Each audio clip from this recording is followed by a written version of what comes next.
I'll tear up if I talk about it because things were going well in my life. And then one day just whack, everything came crashing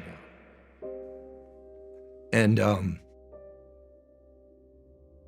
And I've learned that friendship is super powerful. I had people descending on my home to be with me. One day I just look up and Lex is in the room. And they sat with me, picked me up, and they reminded me who I am. And, I've just such immense gratitude for that. Dr. Andrew Huberman is a world-renowned neuroscientist, Stanford professor, and podcaster. Revolutionizing how we understand the brain and how we can adopt change, break bad habits, and achieve peak performance.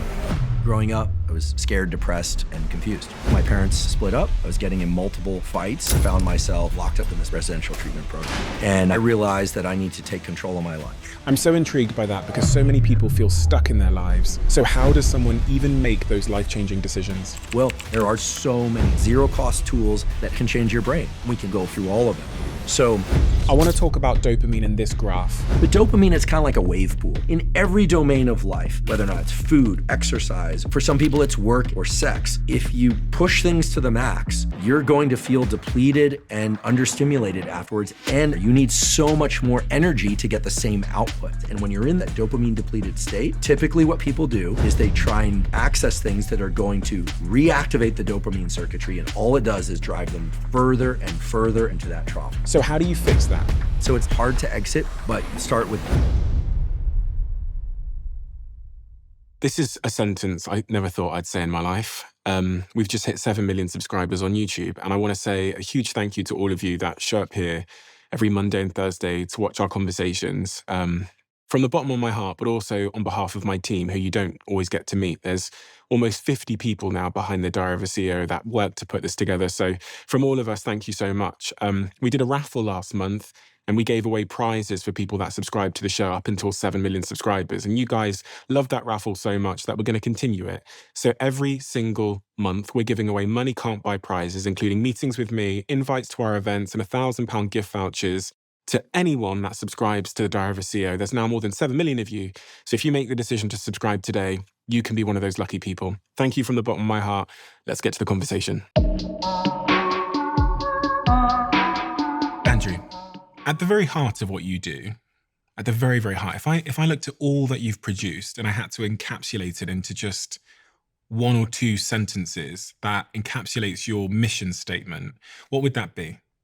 I want to share the beauty and utility of biology. I want people to understand how incredible the human body and brain are, and how even a small understanding of the underlying mechanisms about how we interact with light or temperature, exercise, thoughts, emotions, etc., how that can impact our health in really powerful ways. You have become a cultural phenomenon because of the information that you've shared. In your view, why and how has that happened? I guess maybe most importantly, why has that happened? What is it that you've kind of catered to that was absent in people's understanding of themselves? Well, I think people are intensely curious about themselves, meaning our species, why we feel the way we feel, why other people feel and act the way they do. And I think most everybody, I like to think, is deeply interested in how to be the best version of themselves. And I think what I've done is I've provided a lens into all of that through biology, through neuroscience in particular, but also I'm a practitioner. So since I was pretty young, I've been actively involved in sports and psychology and interested in what one can do, in some cases take, things to avoid in order to be the best version of oneself. And so I'm an academic, right? I have a laboratory and I'm a tenured faculty member at Stanford, although I should mention that I've shrunk my laboratory considerably in the last year or so. But I've done experiments on animal models, on humans and human clinical trials. So I have the understanding and expertise of a research scientist. And at the same time, I think very deeply about how to translate the information in these peer-reviewed papers, how to translate the information in the fields of science and medicine into actionable, what we call protocols. And I do my best to distill things down into, actionable things. But I'm not a big believer in dumbing things down. I decided to go the opposite way. Rather than give little snippets, 90-second videos, we include those, but rather I decided to go for full 1 to 3 hour, maybe even 4 hour lectures on a topic, because I believe, and I'm not the first to say it, that people have near infinite ability to learn if they are told things in a way that's clear. So I believe that people want to understand, they can understand, and it doesn't require decorating things in a lot of complicated language. Sometimes we need to include some complicated language just because that's the way science and medicine are, and that people are willing to learn that and carry that along. And once they understand how they work a little bit better, you arm them with a little bit of knowledge, then really they're just off to the races, and the rest takes care of itself. I may, a couple of times today, just ask you to explain something to me in more simpler terms, because I don't have any fundamental understanding of science. So much of my objective is just to be completely honest if I don't understand something, because I'm sure there's a lot of people listening that also probably don't understand something. One of the things that was most surprising to me about you was your background. And I think the interesting thing about your background and where you came from and the struggles you faced, and in contrast to the man that sits in front of me today, I think it speaks to one of the fundamental points of curiosity that I have about your work, which is it's all well and good knowing protocols, but there's something else required to be able to pursue them. Now, people say that this is discipline or motivation or whatever it might be. But when I looked at your background and where you've come from, it wasn't a straight line. There's an element of transformation that's gone on there. There's almost the early Andrew Huberman, who I never would have guessed would have been the man that is almost unrecognizable from the man sat in front of me today. And then there's the man sat in front of me today. And the reason I'm so fascinated by that is because if I can understand how you went from that Andrew Huberman to this one, it liberates me from the excuses that I won't be able to pursue your protocols now. Yeah, well, certainly there's been a lot of adventure and transformation, certainly some hardship. And listen, I'll be the first to say, my life has been easier than it has been for others and harder than it has been for others, right? So I'm not trying to plant a flag as having had the hardest or the easiest life. I only know what's my experience, right? So all I've got is my experience, my knowledge, and my words to convey that. But yeah, it was not a linear path.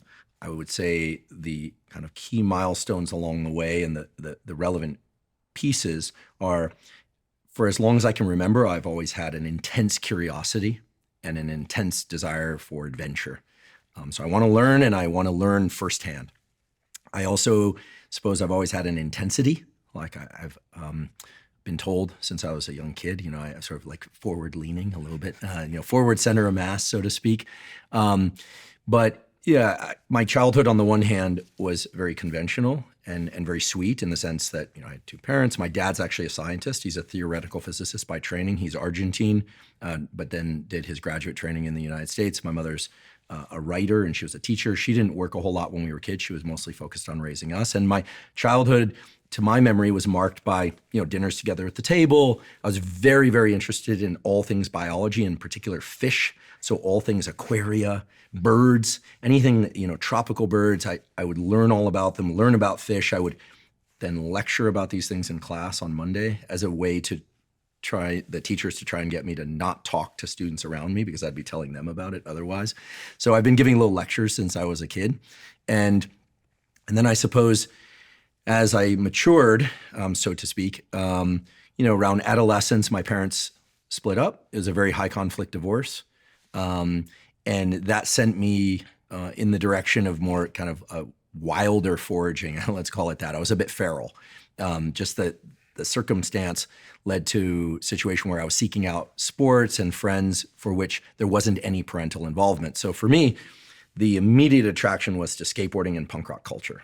And so I was very fortunate that I was drawn into skateboarding and punk rock culture in the late 80s, early 90s. I'm 49 now, or almost 49. And at that time, that was a very nascent culture. There was no X Games, there were no major sponsors, that sort of thing. And so there were all these, not parentless, but rather feral kids. Some were parentless. And I got to be exposed to some incredible skateboarding. And I was not a particularly good skateboarder, but I certainly had the drive to try and do it. I kept hurting myself. So that was actually an important event. I kept, hurting my body, trying to push myself to get really good. Friends of mine were getting sponsored. A close friend of mine got picked up as a pro while we were in high school. We were traveling, going to contests. What you probably may have noticed is there wasn't a lot of attending school. So I don't recommend this to young people. Stay in school, at least at the early stage, get that basic education while your brain is still hyperplastic. But I was exposed to, and fortunately did not partake in, a lot of drugs and violence, but I saw that. I also saw a lot of incredible skateboarding. Some of these people went on to start huge companies and do incredible things in the realm of action sports. So like DC, I know the guys that started that, Danny Way, Colin McKay, I knew at that time, I wasn't close with, but Tony Hawk, watched his ascent, right? He was a few years ahead of me. But I would attend contests, skating contests. So I was in this world where it was all DIY. It was all self-created. Now, at some point, I got a girlfriend and got into other things and kind of left skateboarding. Thought I might be a firefighter for a little while. I was always very physical. What age is this? So I was 16 when I got my first girlfriend. And I wasn't doing well in skateboarding. I kept breaking my foot. People were moving on without me. That was just the nature of it.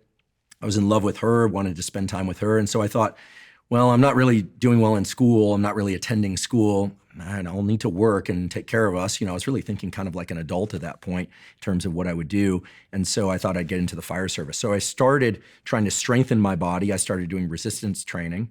Keep in mind back then, the only people that lifted weights were, preseason American football players, people going to the military, and bodybuilders. And I wasn't interested in any of those three things.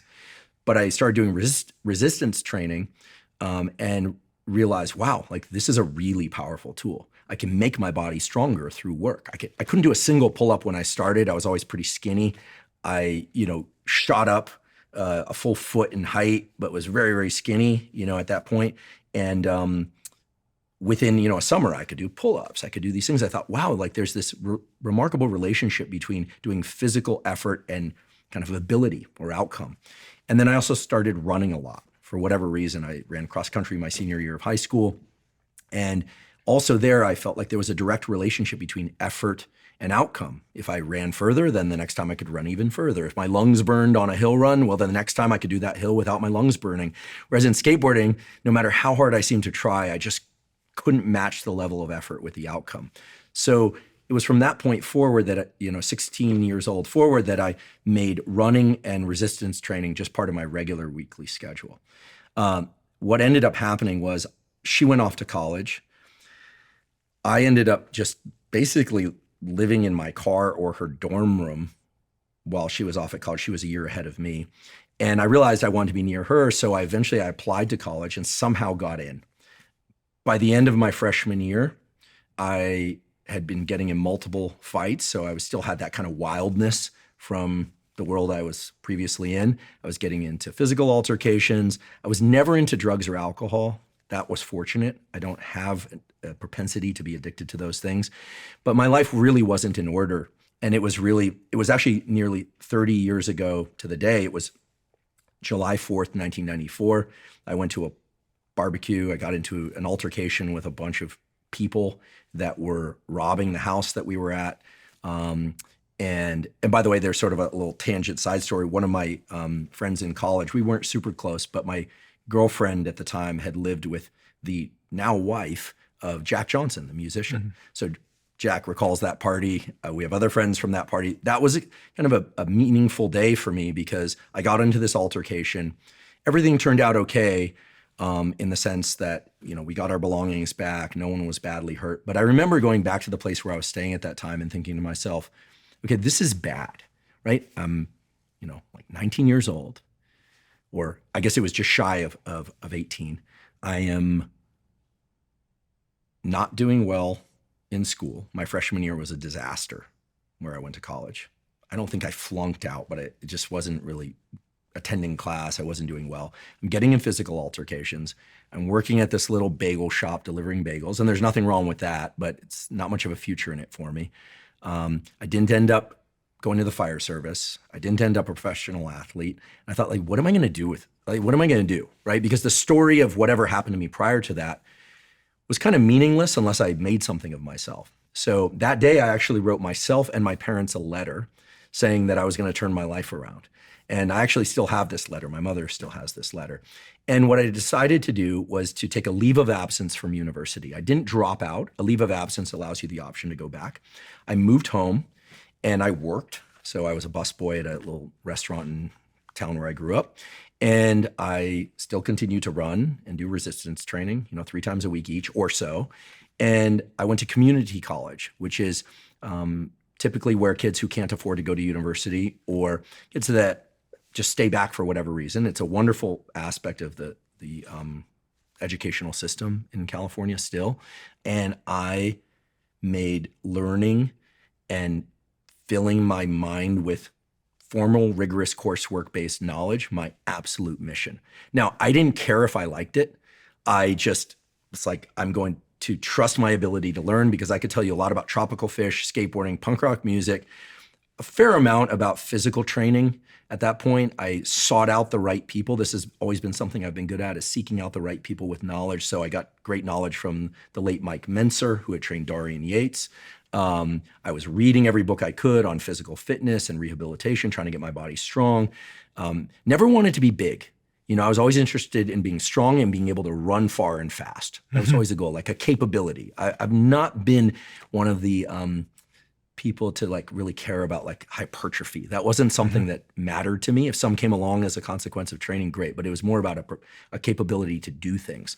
So at that point, I just became a voracious learner. I took every bit of energy that I had applied to these other areas and put them into learning math, science, art history, English, literature, whatever, coursework was thrown at me. And then after a year of that, went back to university, lived alone in a studio apartment, and basically for the remaining portion of university, all I did was study, work out, hang out with my girlfriend, run, listen to, at that time, like early 90s punk rock music, which is still a wonderful genre. So mainly like Rancid, Operation Ivy, Bob Dylan, always loved Bob Dylan, classical music when I study, and that was it.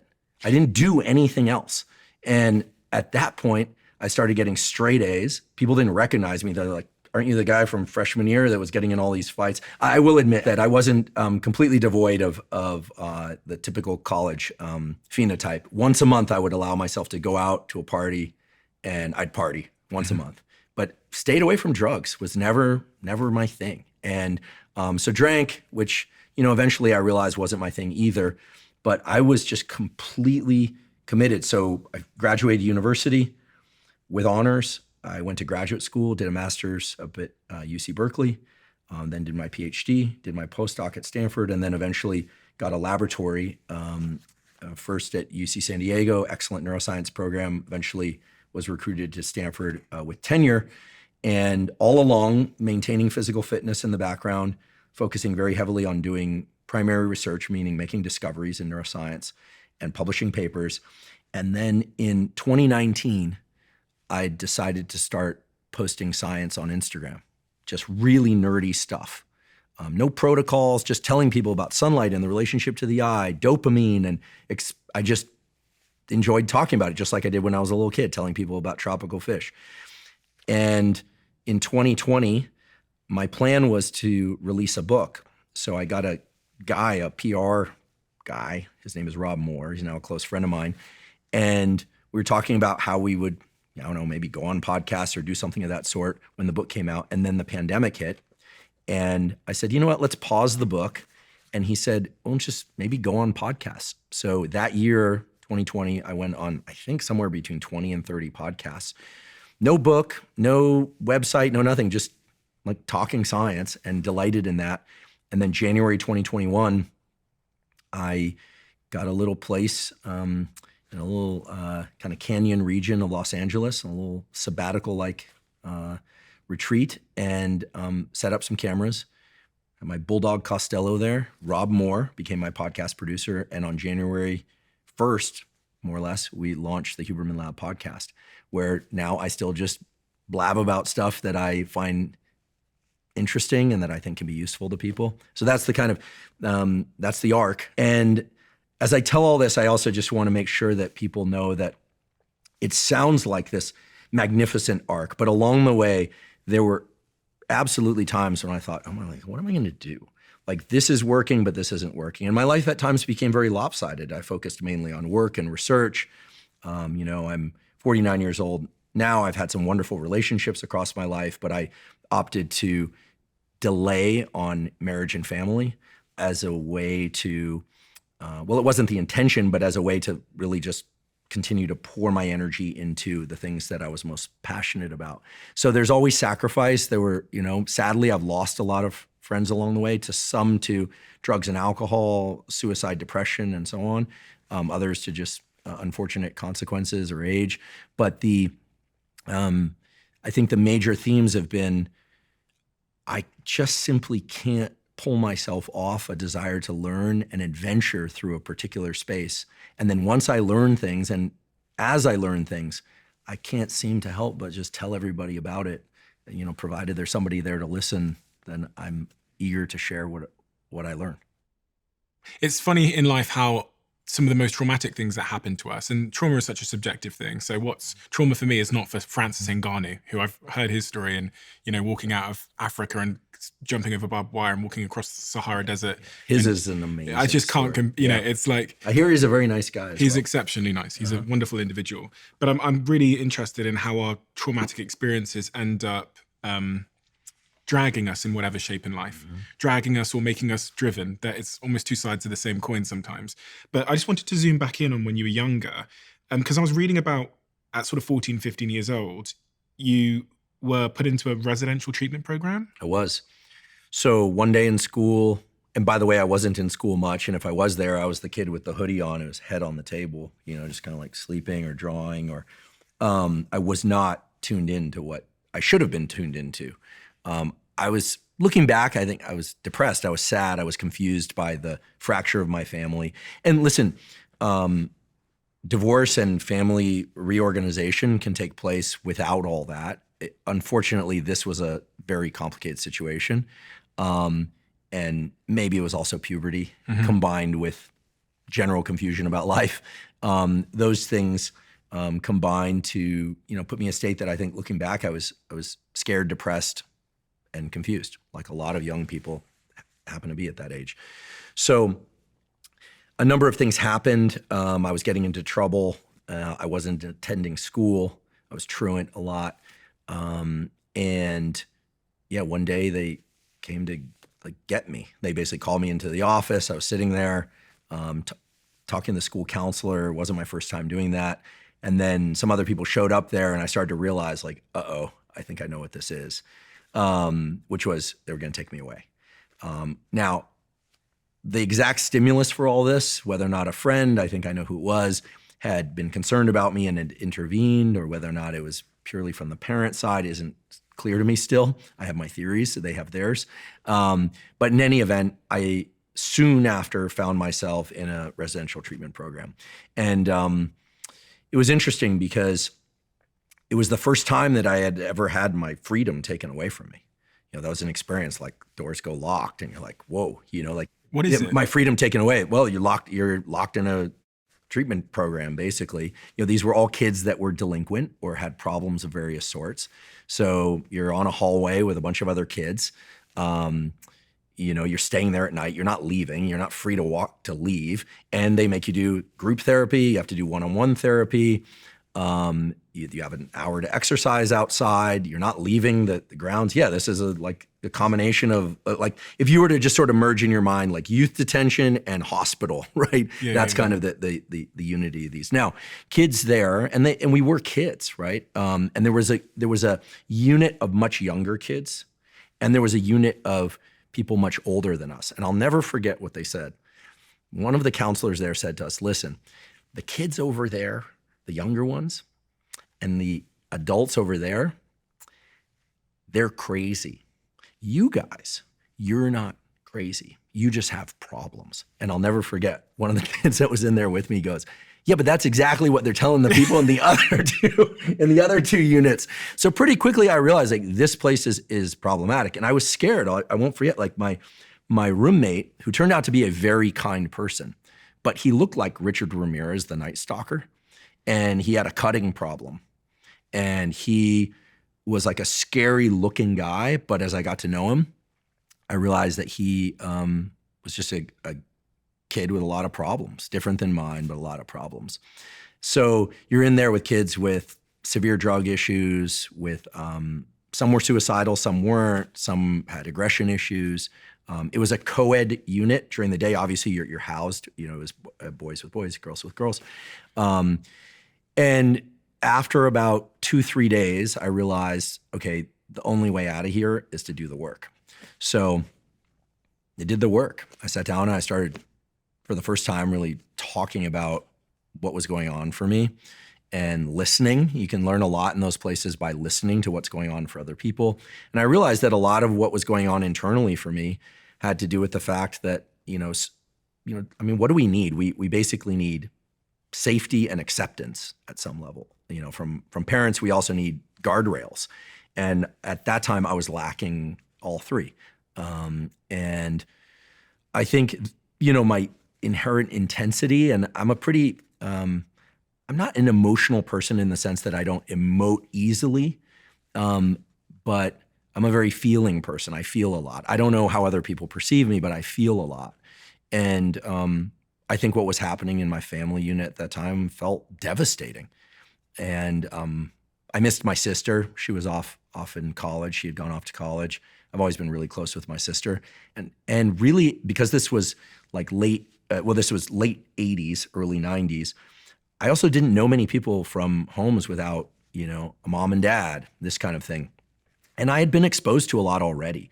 That one of the beautiful things about skateboarding, at least back then, it's different now, is that it was completely self-organized. So whenever I could, I would get a ride with a friend or take the bus up to San Francisco. There was this now famous/infamous scene, the Embarcadero Plaza, it's called EMB, was this kind of self-organized place. You have these in major cities elsewhere. There was Love Park in Philadelphia, you had Washington Square Park in New York. And back then, I learned a lot from the older, it was mostly guys then. Now there's more women in skateboarding, girls and women in skateboarding, and they rip, they're so good.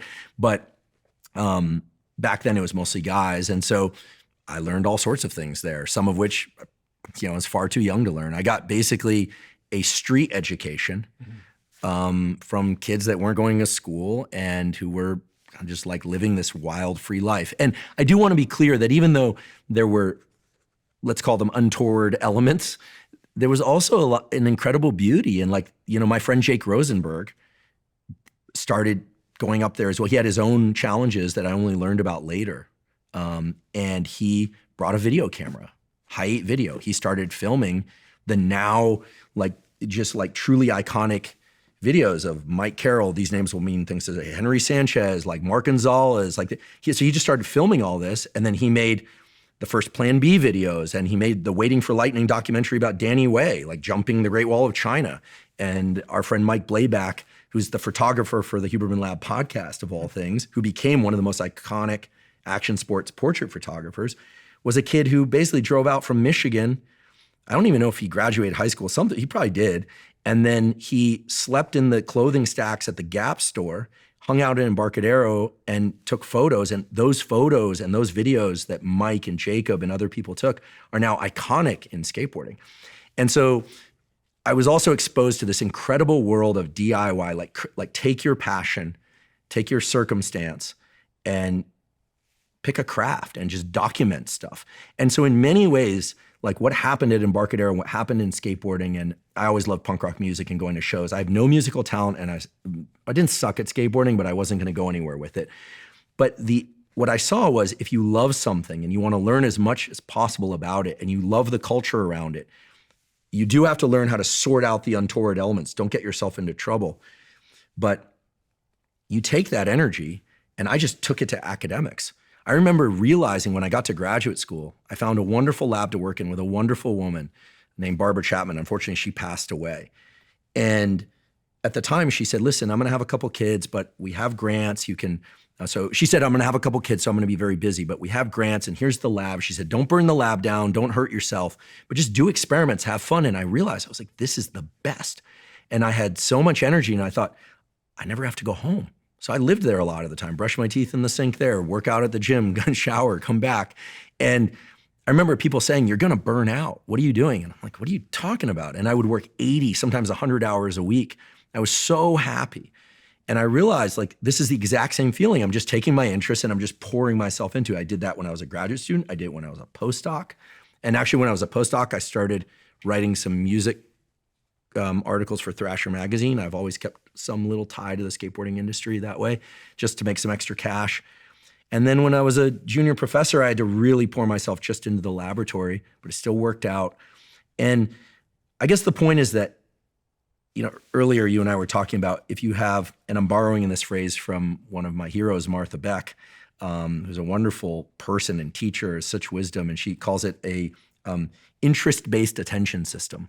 Mm-hmm. Some people might call it ADHD, but have you ever noticed that even people, and we know this from the scientific literature, people, kids, adults with ADHD, when they're in so-called ADHD, when they are doing something they really love, they're like a laser.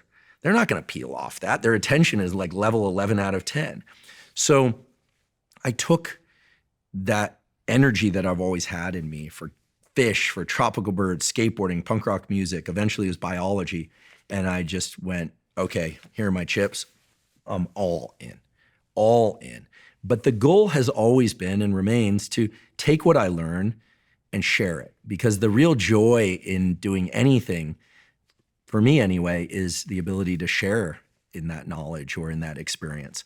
And so those early years were really choppy and really dangerous, frankly. But then when I started a laboratory and decided, hey, I'm going to study human stress, let's go get VR of stressful circumstances.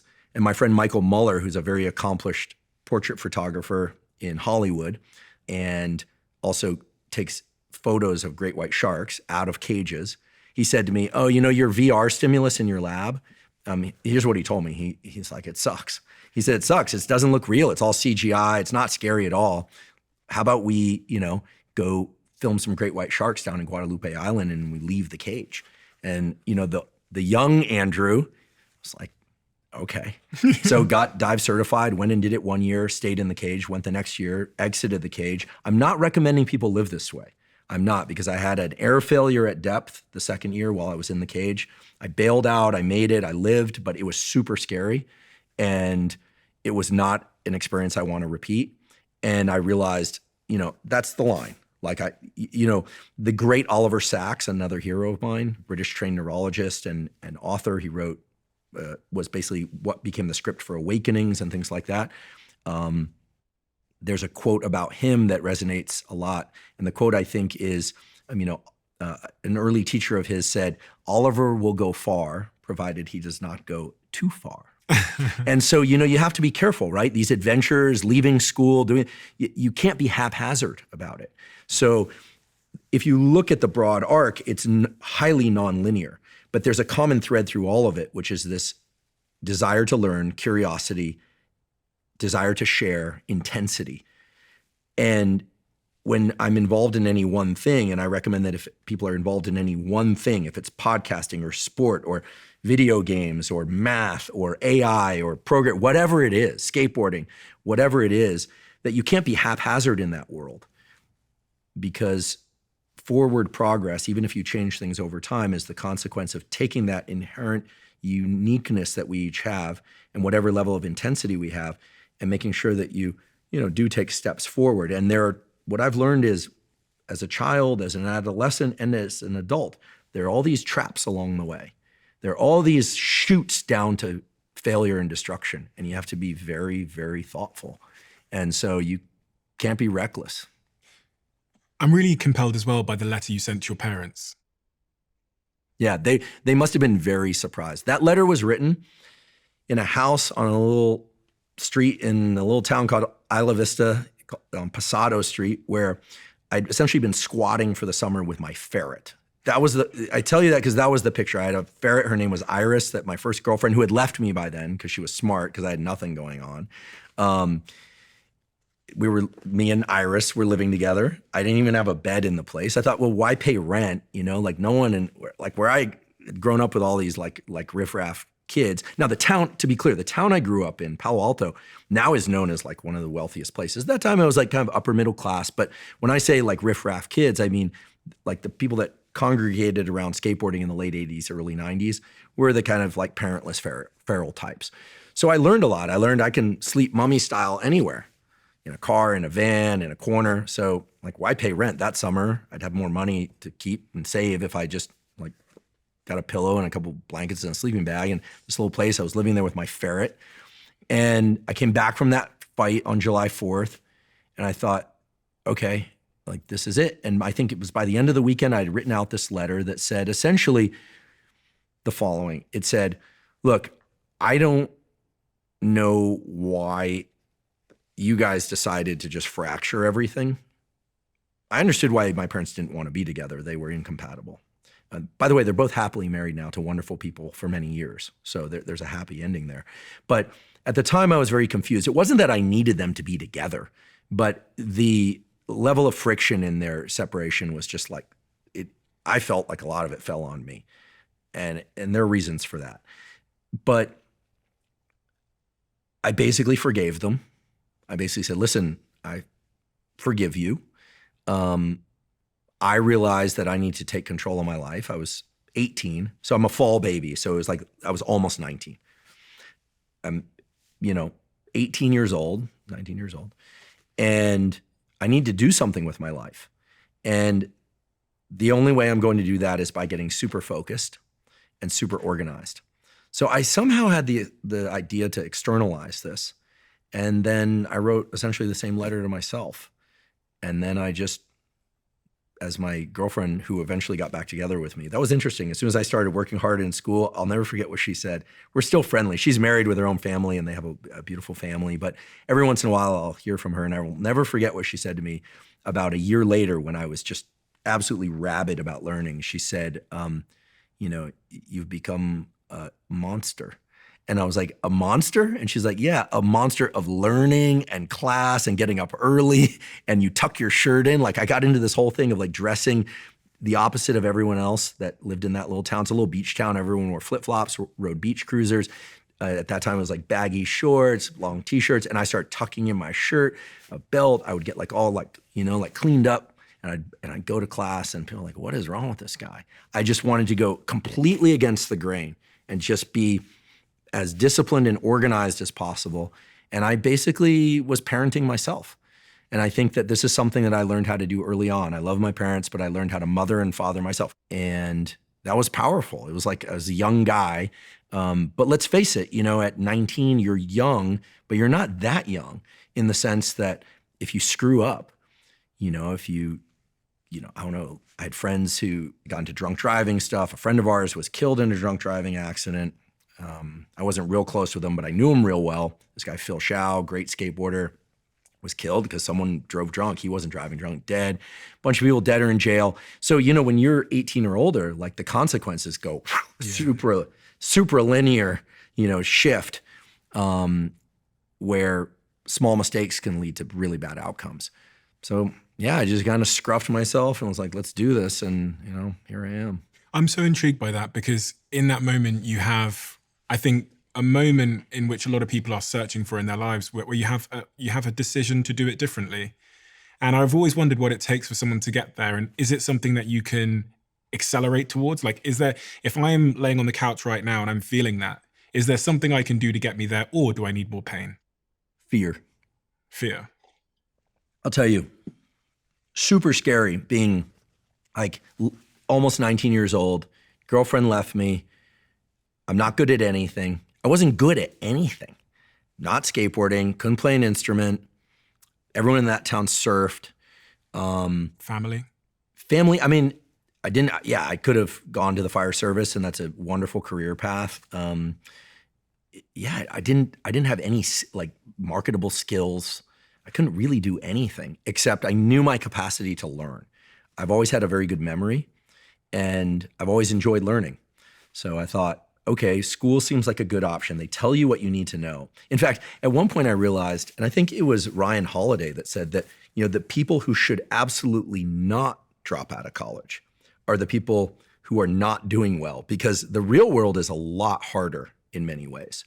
It's a lot harder than college. In college, they tell you what to do. I remember taking a class in Greek mythology. You go there, if you sit near the front, you pay attention, you try not to pay attention to anyone else, you sit down, they tell you what you need to know.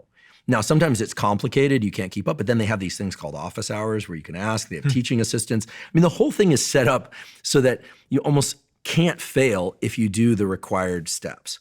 Whereas with skateboarding, it's like I was always getting broke off, as they say. I was always rolling my left foot, snapped again, nothing, couldn't do it. There's so much uncertainty in other things. At least with a college education, for me, it was like, okay, I can learn this stuff. And then what I found is when there's a desire to learn, and then you learn, and then you do well, and I started doing very well. But there's that one class that I got a B+ in that I'm still pissed off about. My first year was a disaster. Then it was all A's, and then there's this one class in neural development from Ben Reese, and I got a B+. And as a consequence, when I went to graduate school, I studied neural development. It's the thing that you don't get, the place where you make an error that you forever carry that signal. I need to get better at that. So I think a lot of it is just having the knowledge of self, right? What did the Oracle say? Know thyself. The knowledge of self to really think, okay, what are my strengths? Do I like to learn if I'm interested in something?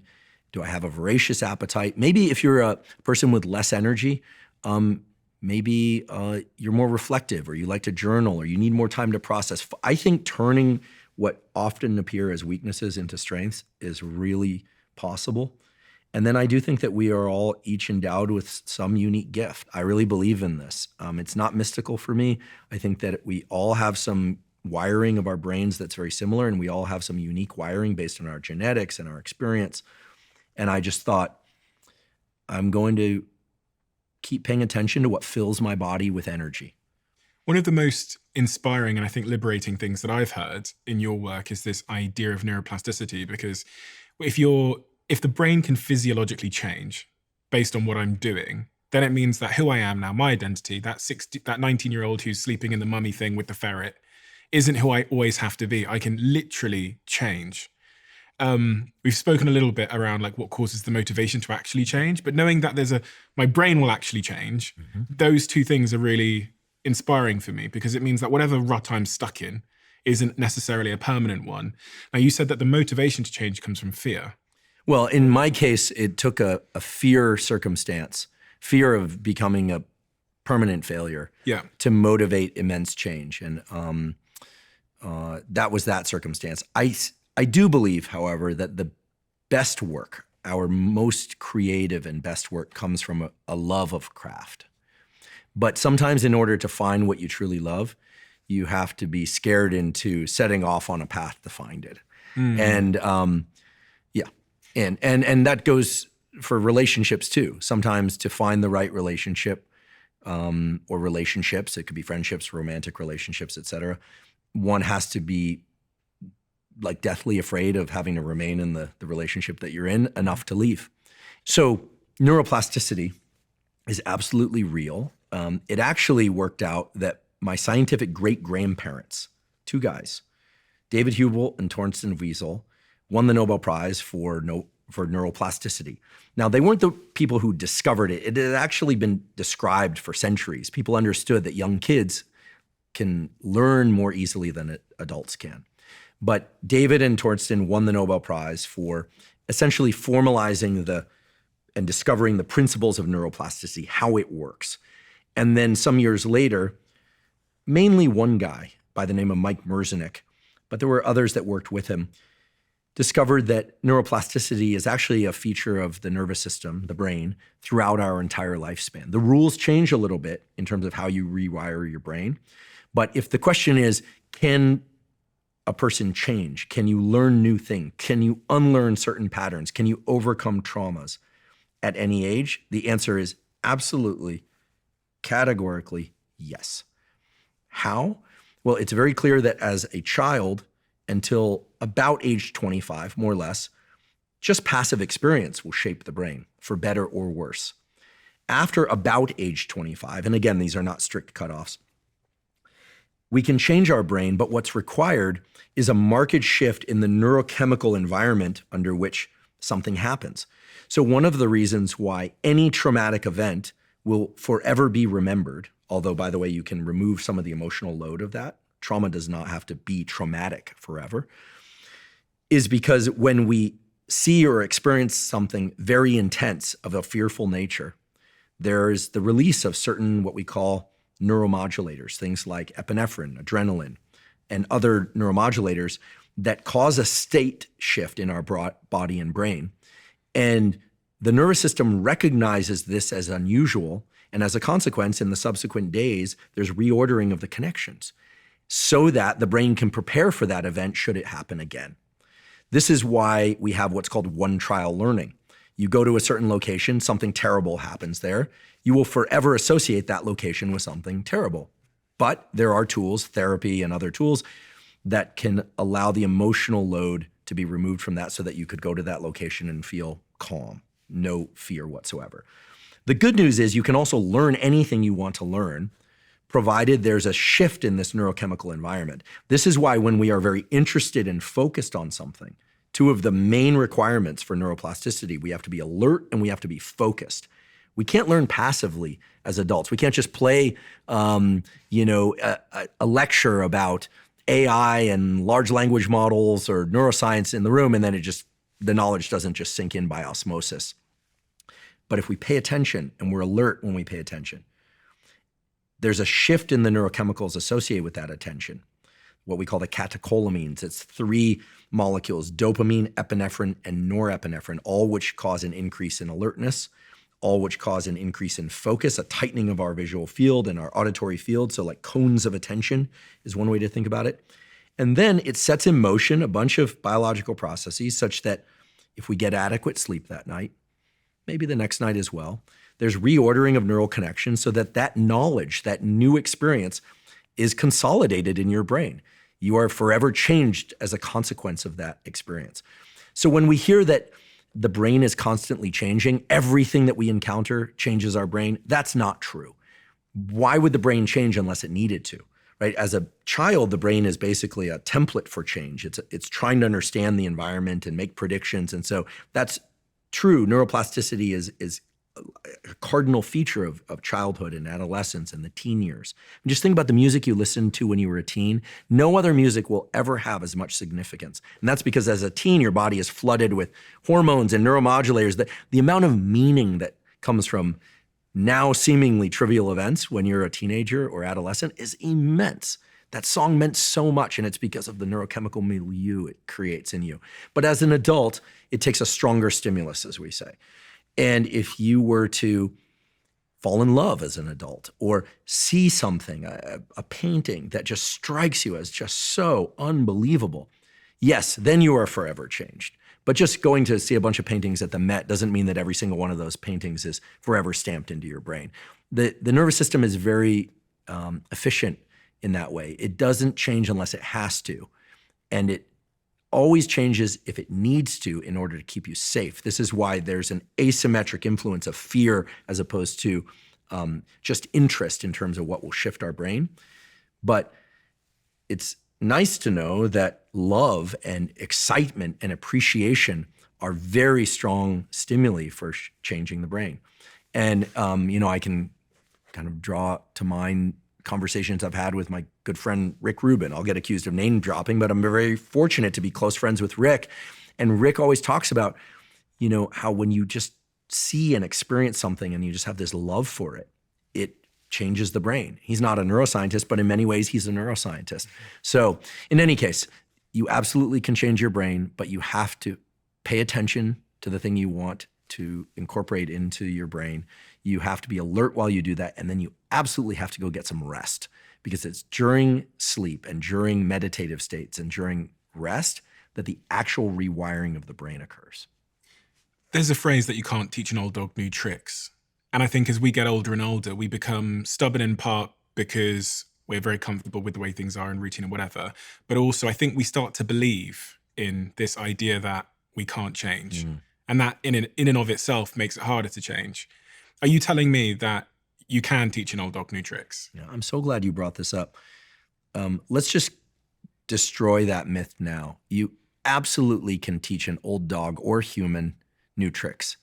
We know this. In fact, there's studies, incredible studies that were done down at the Salk Institute in San Diego, showing that even in people who are very old, right? These are people in their 80s and 90s. You know, the human lifespan, probably maximum human lifespan as we understand it, is probably about 120 years, more or less. But most people don't make it to 100. But so 80 or 90 is pretty old. There's still the addition of new neurons occurring. These people who were unfortunately dying of terminal cancer, I believe, but other causes, agreed to take a dye that actually gets incorporated into new neurons. And then after they died, their brains were,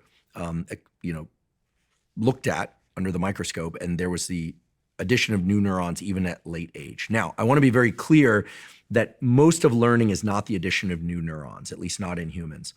But from everything we know about neuroscience, it's clear that it doesn't matter if you're 90 years old, 70 years old, 50 years old, if you want to learn, you can learn. And that learning occurs through neuroplasticity, which is the reordering of neural connections, strengthening of certain connections, weakening of others, and in some rare cases, the addition of new neurons. But brain change is absolutely real at every stage of life.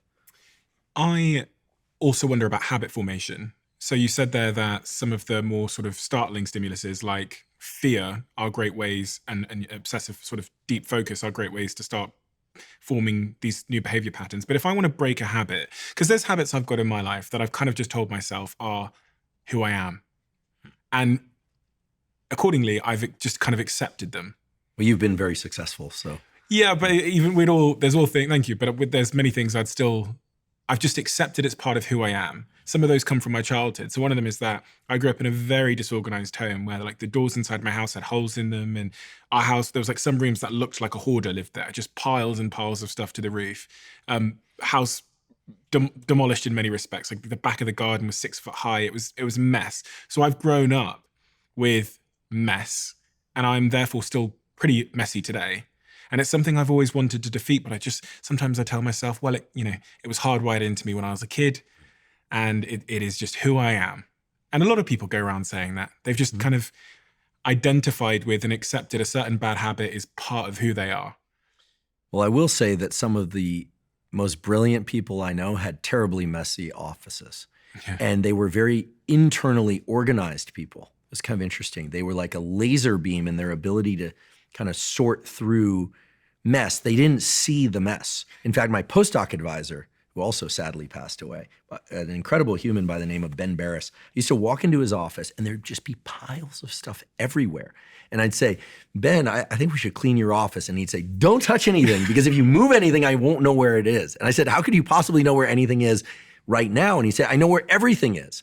And so I think some people also, by growing up in or being in that environment, also maintain an uncanny ability to find things. Whereas I'm the sort of person where I can't do any work until everything is cleared away.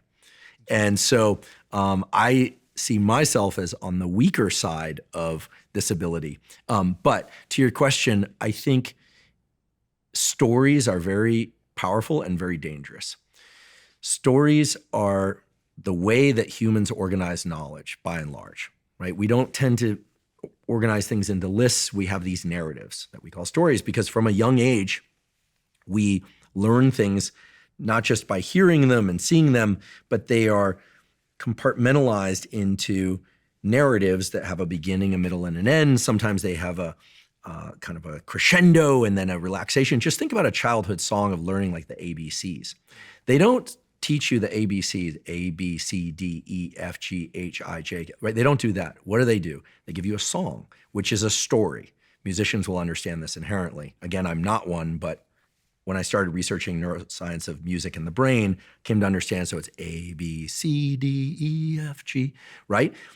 The change in the inflections as one does the alphabet as a young kid is the story of the alphabet. Now, people might say, okay, what is he talking about? What's happening here is you create variation in terms of batching of ideas so that something has a beginning, a middle, and an end. So if you think, okay, I grew up in this house and it was really messy and now I have too much mess. And in order to undo that, there's this kind of like hardwired, right, dangerous words, hardwired neural circuitry in my brain that I would have to work really, really hard to undo, and I'd have to be scared into being a cleaner person or a more tidier person, whatever it is. That's very dangerous because there's a beginning to that, a middle to that, and an end to that, and it has immense meaning as a consequence. One of the most powerful things is to understand that neuroplasticity really involves taking an existing story and dismantling some component of it. What could the component be? Well, there's all this stuff like the Byron Katie work, which says, you take something that you believe as true and you say, okay, like I'm an untidy person, and then you counter it. How do I know that? Well, okay, I have this experience. Okay, that's the story. And then you start running counter narratives. You say, I'm actually a tidy person. And then people say, well, this is silly. You're just lying to yourself, right? Or they say, is it always true that you're a messy person? You start challenging this story from different sides. Now, I believe, because I'm a neuroscientist, I'm not a psychologist or in the self-help world, that the brilliance, the kind of unconscious genius of that approach is actually that what one is doing is you're starting to create a new story. You're starting to kind of infuse different questions into the existing neural network. Now, the brain loves questions. Like the brain, since we're young kids, we're asking questions. And so if you take an existing story and you start challenging it with questions, you're not saying lie to yourself. You're not suddenly going to say, okay, like I'm super tidy. You're not going, because you're not going to believe that. But if you start challenging why it's that way, or you've been able to change so many other things, why wouldn't you be able to change that? Well, you say, well, it's just a habit. I can't do it. You say, well, what's a habit? And you start poking and pushing and pushing. What you eventually arrive at is this kind of, actually, there's nothing keeping me from being a tidy person except this kind of fluency of a particular story. And what you've done is you've interrupted the fluency of that story. So then when you go to the behavior of, do you set things down all over the place or do you put them in an orderly fashion, you start interrupting the habit, the fluency of your typical behavior. So I raise this as a way to kind of shine light on essentially what I do in my podcast career, which is, I believe very strongly in the fields of psychology. I think self-help has some wonderful things to offer. We've got ancient wisdom that goes way back. And when you start to look at things through the lens of biology, you start to see that all of these things actually have merit, and they're just different paths to the same outcomes. Mm-hmm. So if you wanted to become a tidy person, I would encourage you, here would be one, let's just say neuroscience supported approach would be to write out one page about what a tidy person you really are. You'll know that's a lie, right? And then to look at it and realize that in many ways, if you just replace tidy with, messy at any location, it'd probably be the exact same story. Mm-hmm. And so what you're really talking about here is just a default that your nervous system is running. And if you were to just swap the words, would you feel differently or do differently?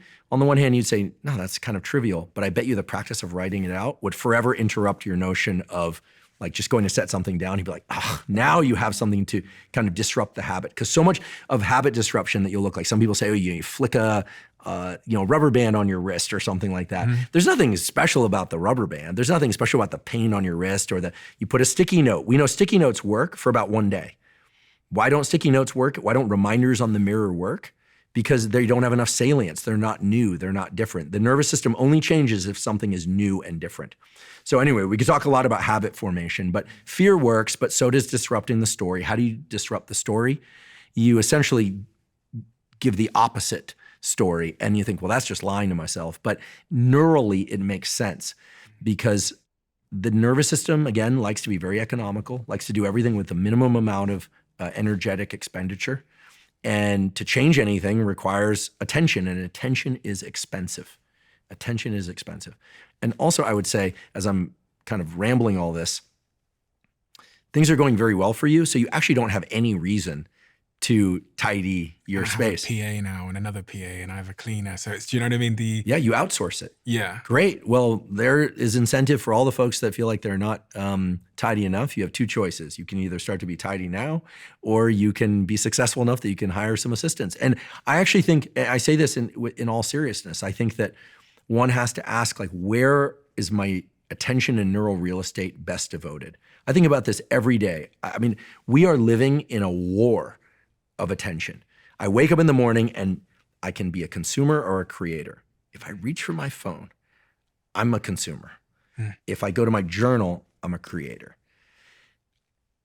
My advice to anyone who wants to be successful in any domain is to do things away from where you broadcast and then take it to that broadcast. I mean, take your real life to Instagram and be very cautious about taking Instagram to your real life. Does that make sense? Yeah, if you look at successful people, they're doing things away from the platforms and putting them on the platforms. Yeah. So I have to be very careful. Then I go into the kitchen. Obviously, I talk to people in my home. But if I pick up the phone and I start making a phone call, it's like, is this call really about moving the needle forward, or is this just kind of like passive use of attention? We have to be so careful nowadays. So careful. It's really challenging. On that point of focus and attention, and thinking back to when you were 19 years old, one of the things people ask me a lot, and I guess it's a bit of a debate in the self-help world, is from a neuroscience perspective, is manifestation and this idea of like visualization, visualizing who I want to become and, you know, where I'm going, is there any neuroscience to support that works? There is. And I'm not trying to be negative, but I'll start with the negative counterexample for which there is evidence and it's less often discussed.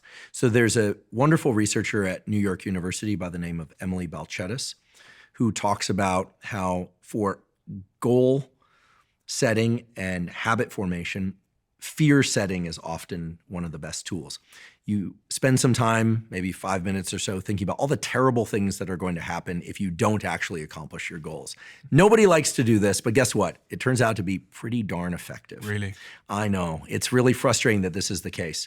But again, you know, that has a lot to do with the way that the human brain is wired and likes to rewire itself. Now, that said, it is important to envision goals.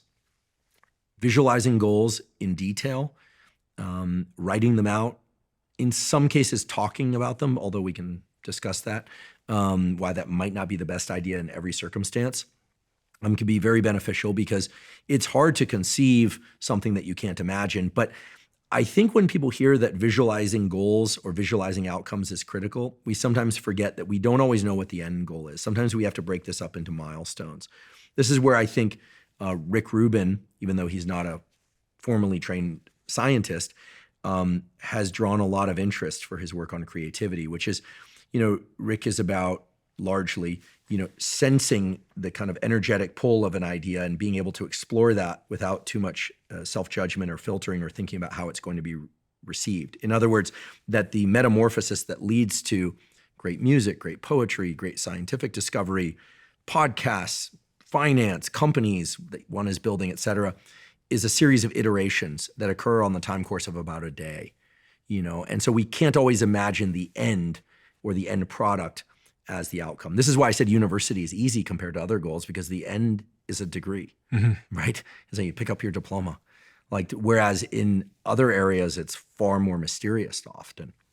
Now, visualization, I think, can be very powerful, but perhaps what's more powerful is to learn the brain and body state that best serves the work you're going to do. So for instance, if I'm going to do some writing, and right now I'm working on a book, it's largely done, but I'm writing some bonus chapters. Unless I'm hyper motivated to do that when I sit down and hyper focused, I'll spend 2-3 minutes just closing my eyes, focusing on my breathing. It's meditation of sorts, but what I tell myself is if I can't focus on my breathing for 2 or 3 minutes, how in the world am I going to focus on writing for 2 or 3 hours? That sort of thing. The other thing that I want to make sure I don't forget is I mentioned that telling people your goals oftentimes can be useful if it stimulates a little bit of fear, like you have some accountability. But we also know that because of the affiliative nature of people, in particular people that support us, there is this danger. A friend of mine who's a cardiologist at UCSF taught me this. He said, be careful who you tell that you're going to start a podcast or write a book, because oftentimes the response will be, oh yeah, that's great. You absolutely should write a book or you should do a podcast. And people get a sort of reward from telling people about it, and then they never actually go do it. Whereas I can cite numerous examples of where people were told, you're never going to be able to do that. You're never going to be able to be successful in that. And my goodness, those people dig their heels and they show that they can do it. Now, I get into debates about this with Rick from time to time. It's unclear to me whether or not the energy around trying to prove oneself is detrimental to the outcome. And I sense it is, right? This kind of grinding against like, oh, take that and take that, as opposed to just doing things out of real love of craft. I think about the way I felt about aquaria and fish as a kid, and it's just like pure delight. That's the word that comes to mind, just delight. I want to learn more about it. I want to do it and tell people about it. That's the wonderful romantic picture of effort and progress and outcomes. But in reality, you probably need both. You need to be able to access some fear and sense of competition, but also delight in craft. Like Peter Thiel's book, 0 to 1, as I recall, defines competition as anti-creativity in many ways, because through competition, you are, by definition, changing what you're doing in order to outdo somebody else or something else. And so you're morphing your creation in order to kind of overcome something. Mm-hmm. Whereas if you're just purely thinking about something you want to grow and cultivate, there are none of those barriers. But in the worlds that I've been in, science, to a lesser extent podcasting, and that's a wonderful feature of podcasting, but certainly in science, it is hyper competitive, right? Two laboratories working on similar things, people are concerned that if one publishes first, the other will not be able to publish, certainly not in as high quality a journal. And jobs are created through these journal publications. Podcasting is actually a wonderful field because let's say you and I have the same guest on our podcast. All it does is raise it in the algorithm. It's not like, and it's and so I think there's a lot of collegiality and camaraderie in the podcast field that exists in little pockets in science. But science is a brutally competitive field, which doesn't mean it's anti-creative, but in a dream world where there's infinite amount of money for scientific research, because that would better humanity in my view, and people didn't have to be competitive about grant dollars or publication, I think we would make far more progress as a species. So competition fosters outcomes. This is clear in markets. It's clear in a lot of domains. But pure love and delight of craft and creativity, that's definitely the way to go. But in most endeavors, you got to have both. If sitting next to someone in class and realizing, okay, because this was me back when, I'm thinking, okay, I love this topic, but gosh, I want that top mark. I want that top mark on the distribution. Like that's, and like she and he are really, really good. And we're going to study together. But my God, when it comes time for that exam, like I'm going for it. A little bit of competition can bring out our best, I think, certainly in sport. But when it comes to creative endeavors that are really about our own unique contribution, I mean, you could tell me more about this in business because I have a company, but I'm not a business person. But I always feel like competition can bring out more energy, but not more creativity. Yeah, and I think a big point I was thinking as you were talking was just about how much you let that new energy that comes from competition distract you. And it's the distraction that can destroy you. Because if Apple are going this way and they're building this product without the keyboard and without the stylus, and they've got their vision, then they see Samsung doing something over there. And if they divert from their own mission and their own first principles towards what someone else are doing, then that's when it can become destructive. But if it means that they see Samsung doing something and they speed up and invest more in their vision, then it's okay. I think and it is this dichotomy between competition does drive better outcomes for everybody that's competing, but at the same time, it can harm you if it distracts you in a fundamental way. It's kind of how I think about it. Even with podcasting, like, as you were saying, there's so many podcasters doing so many amazing things. Like I look at your podcast and I learn from it, but I know in my core, and we all know, I'm never going to be Andrew Huberman. Well, and I'll never be you. And I'll never be a Joe Rogan. Yeah. I'll never be a Lex. And I admire your podcast very much, and Joe's and Lex's. I think we each have our own unique style that we bring to it. Chris Williamson, Yeah. You know, it's been a lot of fun to see the unique flavors of podcasts crop up and how similar that is to the world I grew up in skateboarding, the observations from the music industry that I saw firsthand or that, Rick has passed along. In the end, I think any creative endeavor is really about, and here I don't want to sound mysterious or woo, it's about the energy that we bring. It's about taking our life history and bringing it to that thing in whatever form. We don't even need to tell people our life history. Taking our unique wiring and bringing it to that thing. And we can, again, look at things through the lens of biology and say, well, what are we talking about when we're talking about energy? What is this energy thing that people are talking about? And I think it largely boils down to these catecholamines, the dopamine, epinephrine, norepinephrine cocktail that is setting the brain into a mode of attention, of motivation. We now know dopamine is more about motivation to seek rewards as opposed to feeling of pleasure or reward. There's a lot to be said about that. And keep in mind that these three neurochemicals, dopamine, norepinephrine, and epinephrine, have been the neurochemical cocktail by which humans and other mammals have set and pursued goals for hundreds of thousands of years. So we don't have like a unique system, a unique neurochemical system for seeking out of mates versus food versus creating shelter versus creating technology and whole societies. And it's not just these three neurochemicals. Certainly there are other things involved, acetylcholine and a bunch of other things, neuroplasticity for that matter. But it's clearly the case that the currency that the brain has set around getting us into forward center of mass, as I say, to like envision something, explore. Nope, not down there, this way. There's a scent here. And trade out an actual scent for, there's something interesting here. There's someone interesting here. And like exploring that, no, that's a dead path too. Cul-de-sac, turn around, go, here. And then connecting these nodes of progress. What's progress? There's kind of another surge of these catecholamines, which sets us in forward center of mass. I don't want to oversimplify the biology, but when we talk about energy, for instance, taking time to rest at night, sleep, taking time to maybe meditate a few minutes or do this practice that I'm a huge fan of, non-sleep deep rest, which is kind of a body scan, deep relaxation, long exhales. It's a practice very similar to an ancient practice called yoga nidra, which has been practiced for thousands of years. It's a kind of pseudo sleep. And we know from a really nice study that NSDR, non-sleep deep rest, aka yoga nidra, can increase the baseline levels of dopamine in a brain area called the basal ganglia, which is for action generation and also withholding action by about 60% from baseline. Just a short period of doing this practice can re-up dopamine levels to a considerable extent. It's a remarkable study, and there are others like it. So what does that mean? Well, it means that in rest, we build up this capacity to be forward center of mass when we emerge from rest. That's why I think we have to sleep every 24 hours. This is why practices where we deliberately calm ourselves and still ourselves allow us to be more forward center of mass mentally and physically afterwards. It's kind of a duh when we hear it. We kind of go, oh, duh, of course, rest, action, rest, action. But there's a lot more to it. If you start exploring the layers, you start realizing that excitement for things versus burnout. What's burnout? It's just trying to be forward center of mass for too long.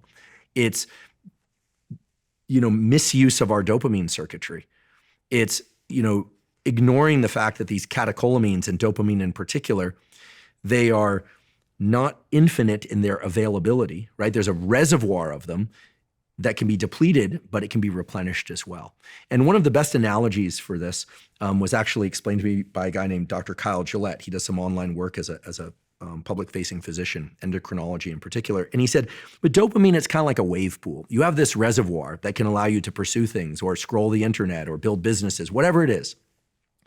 If you are really forward center of mass very intensely, you start generating these waves. And if you get big waves of dopamine and they crash out of the pool, you start depleting the reservoir. So when I think about drugs of abuse like cocaine, which leads to huge surges in dopamine, or amphetamines, huge surges in dopamine. What do we know about huge surges in dopamine? Well, after those huge surges, you drop below your initial baseline to a state in which the same thing doesn't feel as good anymore. You need so much more energy to get the same output. That's what this is, right? That's what this is. So I'll put this on the screen for anyone. yeah, so my colleague at Stanford, Dr. Anna Lemke, who runs our dual diagnosis addiction clinic and wrote the wonderful book Dopamine Nation, described this best. It's sort of like a seesaw, but whereby you get a big peak in dopamine, let's say from a drug of abuse like cocaine. People on cocaine, it's all about ideas and what's next. They're not like, hey, let's just kick back. It's all about in fact, they have 1 million ideas per second. Most of them are terrible ideas, but they're very forward center of mass, motivated. And then when the drug wears off, they feel very low and very depressed. The dopamine is actually depleted below baseline. People that work excessively, right? We all have different abilities to work out, but people that work excessively and abuse stimulants in order to do that achieve these peaks. Is that like, so what would be an everyday example of that, working excessively? Do you mean like pre-workout or something, or do you mean? Yeah, I'm not anti-pre-workout. Listen, I love to be well-rested, hydrated, have a nice pre-workout drink, maybe even a little shot of espresso, listen to some music, and have an incredible leg day workout. It's an amazing feeling, right? But if you do that every single time, you start stacking all these catecholamine release-inducing drugs, okay? So you're getting adrenaline, you're getting epinephrine, which is adrenaline, excuse me. You're getting adrenaline, you're getting noradrenaline, also called norepinephrine. You're getting dopamine release. You're highly motivated. You're in that state that everyone is seeking, and you try and do that 7 days a week, you're not gonna do it. And then you wonder why in the afternoon you're just completely cooked and you can't do any cognitive work. Well, your dopamine and other things have crashed below baseline. So I think it's important to understand that being, as I'm calling it, forward center of mass, like really kind of motivated and pursuing goals is great. But most of the time we're probably best off just coming off the gas pedal just a little bit to maintain that ability to continue to be forward center of mass. The same thing is true for stress. We hear stress is bad. Well, stress is bad, but it also sharpens your ability to learn. It creates energy. It actually boosts your immune system in the short term. I say tolerate as much stress as you can, provided you still behave like a kind person, right? Don't say or do things that are unkind, and make sure that you still get great sleep at night. Most people stress, run around, and then they can't sleep at night. And then the next day they're depleted. But a little bit of stress is healthy. Life is stress. Things are stressful. But again, you're going to be in your best state of mind if you're calm and alert. Alert and calm is the magic recipe, and the ability to sleep at night. If you want to take a bunch of pre-workout and you want to listen to some loud music and have a great crush it workout, great.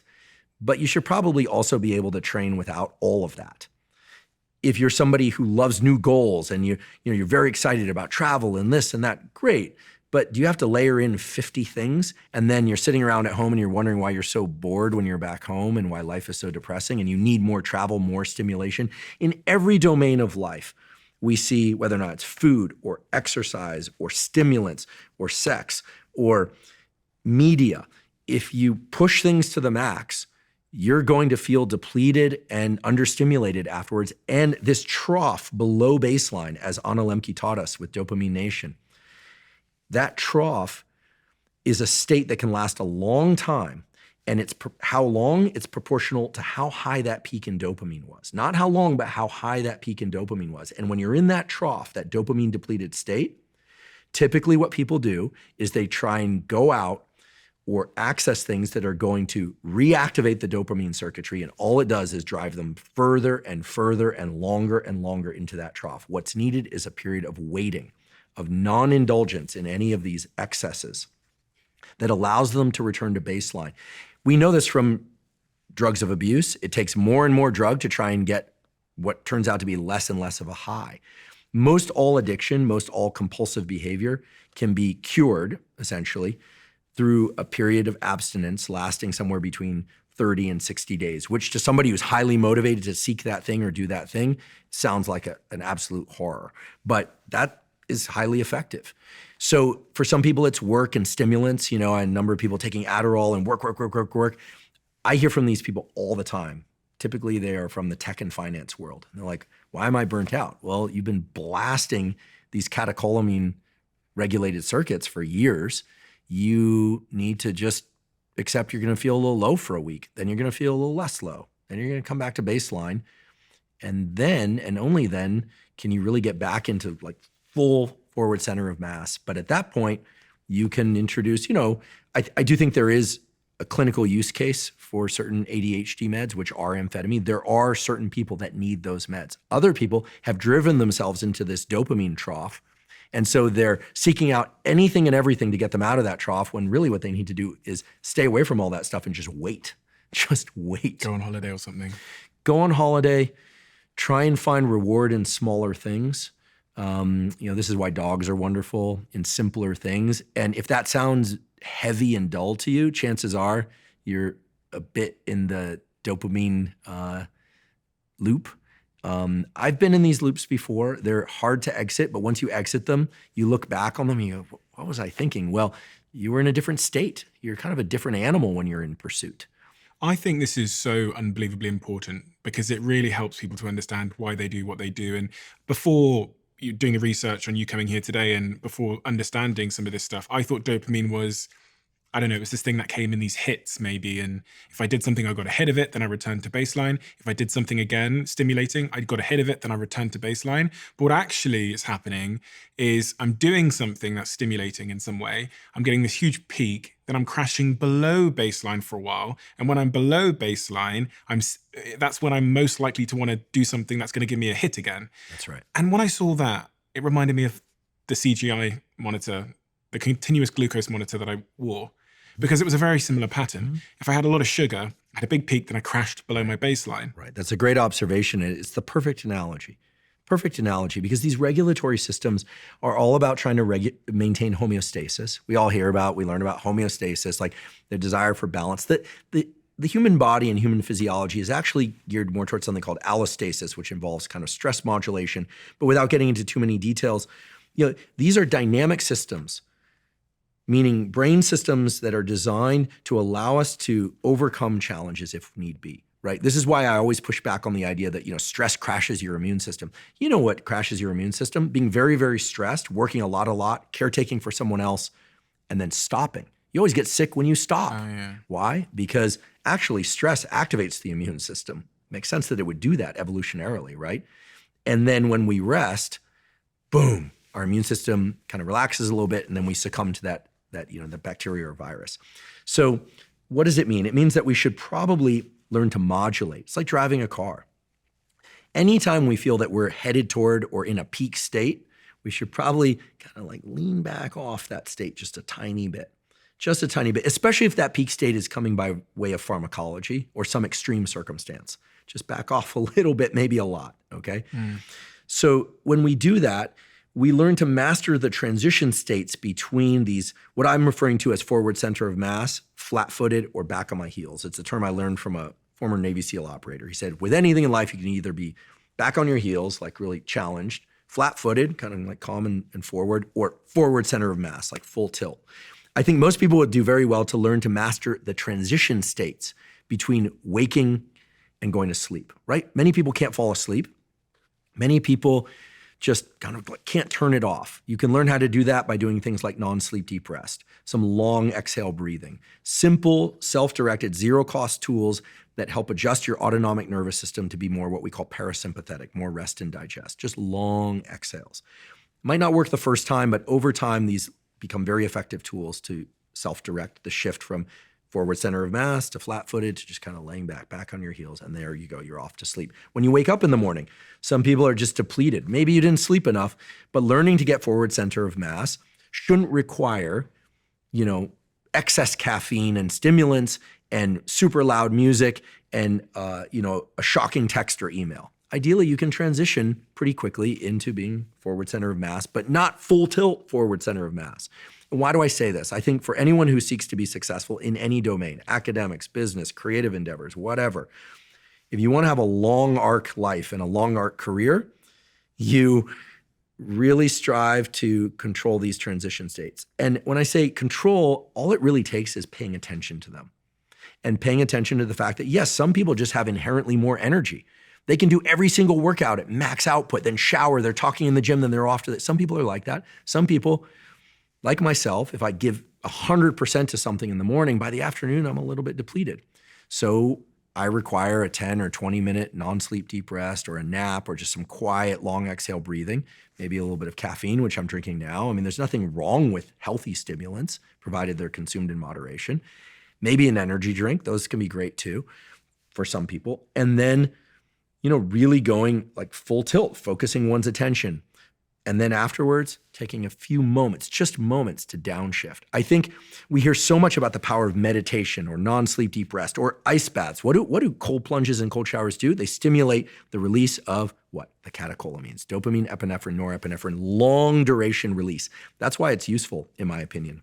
For all the debate about deliberate cold exposure, does it increase metabolism? Does it not? The answer seems to be probably not much, but it's absolutely clear that it causes a huge increase in adrenaline, dopamine, and norepinephrine that are very long lasting. And that makes you feel great, especially when you get out of the cold. And I think that's the value of it. It also saves you on your heating bill. Like, you don't have to have a cold plunge. You take a cold shower. Nobody likes it, but the point is you get out and you feel different. It's a state shift. So that's great, but you don't want to do it to excess, because then, for instance, people always say, how long should I go in the cold plunge or cold shower? And I say, do it the minimum amount so that you get the effect that you're seeking, which is to be more alert and motivated. I have a friend, he did 30 minutes, for some reason naked. He said, I did 30 minutes naked in the cold plunge and then I got sick and I'm feeling really low. And I'm like, because you did 30 minutes. I mean, I don't know about the naked part, what that had to do with it, but you had to throw that in there. He's kind of an extreme guy. And I said, how about 1 minute? How about 30 seconds? How about don't even pay attention to the time? Just get in and stay in as long as until you want to get out, and then push through that barrier and then get out. That might be a minute, might be 3 minutes. Protect yourself, be safe, but just learn to overcome some challenge and then get out. We have this fixation that more is better, and more is not better. You want the minimal effective dose, maybe a little bit more, because we don't know where minimal is. People say, how many sets in the gym? Is it, now it's like all about the volume hypertrophy, or like I've always fairly low recovery quotient. So for me, I like to do a couple warm-ups, a few hard sets, 2 or 3 hard sets, another exercise, 2 or 3 hard sets. That's it for that muscle group, move on. People always say, well, volume is where it's, okay, great. But when I do 16 to 20 sets per week per muscle group, I'll tell you, I'm depleted. It doesn't work for me. And I sort of, I'll just be honest, I kind of chuckle at the exercise scientists who say, well, this is the way it is in this study. Great, that's not how it works for me. And even though I'm a scientist and I trust data, I also trust my own experience. And no one's going to tell me that it's placebo, because it's what's worked for me.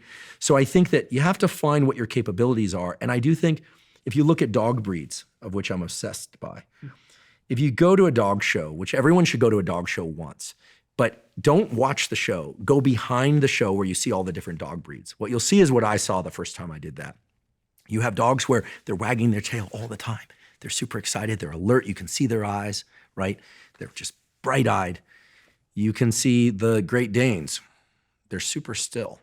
And then my favorite breed, and the reason I own them, is the Bulldog. The essence of economy of effort.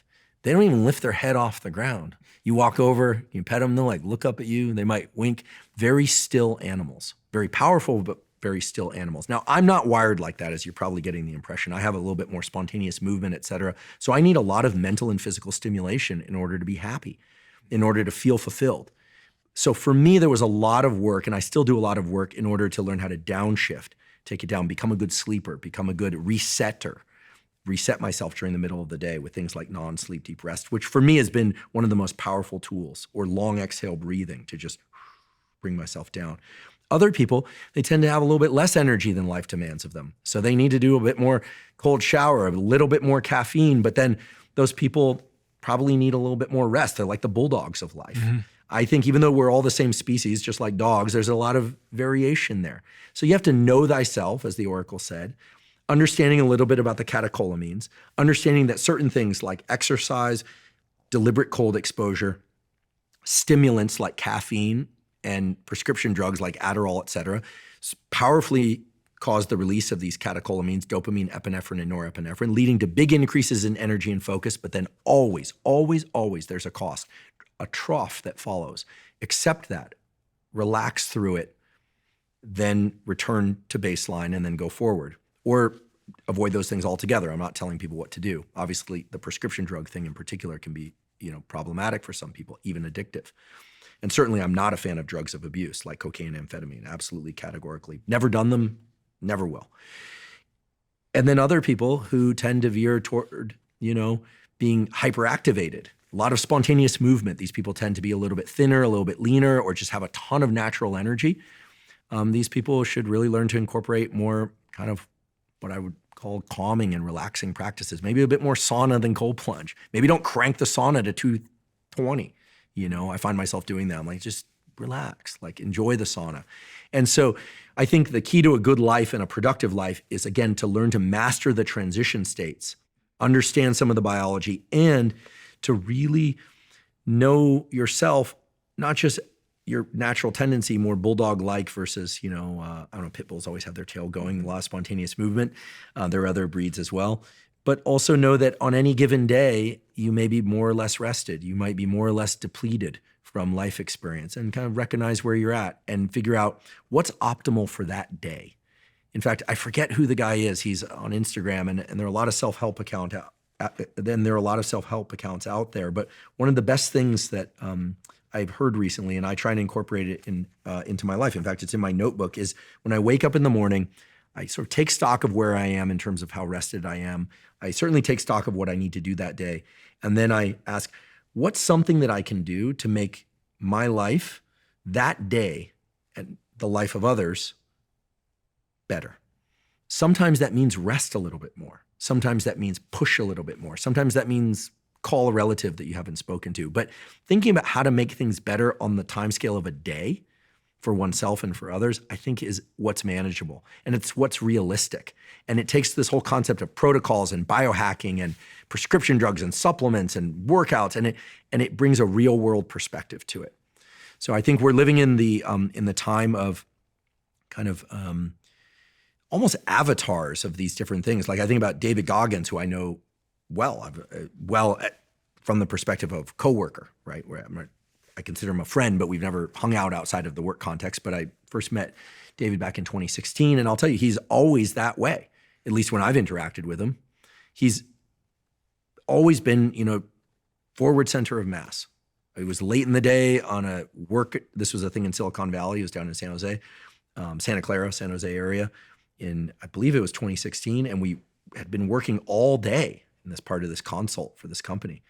And in the afternoon, there was like, do we take a break or do we push? He's like, no, we push, we're gonna do this. And I thought, whoa, like this guy's intense. And he was changing because he was gonna run to the airport, but not run to the airport in an Uber or drive to the airport. He meant run to the airport. And he did. So, he's forward center of mass. He clearly has the energy, or he's found the energy. Can you train that? Can you raise your sort of baseline dopamine level? Or are they two separate questions? It's a great question. I don't know that we have the answer. I think you can if you become more economical about whatever dopamine or other neurochemicals you happen to harbor inside. We know there's a lot of genetic and individual variation to these things. There's a joke among parents, right? Like how they come out is how they stay, like the mellow kid, the mellow baby that didn't cry much. The happy baby remains the happy person. There are circumstances that can alter that versus the fussy baby that's always fussy, even as an adult. Parents talk this way, but parents say all sorts of things.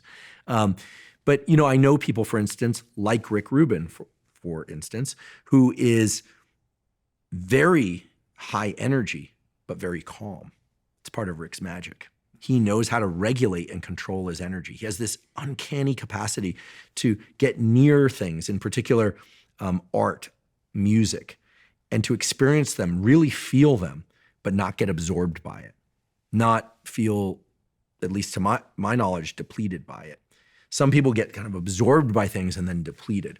Is this like the introvert-extrovert conversation as well? Because two people can be in the same room, and I consider myself to be a bit of an introvert, where if I stand in a room for 2 to 3 hours doing small talk, the way I describe it is like my brain feels fried. Mm-hmm. Whereas my assistant, Sophie, it's like you've poured fuel into her. Yeah. I'm similar to you, and I have an ex-girlfriend who loved parties. she would just get so much energy from parties. And I like certain parties, but I like the small conversation I might have at a party. So that resonates with me.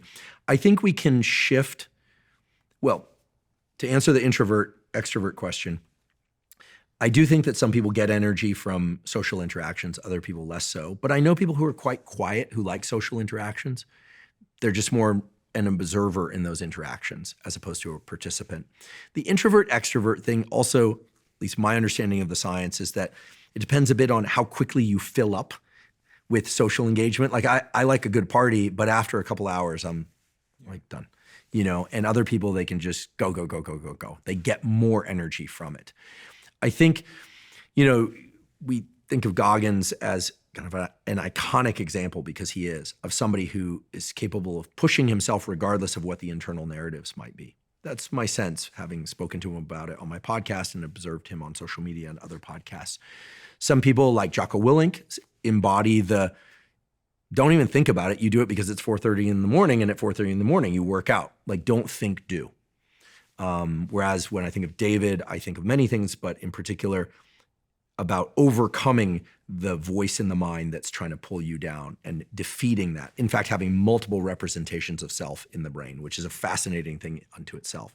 And then when I think about Rick, I think, Rick is iconic in my mind for his sense of creativity, his ability to sense what is truly new and unique. He has incredible taste, right? To really be able to sense like this is new and different and exciting. And he seems to understand, without trying to seek what people are going to like, what people inevitably love. So that's one of his many superpowers. And everyone has their superpower. Those are just so extremes. I think of Lex Friedman as somebody who is so thoughtful. And I don't think people really understand just how hard Lex thinks about the tragedies of the world, the darkness in the world, but also the love that's in the world. He really hyper affiliates with what's happening in his mind, and he's able to really absorb himself in that. And you can feel his he gets right up next to the fire, right up next to these things. And I think he represents a kind of iconic example of an explorer who will look anywhere, even if people are going to give him a hard time for it. But I think mostly people celebrate him for it. Mm-hmm. So I think, different people have different lenses on life and different capacities. I think if one wants to increase their baseline level of dopamine, I think it's important to regulate those peaks and troughs. I'm not a believer in never having peaks in dopamine. A great wedding party, I've been to some weddings where we just partied all night, or great concerts. I'm actually a huge fan. It's kind of a genre of music I don't know much about, but I've always loved that band James. Do you know the band We Are James? No, I don't. Oh, it's so good. Okay, I'm gonna lose punk points for saying this, but best live shows ever. Just the best live shows I've ever seen. And I know there are, I know there are a lot of different ideas about best live shows based on genres of music. It's like the best party you've ever been to. And I get a lift in energy that lasts 2-3 days from that. I don't consume any substances at those shows. They happen very seldom, but when I've gone for 2 or 3 days, I feel like a changed person. It's a marked shift in neurochemical state. And I don't feel a trough afterwards. So I want to be very clear. There are certain things like celebrations, concerts. They seem to give us these big surges in neurochemicals, but they don't leave us depleted. And I'm very intrigued by these experiences, because when I look to some examples, I have some friends who've been very successful in the tech sector and finance sector. They make a lot of money. And I always worry about them afterwards. Inevitably, they end up depressed, not knowing what they want to do. So I always encourage them to keep working. In fact, the happiest people in tech and finance are the ones that keep working even after they get rich. So the people I see who are very happy are the people who take stock of their natural levels of energy, curiosity, motivation. We could say dopamine, but that's kind of a surrogate for a bunch of other things. And it's incomplete, right? There are other chemicals involved, but for sake of conversation, we could say dopamine, catecholamines, epinephrine. And they sort of know what they're capable of on a consistent basis. I think one of the best pieces of advice that I ever got was from a neurologist by the name of Bob Knight when I was a graduate student. He said, figure out how much work you can do over the course of the next 4 to 5 years on a consistent basis, because it's going to change as you get older. Might not even go down. So for instance, I know that I can work a good solid 12 hours a day. That's me, 12 hours a day, 5, maybe 6 days a week, but I like 1 full day off per week. I just like that. Typically it's Sunday for me. I'll do some exercise and some other things, but if I try and go 15 hours a day or 12 hours a day, 7 days a week, I'm gonna run aground. For other people, they need to work less. And now some people will say, oh, okay, but do you have kids and this and that? I'm not saying what work means. It could be career, it could be family, or both, but I'm not somebody who has an infinite amount of energy, but I have a lot of energy. If you have less energy, you can do things like try and get great sleep, try and eat as well as you possibly can. You may have to do more to get more energy, but you sort of have to accept your own kind of baseline state. And I think I certainly know many people who are like mellower, calmer, have quote unquote less energy. They're just more efficient with that energy. They place it correctly. They're not wasting their energy. I know people that can scroll Instagram all the time, talk about what's going on Twitter, watch 3 podcasts, program and do a million things. I'm like, they're fine. So I think we have to know where our groove is and that we can deviate from that about 15 to 20%. But anything more extreme than that, we're going to end up in trouble. I think a lot of the reason why people are curious about dopamine is because ultimately they want to be more productive or effective at some goal they have in their life. So it might be building a business, it could be a podcast, whatever. So taking everything you know about dopamine and how it works, if you were giving me advice on how I could be a better entrepreneur, podcaster, whatever, the first thing I got from you was really about this idea of transitioning between states and also allowing time for my reserves to replenish after a high dopamine activity. Is there anything else that I should be thinking about? Yeah, so we could operationalize this in a very clear way.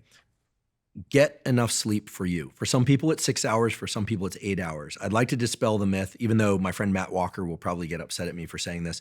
Not everyone needs 8 or 9 hours of sleep. Okay, I got 6 last night. Okay, I actually went to bed at midnight last night. Oh, excuse me. I got 6 hours and 45 minutes last night. I went to bed at midnight, which is kind of late for me.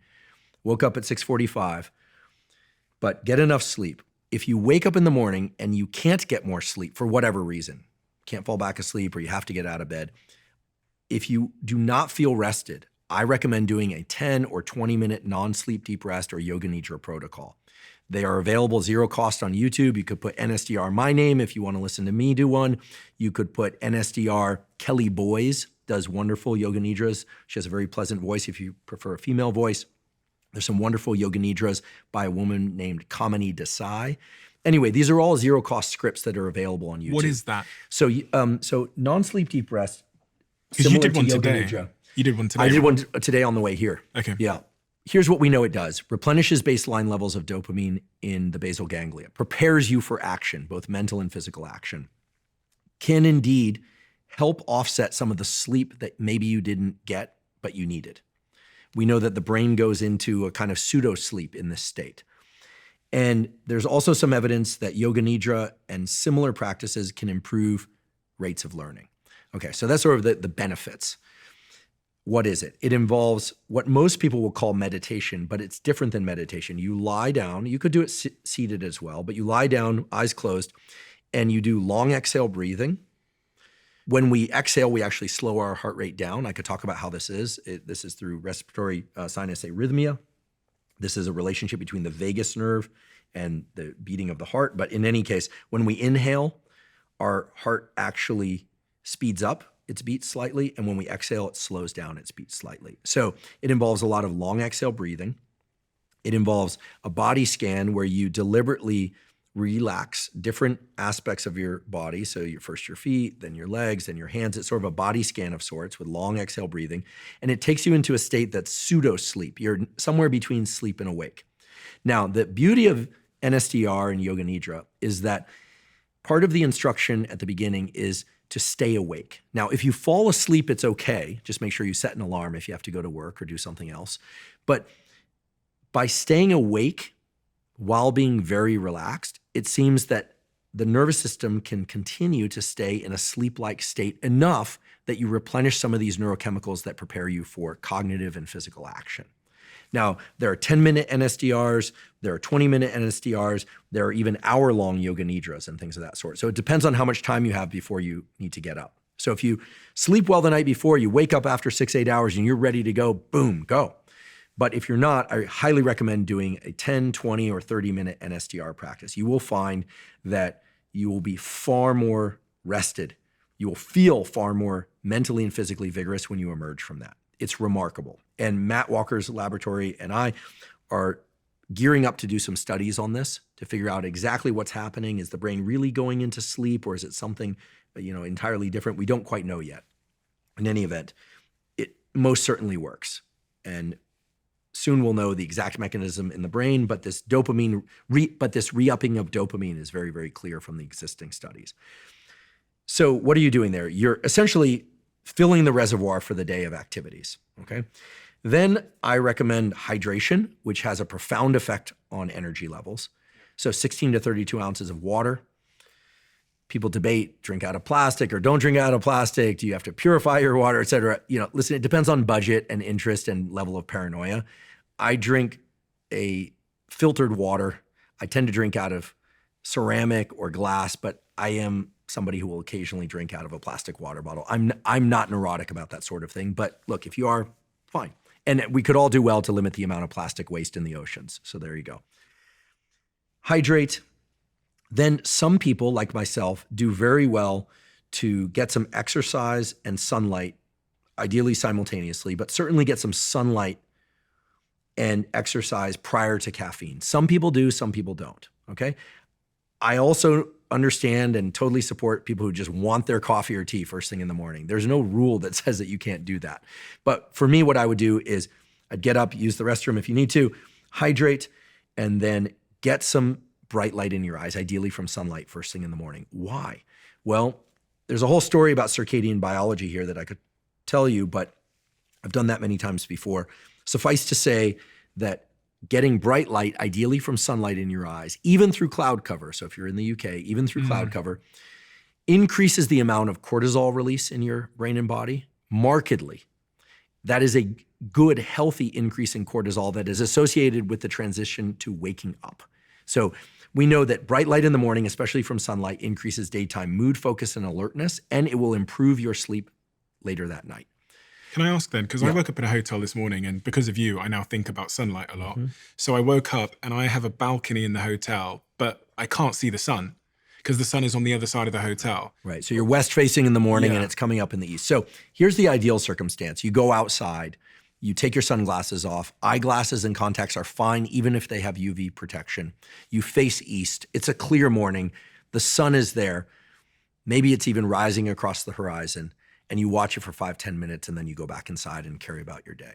Here's the realistic situation. You wake up, you're in a hotel or an apartment, you've got things to do, your phone is on, et cetera.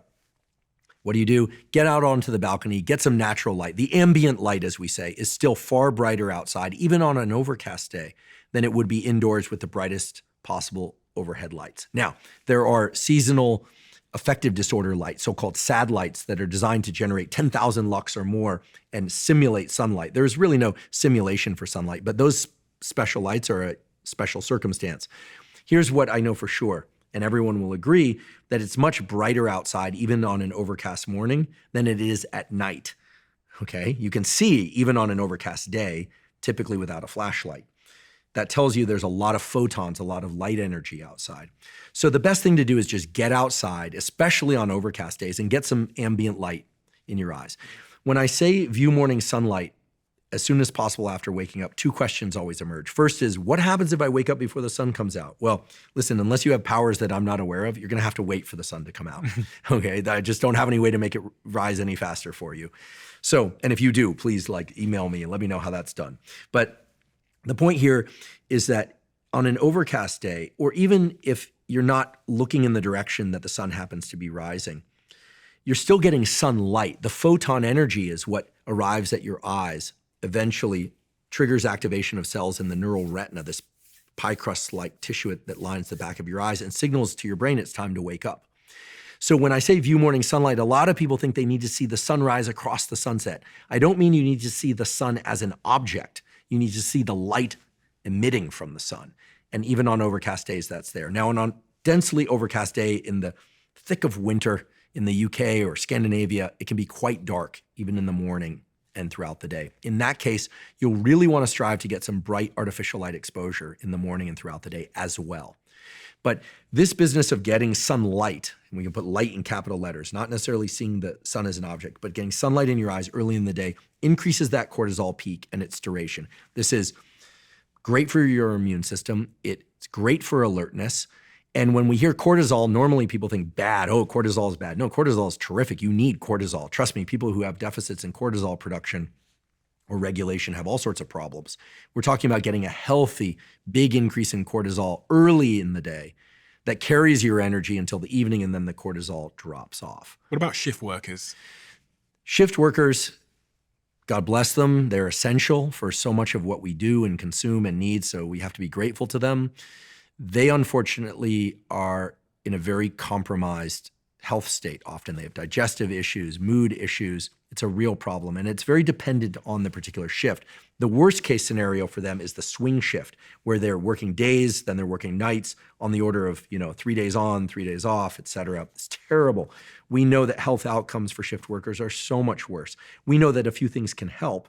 For instance, regular meal and exercise times. Okay. We know that red light, and here I'm not talking about red light therapy, I'm talking about working under lights that are a bit more red shifted, long wavelength shifted, as we say, as opposed to bright fluorescent lights, can help reduce some of the cortisol release associated with shift work that occurs at the wrong times. This is a pretty nuanced topic that, again, depends on the shift. Ideally, one doesn't work shifts their entire life. If you absolutely have to do shift work, go to your boss, tell them I said this. Try and stay on the same schedule, even if it's a nocturnal schedule, which is the most unhealthy schedule. Try and stay on the same schedule for at least 2 weeks before shifting back to another schedule. If you're somebody who's required to stay up until 3 in the morning and then sleep until 11 a.m., does that mean that viewing morning sunlight, your morning at 11:30 a.m. is not useful? No, it's still useful.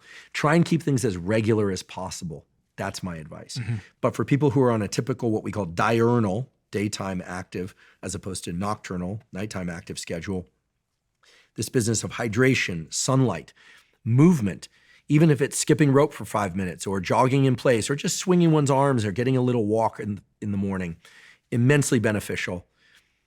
If you can do a full workout first thing in the morning, great. If you don't have time for that until later in the day, I'll be the first to say exercise when you can do it consistently. So don't think that if you don't work out in the morning that you shouldn't do it later. We know everybody, for sake of longevity and immediate, I guess what we call health span and lifespan, and well-being for that matter, should be doing at least 2 or 3 days per week of resistance training of some sort. That's true for men, women, and cardiovascular training in order to ensure healthy neuromuscular connections, brain health, heart health. This is just very, very clear.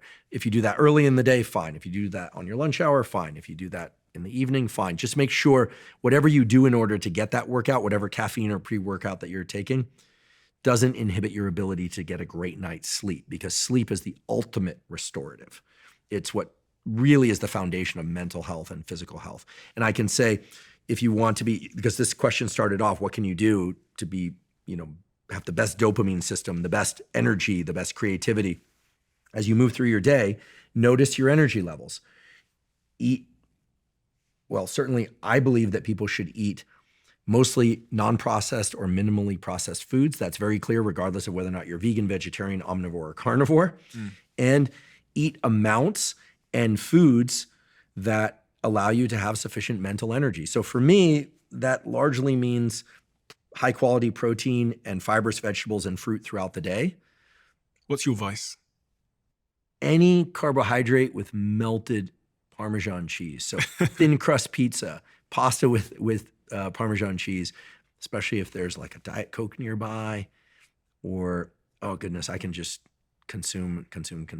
It is very hard for me to hit my threshold with those things. This is a slight tangent, but I will return to this dopamine conversation. Yeah. It's related, but when you have that thin crust pizza or all that, whatever food that spikes your dopamine. For me, I've got a bit of a sweet tooth, so that's my advice. Carrot cake or something like that. Oh yeah, carrot cake's good. You know? Especially if the ratio of the It's of ratio. the frosting to the cake Yeah, it's part all is a set, ratio right? thing, yeah. If it's too much frosting or too much cake, Facts. yeah, exactly.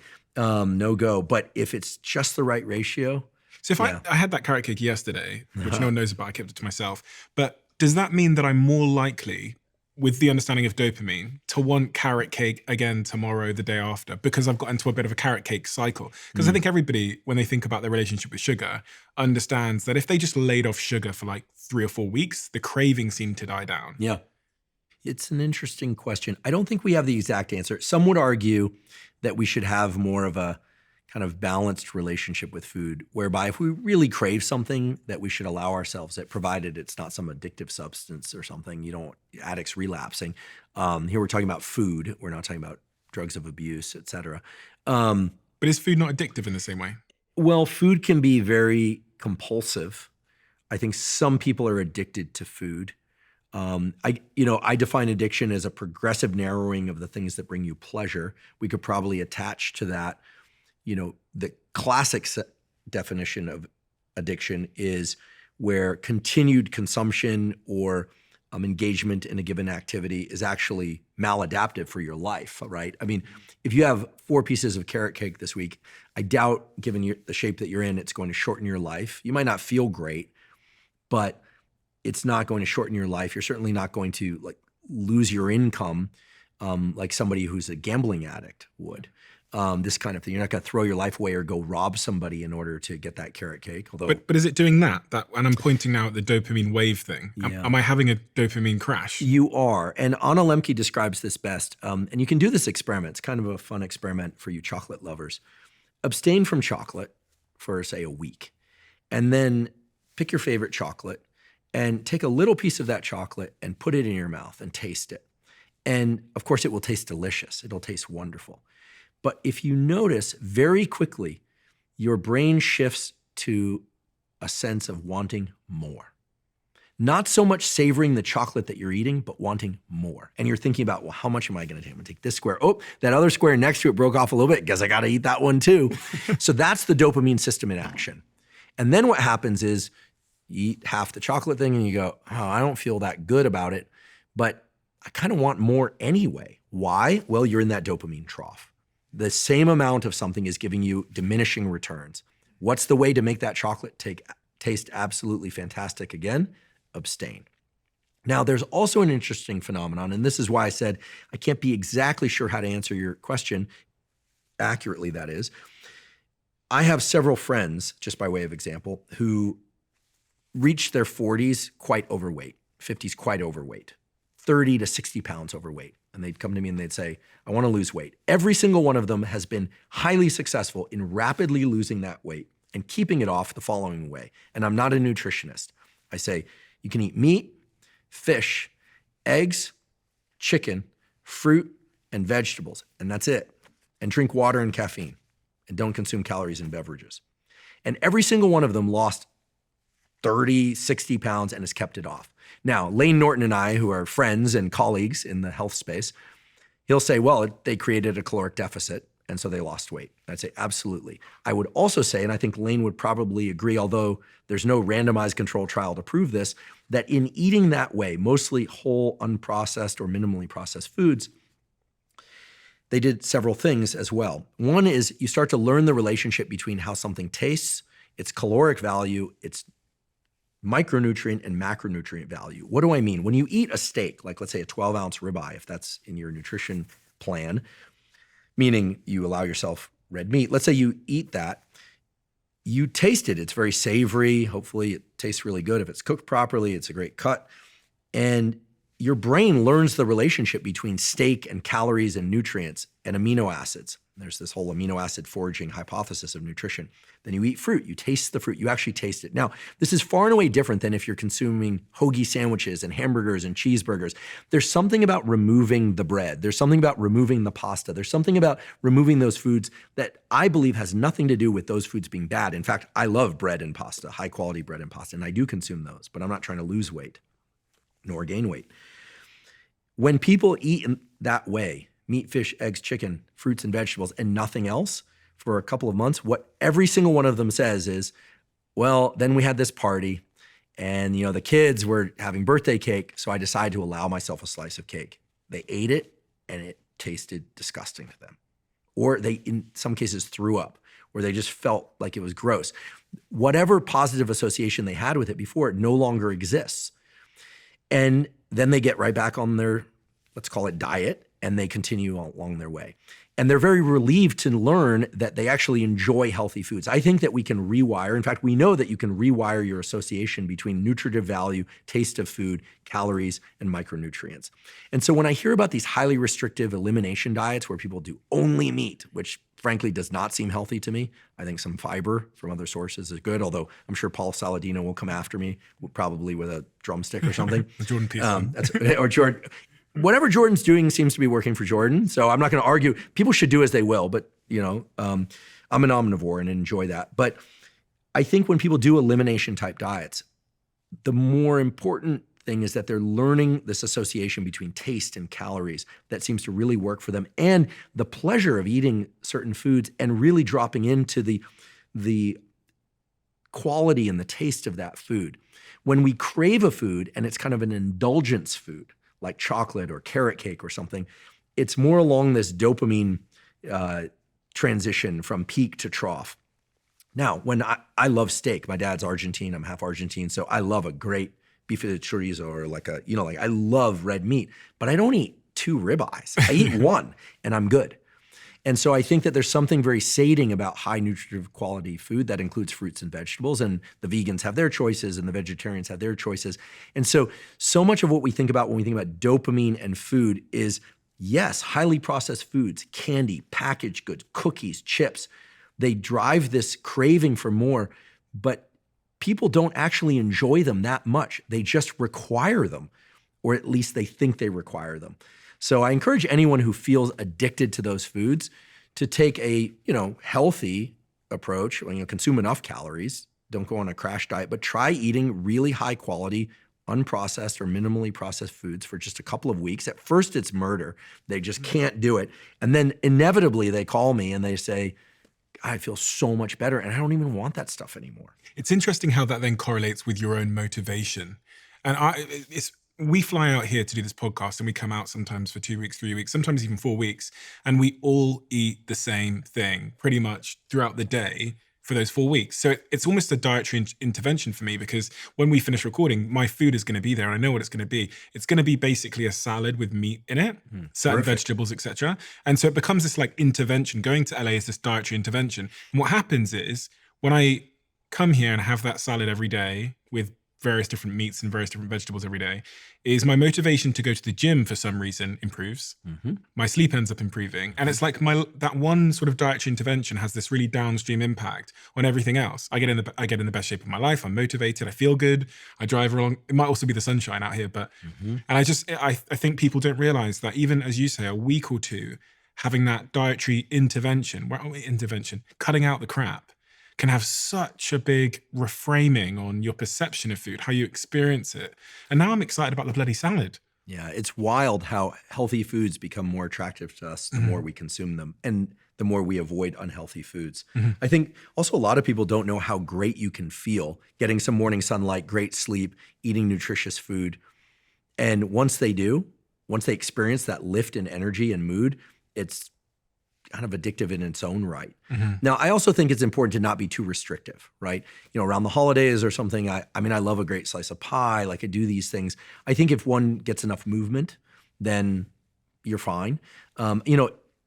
If nothing else, this whole kind of trend toward the use of these GLP-1 glucagon-like peptide agonists like Ozempic and Mounjaro, if it's taught us anything, it's that people are obese because they consume too many calories. They just ingest too much relative to their activity levels. And here, in particular in the United States, people are walking and moving far less. Most people get no regular exercise, and they consume about 3,500 calories per day on average. So they're just on a steady weight increase for most of their life. More activity, less food intake is fairly easy to accomplish if you do just a few subtle things. So there are these levers, these major levers, like eating better, as you said, meat and salads. It's one of the most satiating meals you can have. I also find that if I consume fewer carbohydrates during the day, this is just me, it runs countercurrent to most everything you'll read out there, but I like to fast essentially until about 11 or noon just because I'm not hungry. I like to exercise in the morning. But then I'll have a lunch that is some meat, some salad, maybe some starch like a bowl of oatmeal or rice, but not a whole lot. And then toward evening, my final meal, dinner, which is around 7 or 8 p.m., generally includes a few more starches and a little less protein. And I sleep best that way. Some people, it's the opposite. They like a big bowl of oatmeal and just a couple of eggs in the morning and some nuts in the afternoon. And then they like a big steak for dinner. I think everybody's slightly different. Some people are just naturally have more energy. I think about Jocko Willink. I mean, the guy has so much energy. And I think it's not a coincidence that he works out at 4:30 in the morning. I think that if you work out early in the day, you often have more energy throughout the day. I find if I get my workout done before 9 a.m., I have more energy all day long. However, if I work out mid-morning, late morning, pretty sleepy in the afternoon. Everybody's different. Is there a physiological rationale for that? There probably is. As our body temperature rises in the morning, we are waking up. So when we exercise, we accelerate that transition toward being more alert. Now, in the afternoon, when our body temperature typically peaks, after that is usually when we get a bit sleepy. Typically after lunch, people get sleepy, sometimes because of the volume of food they've eaten. Most often, it's because they've hit that temperature peak in the early afternoon. And we know that as body temperature drops 1 to 3 degrees in the evening and nighttime, that's when we fall asleep. In fact, in order to fall asleep, your body temperature actually has to drop by about 1 to 3 degrees. This is why, sticking a foot out of the comforter, or if you have a cooling mattress, which some people require because they run hot, or keeping the room cool facilitates falling asleep. Although it's not completely the case, so I should mention the best scenario would be cool room with warm blankets to fall asleep, and then toward morning, sort of a warmer environment. We actually get a little bit more rapid eye movement sleep, dream sleep, elaborate dream sleep toward morning. So you can get really nuanced in this stuff. All the biohackers know this, but basically if you work out early in the day, before 8 or 9 a.m., it's going to accelerate that increase in body temperature and you'll feel more alert. There's also this beautiful phenomenon in circadian biology called entrainment, whereby let's say you're not a morning person, you hate mornings. If you force yourself to get up and exercise at, say, 6 a.m. for 3 days in a row, by the fourth day, you'll naturally start waking up around that time. Because the circadian clock of the brain, we call the suprachiasmatic nucleus, the main inputs that drive when you're alert and when you want to be asleep are sunlight, exposure to the eyes. This is the whole basis for that morning sunlight exposure. Physical activity, when you eat, and social engagement. And there could be a whole discussion about this, but suffice to say that if you start getting some morning light, some exercise, maybe even before the sun comes out, some caffeine, hydration, and then a meal in the early part of the day, your body will start to anticipate all of those activities. And even if you're a so-called night owl, you'll start to shift your clock toward being an early riser. And lo and behold, around 10 or 11 p.m., you'll start to notice you're getting sleepy. Then you just have to have the discipline to turn off the phone, put it in the other room, and go to sleep. I wonder that. I do wonder if I'm a night owl because of bad habits or because of some kind of biology. Typically, people fall into one of 3 categories, and it is genetically determined. You can be a morning person. A more typical would be somebody who goes to sleep somewhere between 10:30 and midnight, wakes up between 6 and 8 a.m., and then the night owls who like to stay up till 1 or 2 in the morning, wake up around 10 or 11 a.m. It changes with age. I'm a bit of a weirdo in the sense that I like to do most of my mental and physical work between 6 a.m. and noon. Then I'm not super effective in the afternoon. My brain doesn't work so well. I can take care of some little things unless I offset that. And then between 6 p.m. and midnight, I'm alert again. I don't know. Maybe it's my Argentine roots. Who knows? So given it's the afternoon now and I knew that we were going to be podcasting, what I did is I did indeed get up at 6:45 a.m. I did a bunch of work this morning for the podcast, some other things. And then on the way here, I did a non-sleep deep rest. I listened to that for about 10 minutes. I kind of sensed I was somewhere in sleep. I don't quite recall. And then when we arrived, I'm a little bit groggy, a little bit of hydration, a little bit of caffeine, and I feel completely alert. So you can learn to offset these troughs in energy. I think that at every stage of life, meaning for every 5-year block of life, you can kind of predict what the best schedule for you would be. So when you're a baby, you slept all the time, that's your best schedule. When you were an adolescent, it was different. I have a niece, she's 17, and I went and stayed with my sister recently, and it was unbelievable. She went to bed at 10:30 at night, probably fell asleep at midnight because she was on her iPad with her friends. She would wake up the next day at noon, it's summertime, get up, say hello, get a glass of water, go back to sleep, and sleep for another hour. And that's exactly what she should be doing. Why? Because she's growing, right? She's youth. In your 30s, it might be a different schedule. In your 40s, a different schedule. And then, of course, kids come along and they force the schedule. So I would say whatever stage of life you're in, you probably know what the best schedule is for you, and you just have to work with the realities of life. But if you can adhere to that, knowing, okay, you have a peak in energy and focus at this hour, a peak in energy and focus at that hour, by all means do it. I mean, Rick Rubin shared when he came on my podcast that his best day is to transition slowly into the day. Take a walk outside in the sun in the morning, slowly into the day. And then he does his work, really his main focused work in the afternoon and in the evening. Some people are more night shifted. Some people are more morning shifted. I tend to get my best ideas, I think, right before I go to sleep, which is annoying because there's this temptation to go to my laptop and begin writing and begin working. Do you write them down? Yes. Yeah. I write down little cues, and then my team will know, because it's useful when I'm on this time frame, because my team in the UK are getting my memos at 7 a.m. there. Oh, right. But they don't know that it's like midnight or 1 a.m. here. I'm so glad you mentioned this. I think for people who are interested in having a great life, a great career, it's very important to have a mode of capture. So for me, it's this notebook, and it's not just blank pages in front of me, I promise. These are just like little things that come to mind. It doesn't matter what's here. And I place them into the notebook. And then at the end of each week or so, or if I'm on a plane, I'll start to look back and see, what are the ideas that feel sticky? Like, oh, there's something there. There's like a concept there. I'm actually thinking about doing a drawing book to teach neuroscience at some point. I'm also very interested in animals. So I was listing out, this is very embarrassing, but the different animals that I feel I embodied at different stages of my life and where I'm at now because of the different energies. And that is very personal, right? Like in the sense that it's not going to mean much in the kind of classic neuroscience sense. But I think having a mode of capture for these thoughts that spontaneously arise out of our unconscious mind. I mean, that's what's happening when you're falling asleep. Your conscious mind, which is involved in thinking and planning and organizing knowledge, is starting to tire. Those prefrontal cortex circuits are starting to tire. And your unconscious mind, which is the main driver of all your ideas and so much of what you are about as an individual, are starting to geyser to the surface. This is why in dreams, even though it occurs in symbols, we are playing with different ideas and ordering of different ideas. This is not Freudian, okay? This is not just Jungian psychology. We had an expert in this, Dr. Paul Conti did a mental health series on our podcast, and he said, the bulk of your brain activity, besides the stuff that's just regulating breathing and heart rate and digestion, et cetera, is really devoted to this unconscious processing. It's taking events from your childhood, plans that you have that you don't even know yet, that aren't aware of yet, experiences that are happening today, and looking at those from different perspectives and offering those to you in what? In dreams. What are dreams? In stories, in narratives that are really disrupted in space and time. A lot can happen in a short period of time, then you're in a different room. Dreams are very distorted in terms of their representation. But when you're falling asleep, you're in that pseudo awake state, obviously, where you're thinking, planning, and action parts of your brain, your logical mind is turned off, and these ideas are geysering to the surface. And this is why sometimes people have their best ideas in the shower, while walking, when they're not trying to have ideas. And you can seed this by writing down a few things before you go to sleep. You can think, like wondering what to do next year. Don't know. Okay, maybe it's that vague. Does that mean you'll have a dream that solves it that night? Maybe, probably not.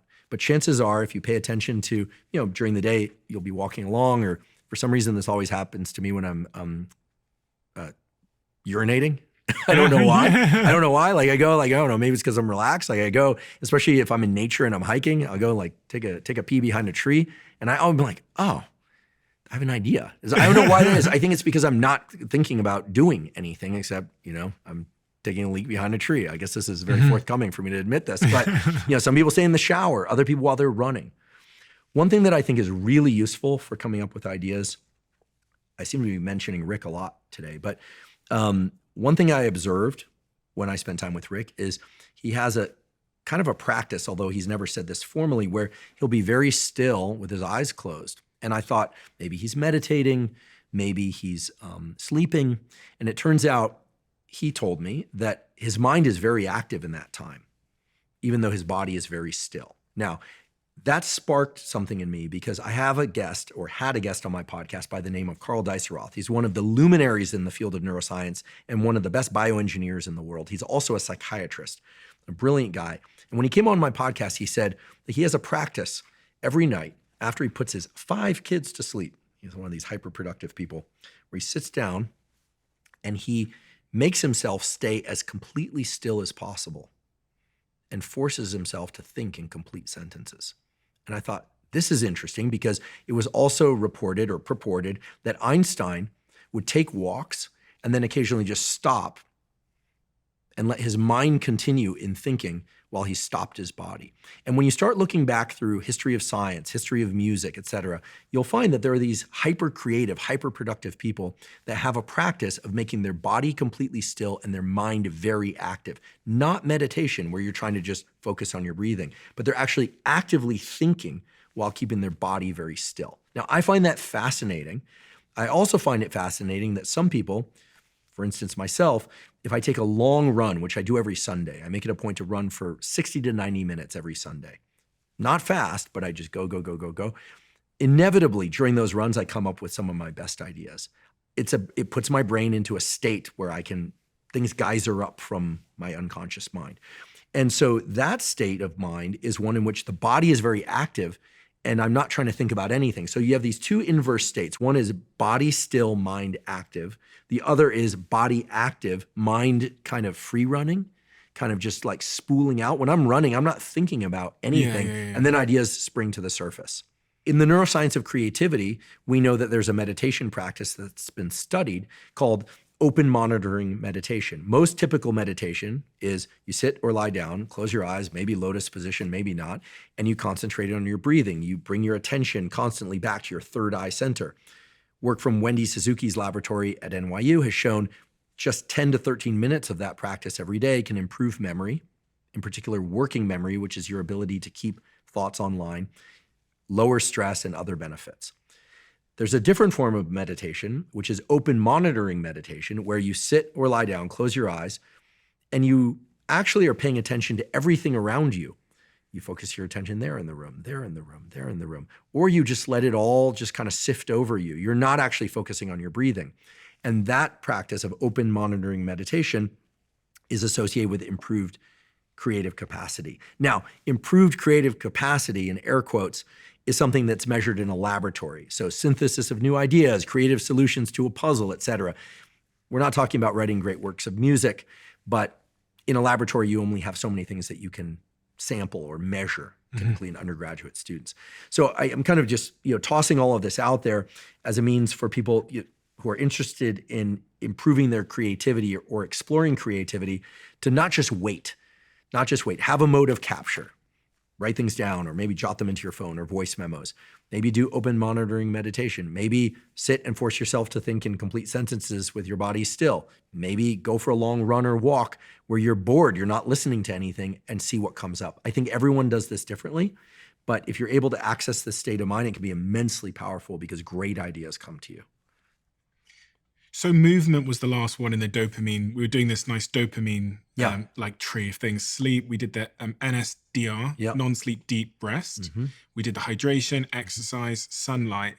If I'm trying to use what I understand now about dopamine to be productive in my relationships, but also in my professional life, is there anything else I need to be thinking? We also did food. And you can spike your dopamine and epinephrine and norepinephrine, the so-called catecholamines, with a cold shower or a cold plunge.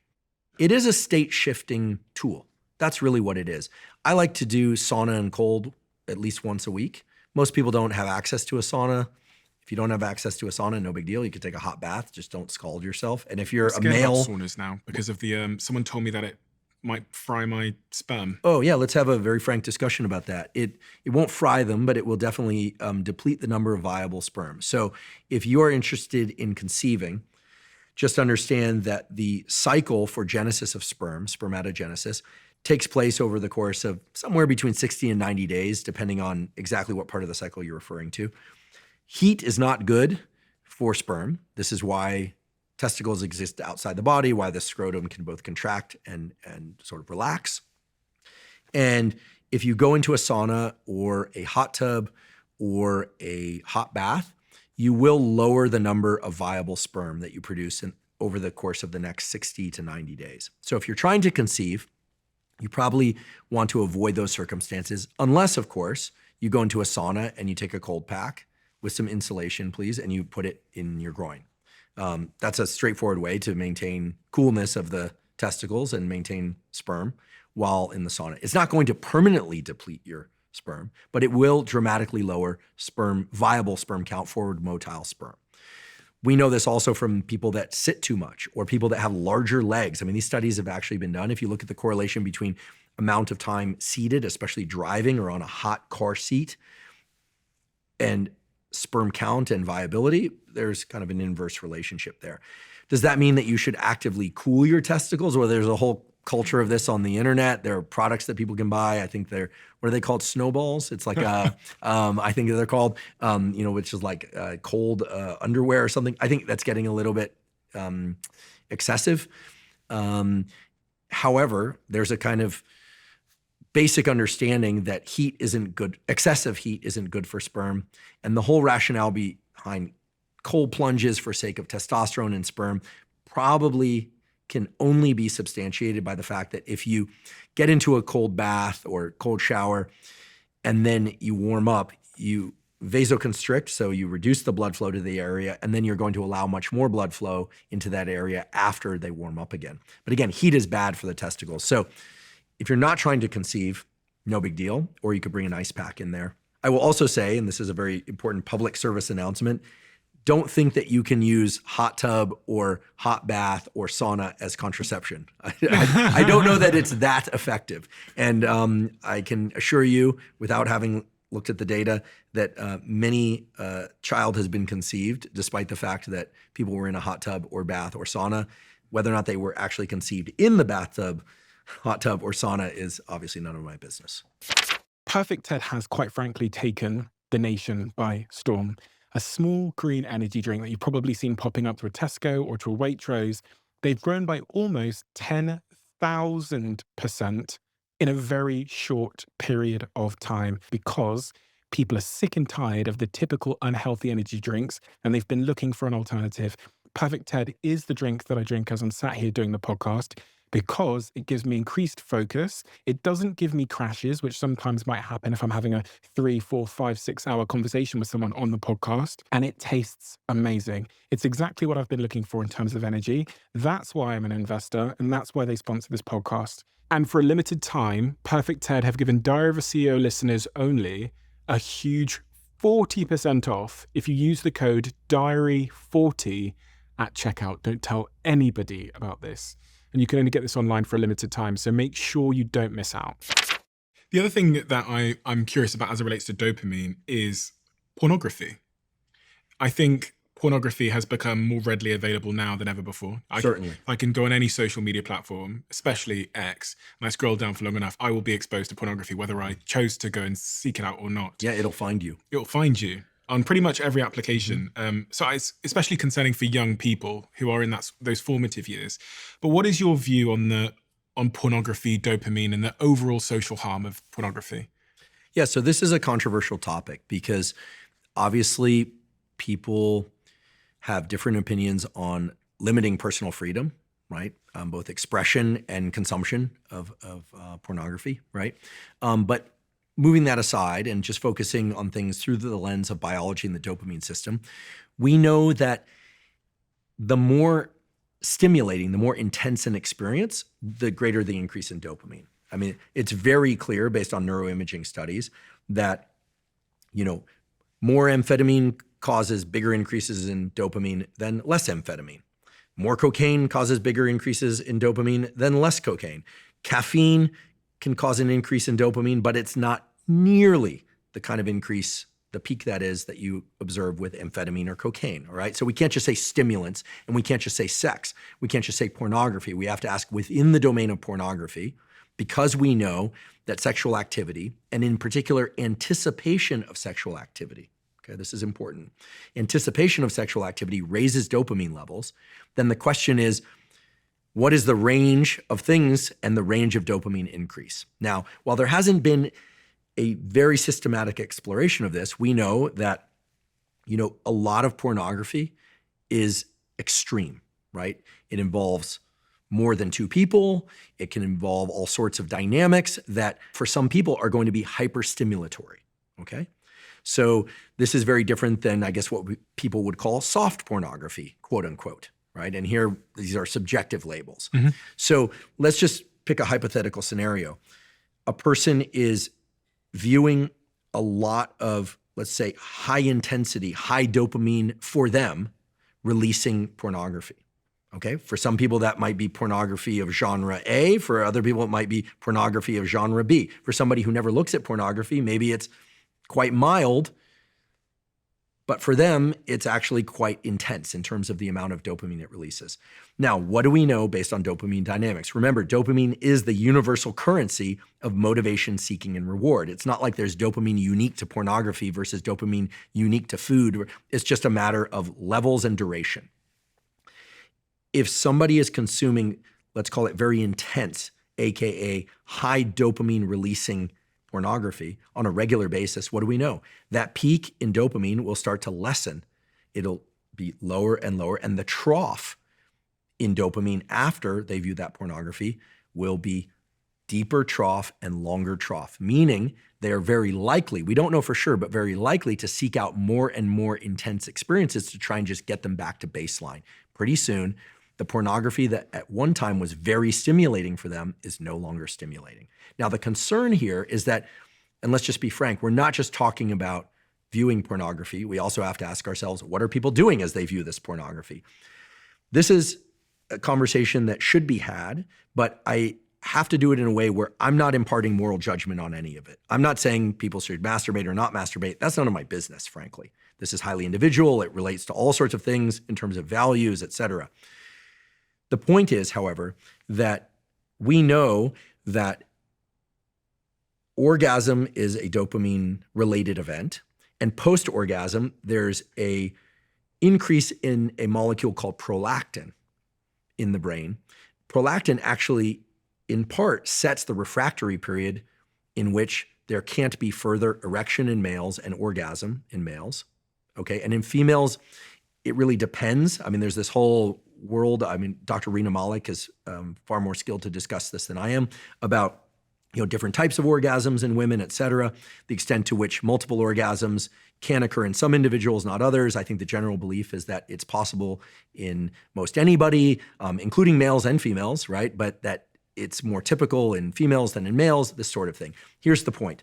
Dopamine and prolactin generally are in a kind of a push-pull or seesaw relationship, whereby very stimulatory, high dopamine releasing activities and pornography and things like that increase dopamine, but repeated exposure to that, regardless of the activities occurring during that time, lead to big, long troughs in dopamine, such that more stimulation is required just to get any sense of arousal. We also know that prolactin, when that is increased, tends to create a kind of subdued lack of dopamine. I'm using these terms broadly, kind of amotivated, non-motivated state. There are reasons for this biologically, right? After ejaculation, the idea is that animals won't then, or humans won't then copulate again and again and again, at least not for some period of time. The duration of the refractory period is highly individual. It's determined by age, by species. There's the so-called Coolidge effect. Are you familiar with the Coolidge effect? I'm familiar with post-nut clarity. Okay, slightly different. There's an anecdote that, at least to my understanding, is true. At least the Coolidge effect is a known thing in neuroendocrinology, whereby President Calvin Coolidge, reportedly, was visiting a chicken farm with his wife. They were touring the farm, and there were a lot of hens and a lot of chickens generally. And the docent who was showing them around said, this rooster here, pointed to a rooster, copulates more than 300 times per day. It's remarkable. And Mrs. Coolidge turns to President Coolidge and says, you hear that? 300 times per day. She's obviously quite impressed and letting him know that. And Coolidge, that is President Coolidge, says, but let me ask you a question. Same hen or different hens? And the docent says, different hens. Now, here's the phenomenon, the Coolidge effect. It exists in rodents, it exists in chickens, it exists in dogs. People can speculate whether or not it exists in humans, whereby if an animal copulates, then the male is in a refractory period lasting anywhere from minutes to hours to days, depending on age, species, et cetera. During that refractory period, they can't achieve erection and or ejaculate again. But if you replace the mate with a novel mate, the refractory period is shortened substantially. Why? The answer is very clear based on actual measurements of brain dopamine. Why? Because dopamine is also associated with novelty. Now, the refractory period probably serves an important evolutionary role whereby it improves pair bonding so that post-ejaculation, post-orgasm, okay, here I'm interchangeably talking about these for males and females. Anytime you hear ejaculation, then people think males, etc. Post-orgasm, post-coital bliss, pair bonding, the sharing of pheromones, the sharing of stories, the sharing of affection, right? The sharing of a bed to sleep in. These things are intimately involved in pair bonding. So I'm not saying that the refractory period is a bad thing. What I'm saying is that dopamine can overcome the refractory period, but the refractory period itself is largely due to an increase in prolactin that suppresses dopamine. So let's go back all the way to this question about pornography. What's the typical scenario? Well, this is not something I choose to think about a lot. You're talking about some individual in their apartment or home watching intense dopamine-stimulating pornography in which they presumably are aroused or not aroused. They do or don't do whatever they choose to do, but that over time has less and less of an effect in getting them aroused. And keep in mind that none of this necessarily translates to real-world human safe interactions between individuals, right? Pornography is very, very different than real-world sexual interactions. So there is a phenomenon that is starting to surface on the internet. What do I mean by that? I mean, there are a lot of questions posed in podcast forums, meaning in the comment section on YouTube, about is pornography dangerous? Is it bad, et cetera? I think the thing that we can say for sure is that any behavior, any substance that stimulates a lot of dopamine and that is easily accessed without effort is potentially problematic. Again, big increases in dopamine that are not preceded by effort are potentially problematic. Let's think about methamphetamine. Huge increase in dopamine.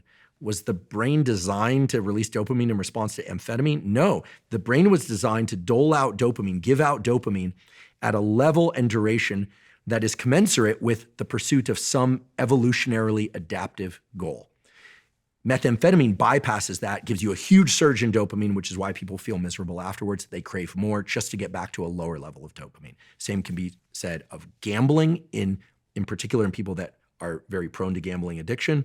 Certainly can be said for food, for certain people that are very prone to food addiction. Certainly can be true for anything.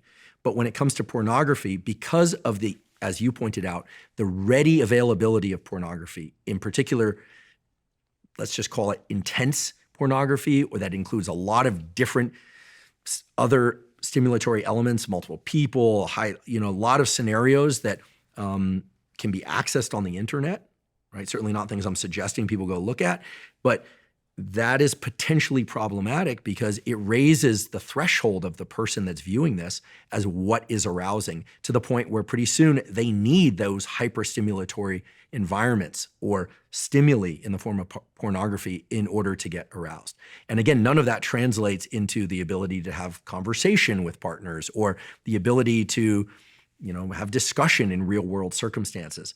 And of course, everything we're talking about could also be translated to real world circumstances, but the data really point to the fact that younger people in particular are consuming more pornography. So we're talking about bigger dopamine increases with less, when I say effort, what I mean is kind of the more traditional thing was, at least when I was growing up, was you'd go out on a date or you'd meet somebody and there's a series of events that would happen prior to physical interactions, right? So this is potentially serious and problematic.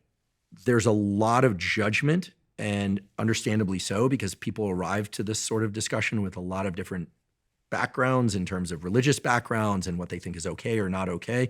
What I can tell you for sure is that I hear from a lot of young males about their challenges with porn addiction, and they want to know how to get over porn addiction. And the answer there is difficult, but very simple, which is abstinence. It's abstinence. It's taking a period of abstinence from pornography, maybe forever, maybe reducing the amount.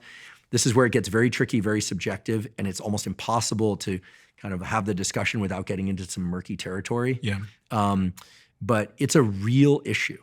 And I know it's a real issue because I hear from thousands over the last few years of the podcast. I've heard from thousands of males that are like, they were addicted to porn. How do they feel? It sounds to me as if they feel very dejected.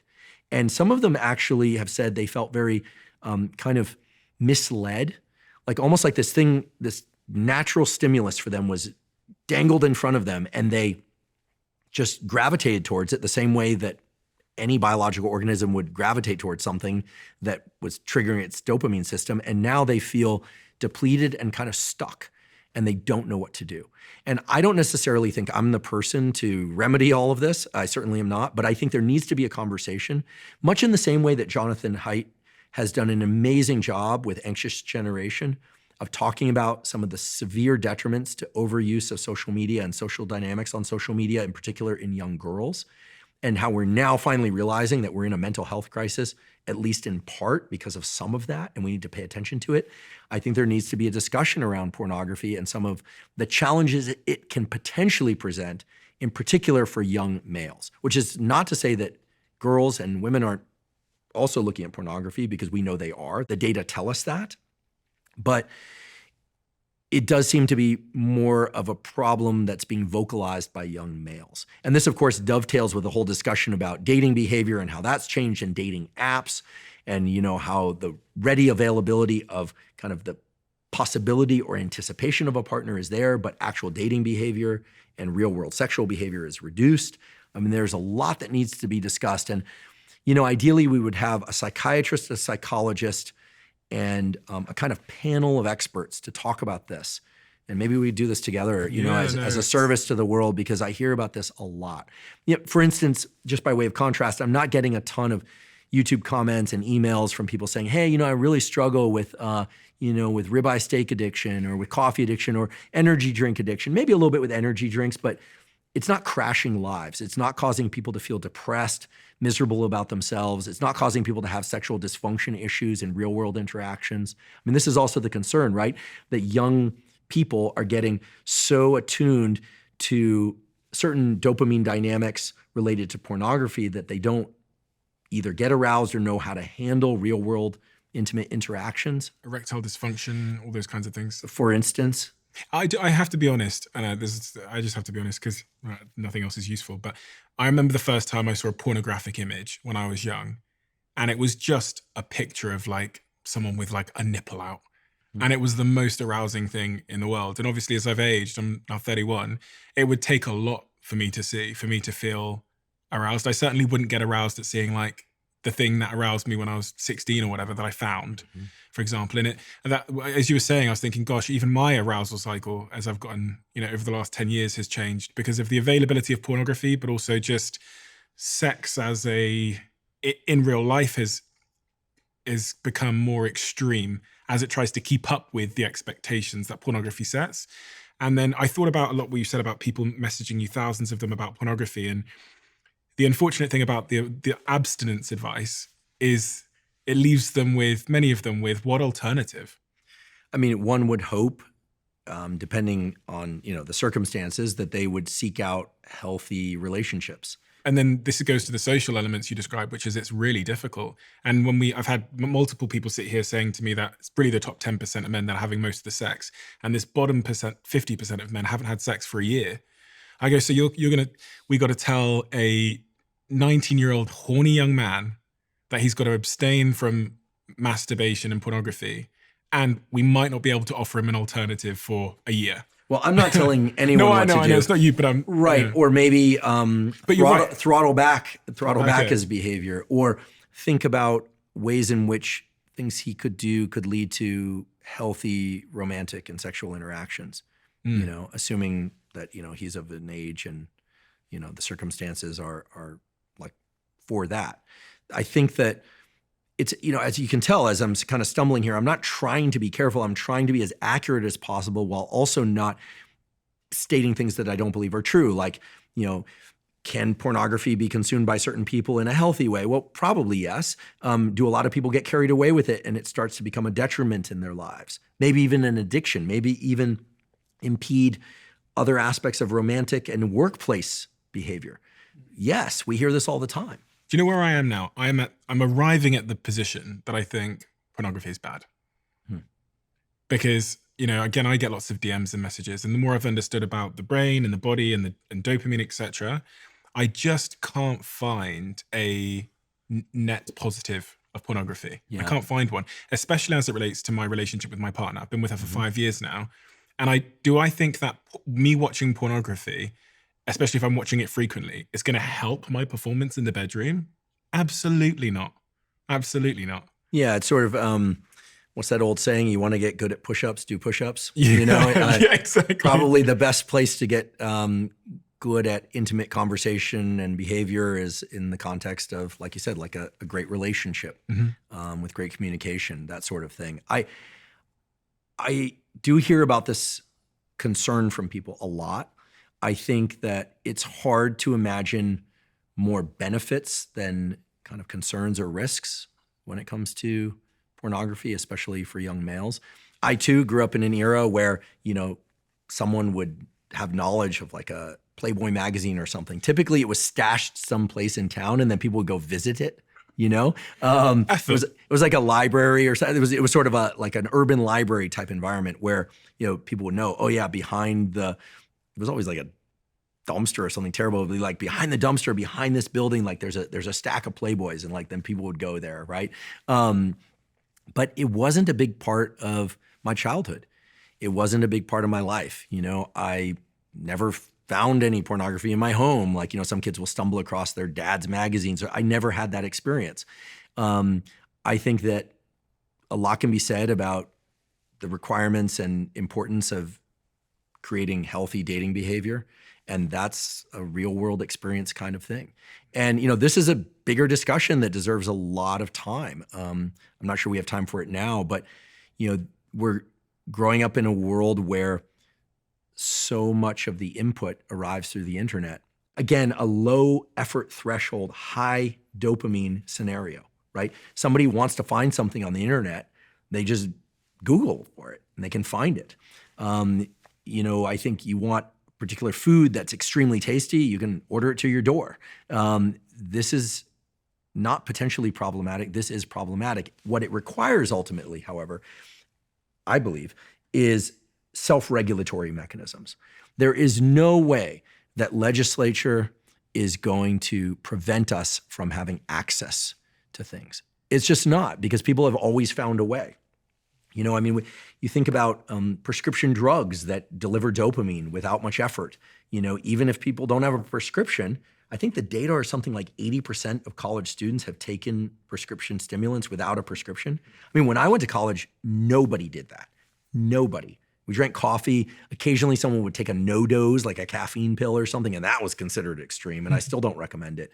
Now, you know, there's all this consumption of pharmacology, there's consumption of porn, and I think that successful individuals will learn and understand this relationship about dopamine, especially their own, and they will learn to regulate, and they will be very careful about anything that spikes dopamine really high without much preceding effort, and that has the capacity for addiction. So I worry far less about the energy drink, the loud music, and the workout, far, far less, maybe not at all, than I do high intensity pornography consumed on a regular basis, people taking prescription stimulants who don't need them. I mean, that's a recipe for burnout, depression, or worse. How does this kind of dovetail into having meaning in your life? Because I'm thinking now about those young men. And in that sort of stereotype, they're maybe sat in their bedroom alone, probably don't have a romantic partner, maybe don't have a lot to be aiming at in their lives. And the group of people that fall into those gambling addiction behaviors or that pornography behavior, oftentimes, not always, but often, are also lacking in some kind of meaning. Is there a correlation between the two? Are they associated? And does one help the other? If I go out and start pursuing some great goal in my life, start a company, am I less likely to then be engaging in the dopamine-inducing pornography addiction? So to answer the second question first, I absolutely believe that when we are in pursuit of healthy goals, meaning goals that are building our life forward, that are going to improve our social relationships, sure, your income, although it's risky to just be in pursuit of money, right? Another great way to encapsulate the dopamine conversation is, I think it's in that movie Wall Street, where the guy says, "What's your number? How much money do you want?" And he just says, "More." Well, that's dopamine. That's the essence of dopamine. He just wants more. It's not really about a number. It's about the pursuit and acquisition of money for him. It's the verb of acquisition. It's not having that money. And you see this in people that get $1 million, they want 10. They get 10, they want 100. They get 100, they want to be a billionaire, right? And I can tell you, knowing many billionaires, that some of them are happy and some of them are intensely unhappy people. It really depends on how well they've managed their relationship to dopamine. Because ultimately, it's not about money, right? Dopamine is just a currency. So healthy relationships are absolutely fundamental. Here's what we know. Many, many people are struggling nowadays from what we hear of as the isolation crisis. But all it takes is one trusting, reliable relationship to start to shift that in the right direction. I am so adamant about this. One of the most powerful things that anyone can do, believe it or not, is to have someone each morning that they text good morning to. I know this is going to sound trivial, corny, and I'm happy to take the heat on this one.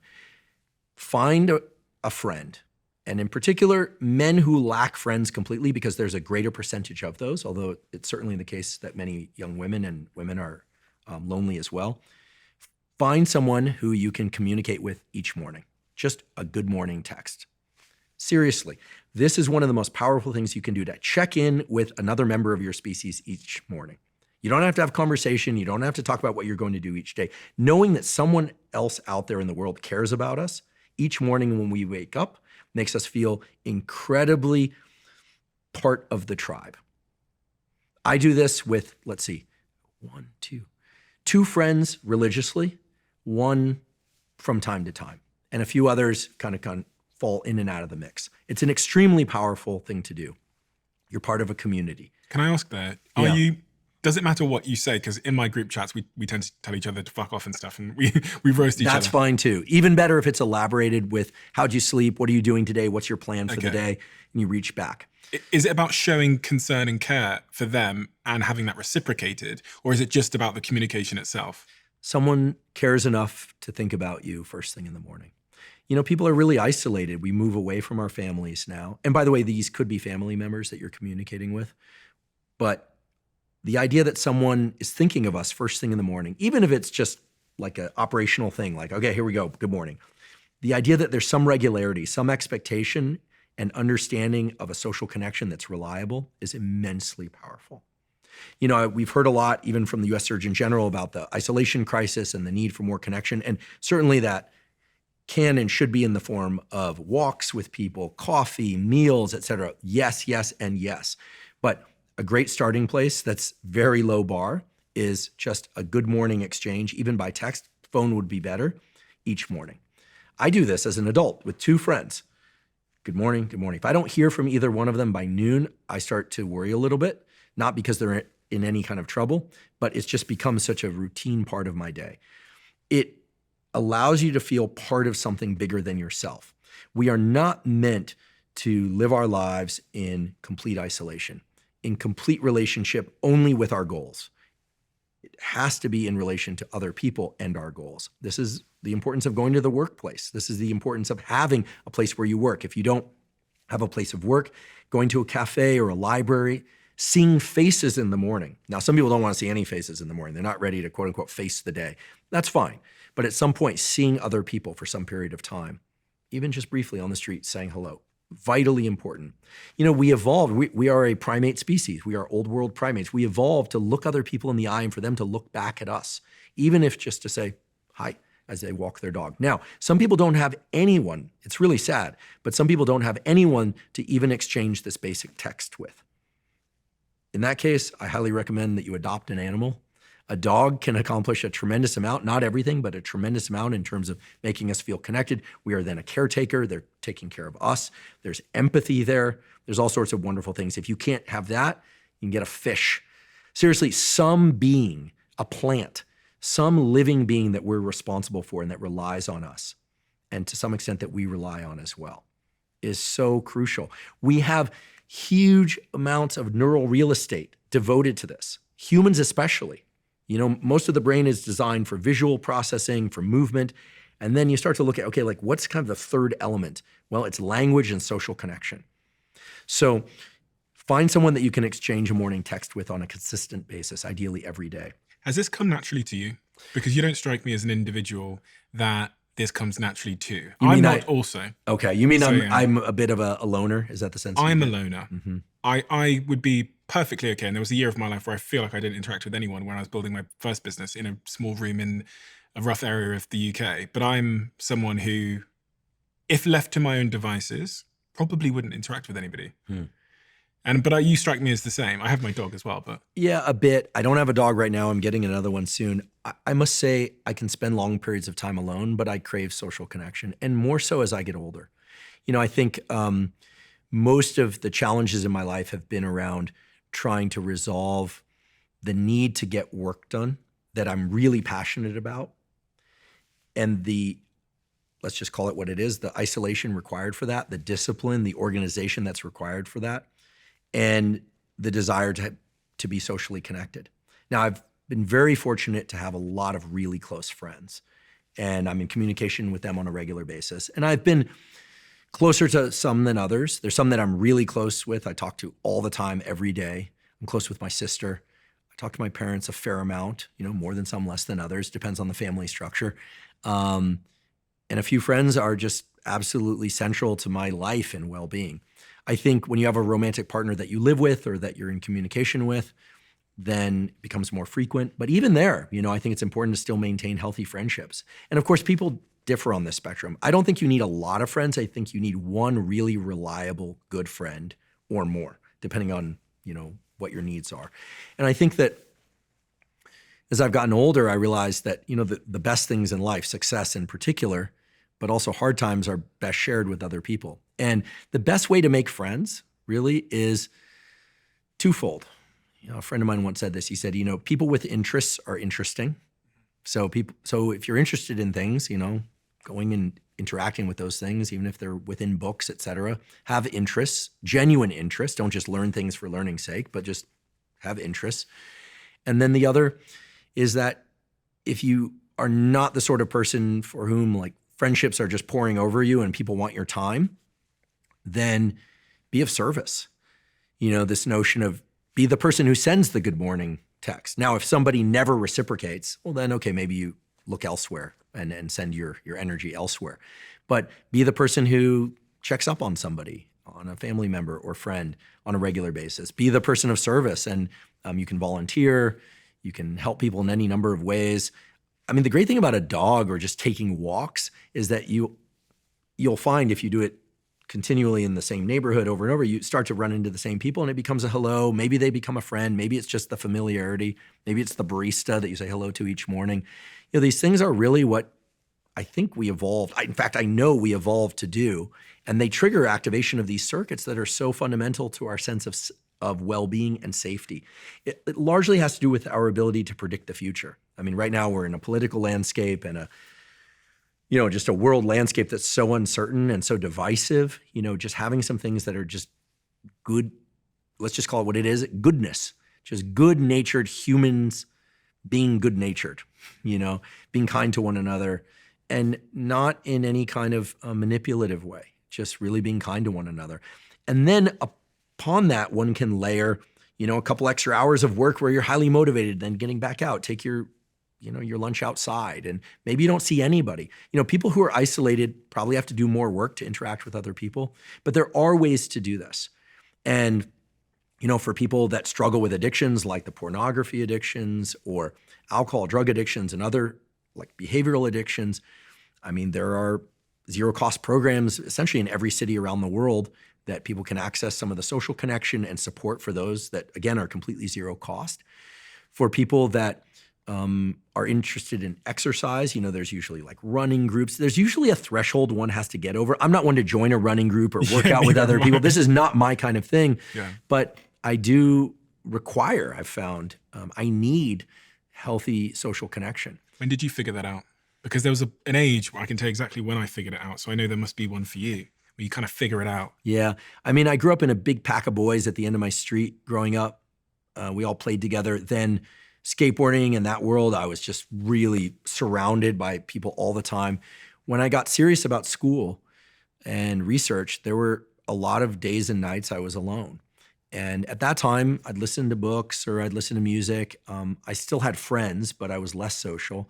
And I think it wasn't really until my mid-30s that I started to realize, like, whoa, like, okay, even though, I had a girlfriend, I was lonely, and I was starting to accumulate some unhealthy patterns of behavior where I was just seeking connection in unhealthy ways. And as I've built up my friendship group, and that also, of course, requires being a good friend. And I suppose there are a few people out there that probably say that I'm an unreliable friend, but I think if you were to poll my 10 or 15 closest friends, they'll tell you I'm the guy that checks in. Now, I've probably upset a few people because I don't check in on everybody, but it's true. I've got a list. I actually have a list. It's not in this notebook, of about 10 or 15 people. It's a list of 30 people total, that those are my core people. And I make it a point. It's not because I'm regimented or protocoling any of this. I make it a point to check in on that person. I haven't called that person in a little while. But then there's that core group of people that I make sure to check in with every day, at least every week. And that, like, without whom, like, I don't really want to live. It's not that I want to die, but life's just so much better with those people in my life. Yeah. But how does someone make that list, that 15 names you have? It's all feel. It's the people that I accept and that accept me. My patterns of communication are a little weird. It's gotten me into trouble in life for sure. I'll be, a good friend of mine once said, that I'm like the little orbiting flying robot in Star Wars. I'm like there and then I'm gone. And people that know me, and by the way, he's a very close friend, know that I'm gone, but I'm back. And so I tend to give things my full attention. I'm like 10 out of 10 attention. And then I need my space to reset. And that hasn't always been healthy, but I've done my best to try and get better at it over time. And people that make that list are either the same way. A few of them are definitely the same way, where I'm like, hey, I haven't heard from them in a while. But then when I sit down with them or we have a phone call, it's like they're really there. In fact, some of these people will say, let's talk tomorrow, and it never happens. And I know they're not flaky. I know that they're doing other things. And then when they're ready and we get on a call, man, it's the richest interaction I've ever had. It's so deep and so rich. I'm like, I get so much out of a 10-minute conversation. It's like, yes, or an hour-long conversation. And then there are friends that I'll hang out with for a week. I'll go visit, go for a hike with. But it's the richness of the interaction that matters for me. Not the frequency. Not the frequency. That's right. And then for me, I think people who consider me a good friend are people who understand the intensity that I bring to things and, the love and care that I really have for them, and that if they need me, I'm there. Like, I will tell you, I've hit some hard times, some recently, and it was amazing. I had people descending on my home to be with me. I'll tear up if I talk about it. Some of them are names people are familiar with in the podcast space. And I was like, oh my goodness, I've not had that, I will get emotional. They came to my home and they sat with me, and they picked me up and they reminded me who I am. And, I've just such immense gratitude for that. I'm a 49-year-old man. I've done some things correctly. I've done some things I regret. I've strived to be the best person I could be at the time, doing the best I had with what I had. And they know that. And I know they know that, not just because they told me, but like you can feel it. And I've been blessed enough, not just to know these people, but also that when they've been in need, that I've had the opportunity to go to them, and I had to do that several times recently, things that had nothing to do with me. Sometimes people will outright ask for help. Sometimes they'll say they're in danger. Sometimes you just sense it. And it's like, that's it. I'm driving, getting in the car. And I've learned the best thing, the way you build that kind of friendship and network is by showing up when that hard stuff isn't happening. And you try and give your full attention. And sometimes that requires putting away the phone. And sometimes it means you're both on your phones and you're just hanging out and you're watching a game. Or, it doesn't mean being like forcing yourself to be somebody you're not, but it means paying attention and and giving a significant portion of ourselves to try and really like be there for people. Because ultimately, I think that's what we want in social interactions. We want listening, we want shared experience, we want all that stuff. And that stuff's great. But ultimately, it's like, when you ask who makes the list, it's like, I'm thinking of these people now. It's like, I feel like they're always with me, and I wouldn't trade any amount of money, any amount of anything for that. And I think that like a really good life includes some of that. So, forgive me for being emotional, or don't. It doesn't really matter to me. I just feel like that's the real stuff that makes life really worth living. And it has nothing to do, with dopamine, or maybe it does, or it doesn't matter what the mechanisms are. What matters is that we all have that capacity. And it starts by just showing up on a regular basis, showing somebody that you can care about them enough to think about them each morning and send them a quick good morning text. That's it. And if they don't reply, okay. And if they do, okay. And once the reciprocation starts and you start to feel kind of crewed up just a little bit, you're like, oh, wow, like there's something I can rely on in this crazy, dizzying, sometimes exhausting, really hard life. And then when the good stuff happens, you got that many more people to celebrate with and that much more intensely. So, yeah, I appreciate you letting me share that. It's something that at this stage of life, I'm like, okay, like I know a few things. There's a lot I still have to learn, but that one's for sure. Yeah, friendship it's vital. You went through a bit of a storm this year, to say the least, and I've been through many a storm in my life. I've been through many a media storm when the media came for me and wrote things about me, and I don't think anyone that's not been through that before understands how it feels. Because for me, when it happens to me, there's this real sense of injustice, and there's this desire for me to want to jump out and correct things and scream and shout and correct the world, but I also know that I can't. And when I saw, again, I didn't see anything, but I'm from afar looking at social media. When I saw you going through a similar thing, my two things happened. The thing one was I wanted to understand the protocols of a man who writes about protocols, has a book coming out about protocols. I wanted to understand what he does in that situation and if he's any more immune than I am, because I'm certainly fragile in that regard. But then also I saw this other wonderful thing, which I think you've expressed there, is I saw your friends show up. Mm-hmm. I saw them speak out about your character and who you actually are. And I saw them literally show up at your location. I saw someone like Lex Friedman show up for you. Yeah, he showed up in my home several times. He was just there. Like literally one day I just like look up and Lex is in the room. It's kind of like a dream, right? Like Lex Friedman with the suit and the whole thing. And he was just there to just be there, Yeah, that was a challenge. As you point out, the hardest thing about that, and I realize like most people who aren't public facing won't experience this, but I think everybody experiences something similar at some point in their life, especially now with social media, where things that are being said about you are just fundamentally not true.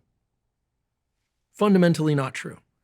And they're being cast in a way, in a context that is just wrong. And you want to say, no, that's not how it was, or the context is completely wrong, or there's a completely other side of the story that you'd love to tell, but either because of how that will land and how people misperceive or contort that, or simply because you have the etiquette and the respect to not do that, because there are sometimes many different parties involved, you refrain. And in our case, I decided to just mainly focus on the work at hand, although I've talked a bit about this on Jocko Willing's podcast. Happy to talk about it here. The pain comes from being potentially misunderstood, and also from the understanding that we didn't always necessarily do everything right. In fact, we may have made some mistakes. And the understanding that the public forum is not the place to work out the details of that. That's not how healing comes. Despite what people might believe, that is not how healing comes. And I don't care if it's a high school situation or a podcaster or a celebrity or a politician, that is just not the way that humans effectively settle their differences. There are consequences, but it's not how things really get settled. And I think we have proof of that given the last few years. So in that case, and I'm not trying to be diplomatic or, kind of slalom through this, I think what I'm trying to do is make it effective and hopefully useful for everybody. What do you do when you're hearing and seeing things about you or others that you affiliate with that you just fundamentally disagree with? Well, you have three options. You can counter the narrative, you can say nothing, right? Or you can agree. And herein, I think, lies the challenge in being an adult, a real adult in the realest sense of the word. A real adult knows when to say, you know what? Some of the stuff they're saying, yeah, wish I'd chosen differently. But a real adult also knows to say, but some of the stuff they're saying, no, that is not what happened. That's not the context. And this is categorically false. Now, those things often are interdigitated, okay? Now, at the extremes, they're not interdigitated, but oftentimes they're interdigitated. And what people have to realize is that online, in comments, in certain forms of media, it's just highly skewed. You're getting just one perspective. In the context of science, we'd say this is like cherry picking data, looking at one particular portion of the graph or throwing out a bunch of experiments because the data weren't what you wanted, which in science is like terrible, only second in terms of terrible to actually making up data, right? Okay. So I think the challenge is so I know that the challenge in those circumstances is to do what in the end I ended up doing, which was to sit down and realize that was the circumstance I was in. And then to try and make a really good decision about what to do. And that I do believe is best achieved through having really good friends, really good coworkers, and family members who can be really clear optics for you when you don't always have the clearest optics, meaning they can hear your ideas and you can spitball what might happen in case A, B, or C, but it's not about being tactical. It's not about being strategic. It's about remaining true to yourself. And in my case, I just felt that I didn't want to get into the details. And at the same time, I acknowledge there's always a learning in these things. You asked whether or not knowing protocols can help. Well, certainly sleep was important. I managed to sleep. There were some days I slept less than others. People had theories. He looks tired, this and that. Sometimes that was related to earlier recordings that I tended to just push too hard anyway. Sometimes it related to, being kind of troubled about the circumstances. So I think that one can use physiological size. You can use non-sleep deep rest, and I certainly relied on those tools and continue to. Friendship and social support, getting a poll of opinion from people that you really trust. You don't want to get too many opinions often. You want to get just enough and just a variety of them that you can make the best informed decision. I don't really believe in polling 100 people about a circumstance and then taking a vote, pros and cons. The mind doesn't work that way. So in the end, I voted my conscience and I voted my heart by continuing to just put out content so people could learn about science-based tools for mental health, physical health, and performance. I think as time goes on, I may elaborate more on some of the circumstances, but think in the end, people listen to my podcast because they're interested in getting better sleep, in exercise protocols, and hearing from the best scientists and clinicians so that they can better themselves in their own life. And people speculate all sorts of things. It's also interesting to see how we presume so much, not just about public-facing people, but about other people in the comments section. For instance, on my Instagram page, I have rules. It's classroom rules. You can call me names if you want. You can say most things, but I sort of treat it like a classroom. What would I tolerate in the classroom? And if people start attacking each other, you're going to get a warning. And if you keep going, I'm going to block you. Just because, first of all, it's my page, right? This whole notion that you're not allowed to block people is crazy, right? It's your webpage. It's your classroom. Yeah. You have every right. You can do whatever you want. I mean, where is the rule that says that you won't tolerate or that you need to tolerate whatever? People swearing at each other, very different to me than people swearing. So people can swear, fine. Swear at each other, well, then I'm going to say, hey, stop this. Do it again, you're done. At least here, go elsewhere. And there's so much presumption. We think we know these people on the internet, and we really don't. On the other hand, there's certain people like Lex, like you, I'm really delighted in this conversation, like Rick, I like to think like me, like I am who I am. Now, you're not seeing every dimension of my life, but frankly, you're not supposed to. And I think there's this inherent desire to know everything about everybody that we see online and comment sections and on Instagram. And frankly, it's inappropriate. I grew up in an era where that wasn't right. In fact, my father once told me, he's from Argentina, and he said, there's this funny thing in the United States. You go into somebody's office and they've got all these pictures of their kids facing outward. He said, you go into somebody's office in certain parts of Europe or in South America, and their picture of their family is facing them. So on my dad's desk in his office, when I was a kid, he had a picture of me and my sister and my mom, and it faced him because those are for him. He wasn't like, here are my kids, here's my life. And I love that. That's kind of how I was raised. You keep certain things inward and certain things are outward. So I don't know, that's the model I was raised with, and I rather like that. This notion that we have to share every aspect of ourselves on social media is crazy, and I think it's actually detrimental. If I was a fly on the wall when you were going through that, what would I have seen? And what I'm trying to add, the reason I'm asking this question is super clear, because if you were a fly on the wall when I was going through some of my hardest times, you would have seen someone that was really struggling. Okay, so I'll say this. That was definitely not my hardest time. Hardest times for me were the door's locked. I'm 14. I'm like behind locked doors. I don't know if I'm going to get out when I'm going to get out.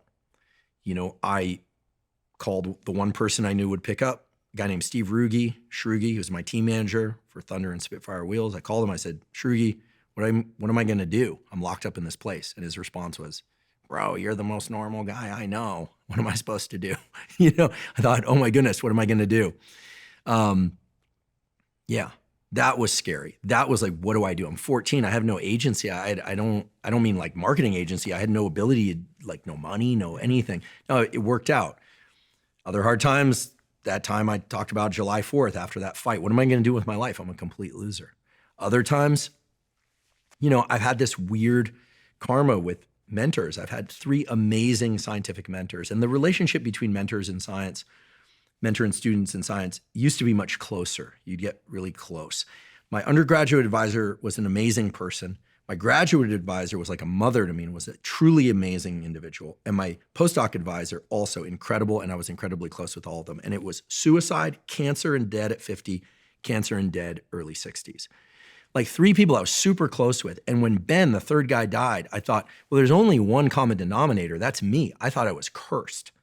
Really? Yeah. I'm like, I work for you, you die, And I was like, shit, like what is going on here? But then I did what I only know how to do, which is you transmute the pain into useful things. And I started thinking, okay, how do I want to spend the rest of my life? I want to be of service. I want to take what I know in science. I want to teach people things that help them. And I didn't know exactly how I was going to do that, but it birthed the podcast. I also had 3 dead mentors. I was a scientific orphan. In science, there's also a lot of trying to live up to the reputation that they expect of you. Well, mine are all dead. So some people say, what do your colleagues think of the podcast? I would say about a third of them like it. They think it's cool. And they say that to me. About a third probably think it's great that people pay attention to science, but are like, some of it is more health oriented. And the third probably hate it for whatever reason, either jealousy or they don't like the way I present things. And I'm good with all of that because guess what? My advisors are dead. I'm a grown up. You do you, I'll do me. We're all good. And frankly, we'll see how it all works out. Meaning they're the ones who have to live with themselves. I'm the one who has to live with me. So like, I'm not responsible for other people's feelings and they're not responsible for me. So cool. So it's symbiotic. What I eventually discovered was, you can reach 40 and have a great career. I was tenured at Stanford and a bunch of things, but wow, like certain aspects of my life are still challenging. I had, those 3 deaths plus, this was some years ago, unrelated to the recent events. I, had a really important relationship end after a lot of years of really slogging it out and trying to make it work. And, failure is not something I'm used to. In fact, a friend of this woman, I was at a retreat and we were talking about it and I was really distraught about the end of the relationship. And she said, "You're not used to failing, are you?" And I almost said like, "Yeah." And I said, "You're right. You're right. I've been successful in career and a relationship that we were both really invested in and we just didn't have the skills. I made my mistakes, she made hers, but we really, really fought hard and it didn't work out." And I was like, wow, like, okay, I had a failure, like a legitimate failure. And you could say, well, was it really a failure? You learned, but look, there were elements of failure, right? We'd invested a lot of years, a lot of energy, and there was a lot of love, but why does that make you emotional? I can see it in your face. It's, well, this relates to a lot of these things that, and I suppose I feel comfortable enough to open up about this. I think that, some people might have the perception that I'm like extremely self-interested. I've had things thrown at me like he's a narcissist or what, or worse, like I've had many, but I have one particular major challenge that I still strive to overcome. And people can roll their eyes and they can say it's bullshit, but I know this to be absolutely true, which is that I have a very hard time letting go. A very hard time letting go. If somebody dies, like I can handle that. But like loss and letting go of people I care about is really hard. And it's also coupled with this kind of style that I have of I'm like very present and then I need to go take care of myself, right? In healthy ways. So that can be confusing to people, I realize that. But there's this thing where like the idea of things ending is super hard. And as a consequence, I've stayed in relationships far too long. I mean, I sometimes joke, but it's not funny. My breakup protocol sucks and it really needs work because everyone close to me who knows me really well and who I trust says, you stay in relationships way too long that were either fated to fail or that were clearly going to fail. At some point, you just kept slogging away. Now, sometimes I slogged away in the wrong ways, and they did too. But somehow I've really struggled to move on from things. And as a consequence, I've stayed in things far too long that never had a chance, that were really unhealthy. And in particular, I've taken on things that were just far too difficult from the beginning. And so that relationship was a beautiful relationship. I'm fortunate that I'm still friends with that person, although we have to keep a certain amount of distance, just at healthy boundaries. And, I get emotional because like, damn it, like we fought so hard, like so hard. And it was all out of love. But I know that it failed because we just didn't have the skills. The timing wasn't right. And I'm certainly not talking about this most recent relationship, this year's hard stuff. This was some years back, but like we fought so hard and like I would have done anything and she would have done anything to make it work. And I'm just like, I'm not a quitter. I'm far from perfect, believe me, but I'm not a quitter. And as a consequence, I think after that, for a while, it just really changed the way that I interacted with things. I just didn't quite recover. And one could argue that the emotion that's coming up for me now means that I didn't recover. But I know I just refuse to call it time of death. I just refuse to call it time of death, even when it's long since dead. And that's a mistake, and it's something I'm really working on now because it hurt me. It's not good for other people. And it dovetails with a bunch of other unhealthy ways of being. But what I know for sure is that it's not selfishness. It's not that I'm trying to avoid pain for myself. It's related to my failure to be able to just tolerate pain in other people and myself simultaneously. There's something about empathy gone wrong in those circumstances. Does that link to your childhood? The parental separation and the... Yeah, so people I pay a lot of money to tell me that it no doubt does. But what's weird is I never lament the separation of my parents. I don't sit back and go, oh, I wish they had stayed together. They were both wonderful people. They both have wonderful partners. Like, I've had a magnificent life. I've had a great life. Like, everything I've sought to do has happened. And there's still things I want. But I think that, I was talking to Martha Beck about this recently. There's this feeling with a dog where I love the dog, and they love you back, particularly my dog, Costello, right? I loved him and he loves me back. And so it's like empathy, but then it's return. It's like a perfect circle. It's like the energy is like, the more I love, the more love I feel, the more love. And I think with people, it's not like that, right? You know, people are going to disappoint us, et cetera, but they can also delight us. But I think that there's been this problem where my empathy goes too far. And I'm sure as I'm saying this, people are like, oh God, he's trying to mask this in empathy. No, I can wholeheartedly say didn't always lead to the best choices, and I own those choices, but meaning I'll take responsibility for my part. I won't take responsibility for other people's part, right? It's always a two-way street.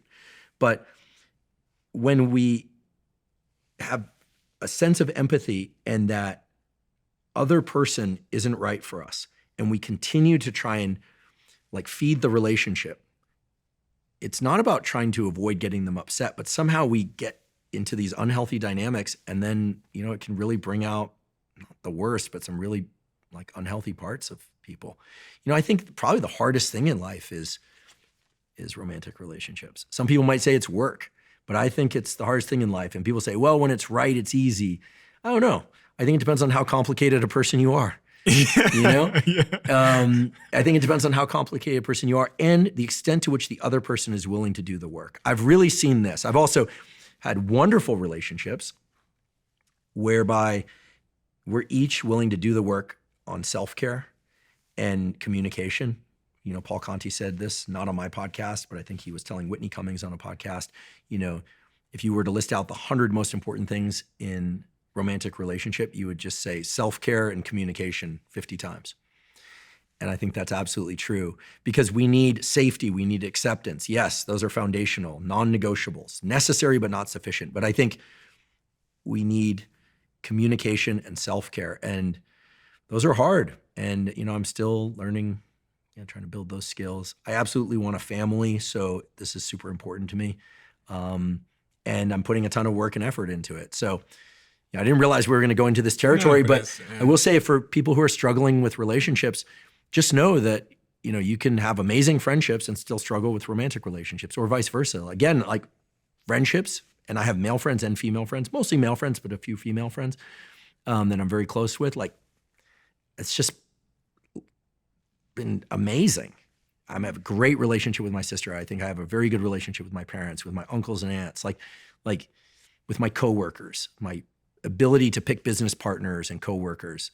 Just, I only hit bullseyes. Like, I love my team and we get along great and little things get worked out quickly. And, but I think everyone has one or two areas of life where it's a bit harder, and just try and learn the skills, and I'm working on it. Like, you and me both, though. It didn't come naturally to me. My parents, although they never separated, I was willing them to, because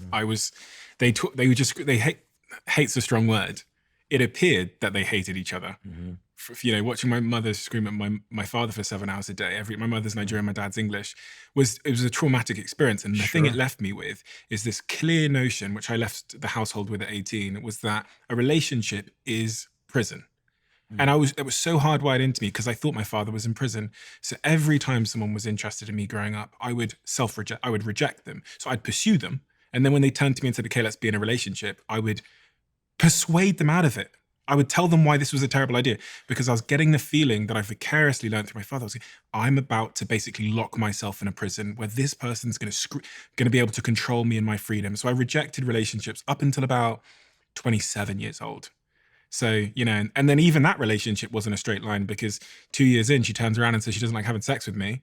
Turns out she's got her own traumas around sex. So we have a year where she's on the other side of the planet.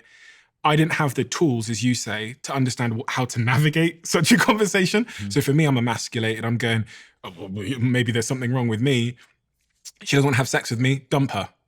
And then, but she was the right person. And what the TLDR of that story is, a year later, I end up flying to the other side of the world, apologizing to this person for my lack of tools, my lack of communication skills, because it was the right person at the wrong time. And we did the work. And that was long and it was hard and it's still hard, but it's in an amazing place at the moment. Oh, you're back together. Yeah, we live together. She's it. flown back from Bali 2 years ago. We live together. The right person for me, but it's hard work. Good for you. You like hard work. It's a wonderful story. I mean, it's a happy story, regardless of ultimately how it turns out, because one can sense like the real central chord of love there, and the desire to make it work. I mean, it's so interesting, this notion of make it work. Again, just as being a functional adult means saying, "Yep, you're right about this," but no, I'm going to stand my ground. In relationships, people say relationships take work. Of course they do. And then the question is, how much work relative to how much ease? And it's highly individual. And there's no handbook for this. There's no handbook for it. And so... And the reward on offer, because I was convinced that she was the most amazing person I'd ever met. It just so happened that she turns around to me one day and says she doesn't like having sex with me. Yeah, that's rough. That's rough, right? That's Especially rough. for a young one. You have no concept of what that might be. You think maybe you're bad in bed or something. But as she did the work on herself and I did the work on myself, she unlocked a bunch of traumas around sex and how she'd been treated with sex as she grew up, which she resolved. And she's been very public about this. This is why I can share it. And I did a bunch of work on myself and how to deal with how I communicate when someone brings me such a thing. And after a year of her working on that and a year of me working on myself, we found ourselves in a place where it turns out she loves sex now. She's arguably even more sexual than I am in many respects. Completely different individual, but it just required, and I have to give the ending there because people are going to be wondering, but it required a lot of work on me and myself and where I've come from and the situation of my family and her and the experience she's been through. And we found ourselves together now in a great place. One that still requires work, but in a great place. So, everyone's struggling with some shit. My family's not great. We're not that close. I'm not that close to certain members of my family. I've struggled with romantic relationships, made all the mistakes. I struggle with platonic relationships with my friends. I'm not the guy that's able to check in. I like being alone. It is what it is. We're all, uniquely challenged in some way. So I've got a great amount of empathy for what you shared, and I really appreciate you for sharing it, because there's so many people that can relate in various ways. I'm one of them. And I think it's important because we don't talk about it enough.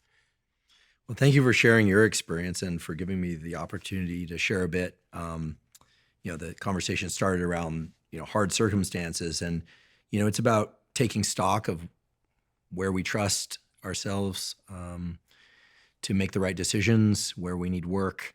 And relationships are hard, but I do think that, well, certainly now I'm feeling more ease, more seamlessness with them. Certainly with friendships, as I mentioned, we all have these areas of proficiency where we are, where we find that things are kind of easier or even easy for us. They just kind of happen. Direct relationship between effort and outcome, right? And then these other areas where we feel like we're rolling a boulder uphill, keeps coming back and crushing us, and we keep doing it. And I think that there's no simple or universal answer. But, I think the rewards that come from a relationship where there's been a lot of hard work and things get resolved, even in one little domain, are so tremendous. I think that's really related to this sense that, like, when things end, it's just feels so devastating. I really believe that things can be talked through. I really do. I think that, resent and anger, they don't serve anyone. They really don't. And people are probably hearing this and saying, well, that's a self-serving narrative. But really, I'm talking about it in myself too. I don't carry any resent and any anger.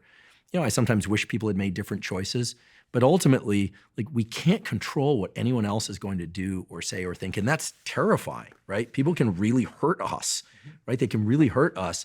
And we would love to create a world in which we're completely safe. But I think that a lot of the work I've been doing lately is really around, kind of like touching back into maybe a younger version of myself that wasn't so walled up, wasn't so focused on what's going to happen in 2 or 3 iterations of something, just really being as present as possible, really focusing, as it's probably become clear today a few times, on like the amazing gifts that I have in my life right now, that pursuing goals is great and wanting things is great. Certainly there are things I want and want to build, mostly in the domain of relationships and family, but also just like really savoring like having one's health or having the opportunity to sit down and have a conversation like this. Like what an extraordinary life we each have if we really pay attention to some of these gifts. I used to think that if we paid attention to those gifts and focused too much on gratitude, that it would make us complacent. But all the data, of course, and my own experience as I do this more and more really emphasize how all it does is give us more energy, more anticipation of what's possible and the great things to come. And, it can all start to sound a little cliche, like just be happy with what you've got. There's no just in that statement. I'm saying be happy with the things you've got. And from that state, new things emerge, more energy comes, and you can start to really navigate forward, not just sit complacently and like stop there. I think it's our essence as biological beings and psychological beings and, if you will, spiritual beings, if that's your leaning to want more. I think that's normal, but we have to savor what we have also. And I think once we savor what we have more energy to want more. And that's the perfect circle that just is, I guess it's more of an upward spiral.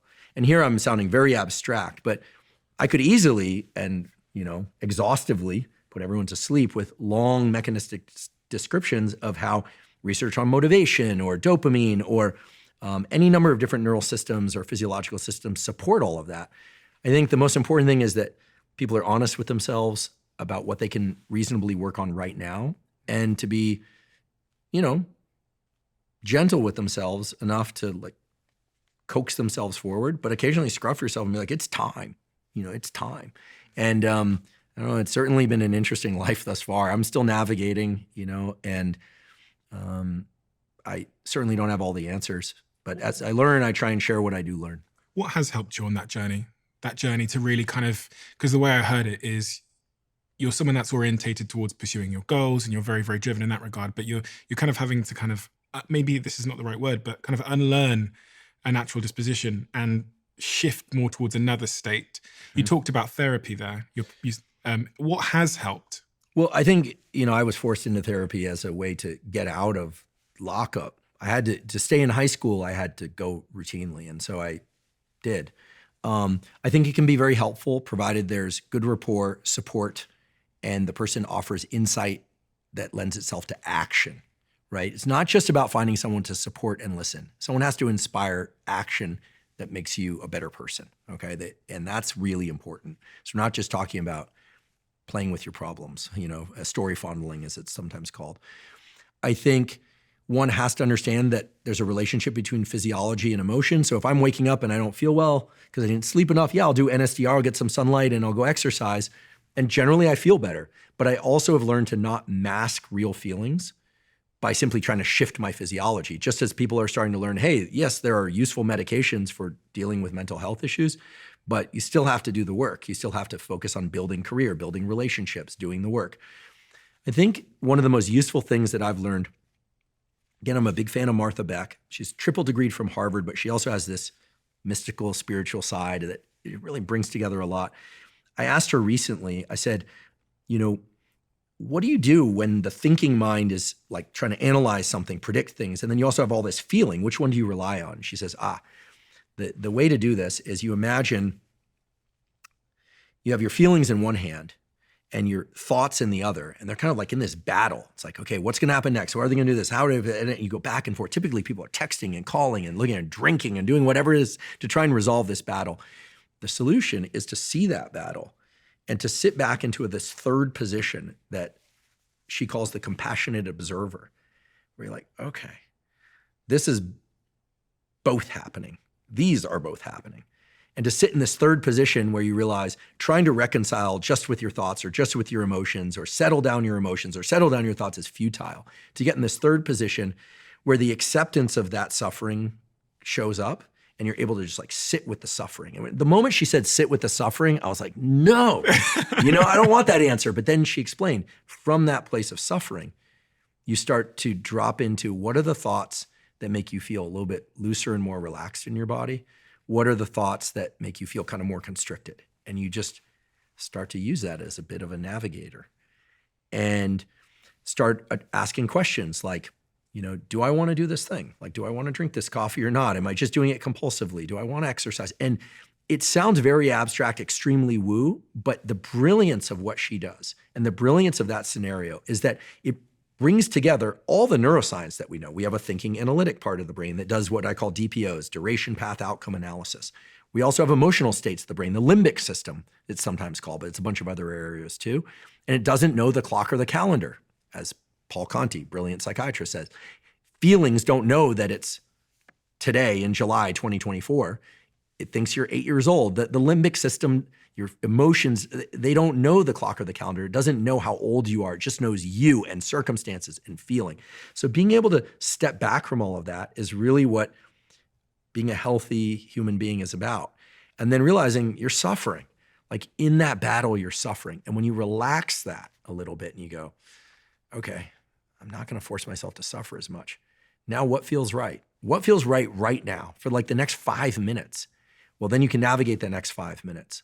Maybe it's take a nap, maybe it's have a meal, maybe it's do a little bit of work, maybe it's you don't know and you just sit there. But then 5 minutes later, you're able to pick the next best choice and the next best choice. And pretty soon you're off and on your way. Because so often we get avalanched by our feelings or our thoughts or we can't sleep. And it's just like, and people are losing their minds and they're online looking for a solution or they use distraction, alcohol, mindless scrolling. And by the way, I love social media. I teach on social media and I learn on social media from your podcast and Joe's podcast, Lex's podcast and Tim's podcast and on and on. So I'm not demonizing it, but mindless consumption, inebriation, numbing ourselves, or forcing ourselves to do things that are not in service to our well-being, none of that is good. What's good is being able to sit with it. And in doing that, I've started to realize that you get back to what she calls, and again, the language sounds woo, but who cares? She's the one with 3 degrees from Harvard, so call her whatever you want,